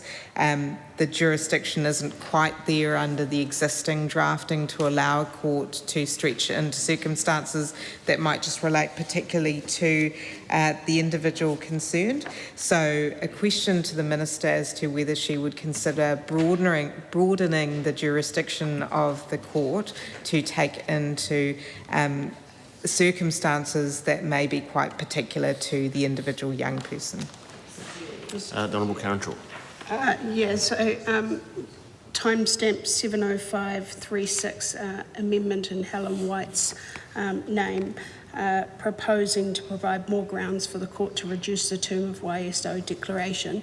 I won't be supporting this bill because the bill requires the Youth Court to consider that there is a low risk that the offender will reoffend, and the young serious offender declaration is not required to promote the young person's compliance with the orders being made. You are correct. So these existing provisions reflect the grounds upon which the declaration was originally made, and therefore the proposed amendment is unnecessary. Maria Mino Kapakegi. I would like to come back to my question earlier again, in the courtroom, leaving the courtroom, and so it literally says that in this bill. I'd like to know from the Minister whether are iwis, providers, supporters, whānau, are they notified and engaged in this process before the young person leaves the courtroom? And the reason I ask that, quite deliberately, and I'm not sure why it's not been answered earlier, is the way in which, again, it's just so readily discussed as a young person, a young person, as if they belong to nobody. And so again, and this is why the things were changed in 1989, Mr. Speaker, children, young persons and their families, because it recognised that they belong to families, they belong to whānau, they belong to iwi, they belong to hapu. Nowhere in this does it suggest that this young person has anyone but their shadow. So I beseech you to, just speak rationally or naturally, maybe, Minister, to explain what do you know and understand will occur before they leave the courtroom, because I'm interested to know whether you imagine what that's like, and some kind of decent response to that, Minister, would be useful. Thank you. Thank you, Mr. Chair. I want to take the House to my tabled amendment, timestamp 5th of August 70537, and it is proposing an amendment to Clause 4, new section 320Q, and to replace subsection 2 with the grounds on which an application may be made under subsection 1 are compassionate grounds, including that, and it provides a list there, including the offender is suffering from serious mental health issues, whether or not those issues amount to a diagnosed mental illness, and any other reason that the court considers appropriate. What this proposed amendment does is it actually broadens the compassionate grounds on which an application may be made to discharge a young serious offender YSO declaration under the new section 320Q2, and clarifies the list of examples and make sure that it's not unduly restrictive. The effect is to ensure that compassionate grounds regime is sufficiently flexible, humane and responsive to the lived circumstances of young people, enabling the court to make decisions that are proportionate and consistent with the welfare-focused principles of Oranga Tamariki Act 1989.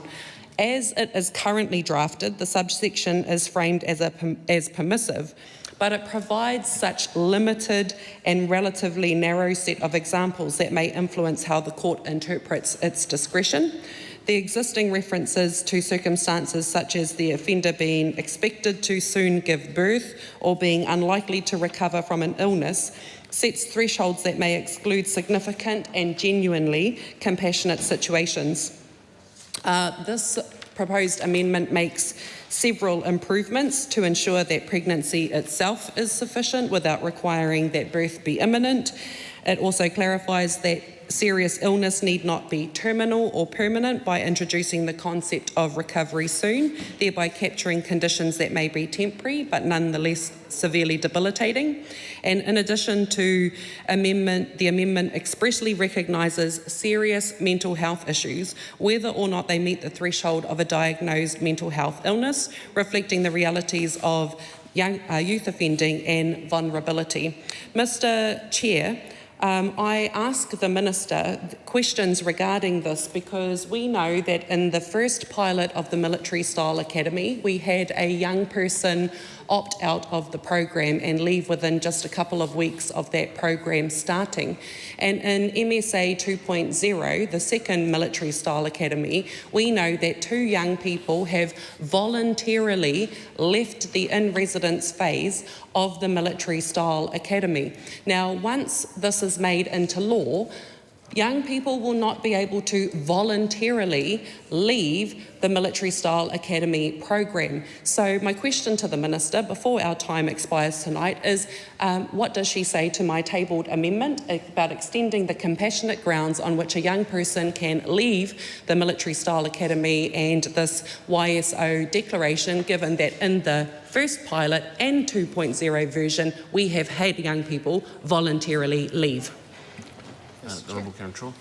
Speaking to the amendment timestamp 70537, I don't support this amendment. The compassionate grounds as currently drafted in 320Q reflect that a young serious offender declaration would only be discharged in very limited circumstances.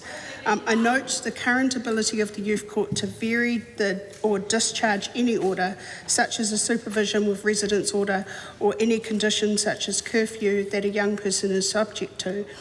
This bill does not change this. These options remain available to the Youth Court, whether or not there are grounds to discharge the young serious offender declaration. Members, the time has come for me to report progress.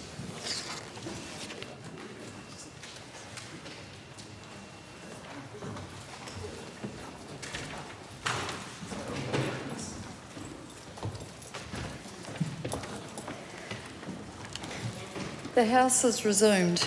Madam Speaker, the committee has further considered the Oranga Tamariki responding to serious youth offending amendment bill and reports that it has made progress on the bill. Madam Speaker, I move that the report be adopted. Question is that the report be adopted. Those of that opinion will say aye. The contrary, no. The ayes have it. The bill is set down for further consideration in committee next sitting day. The House stands adjourned until 2 p.m. tomorrow.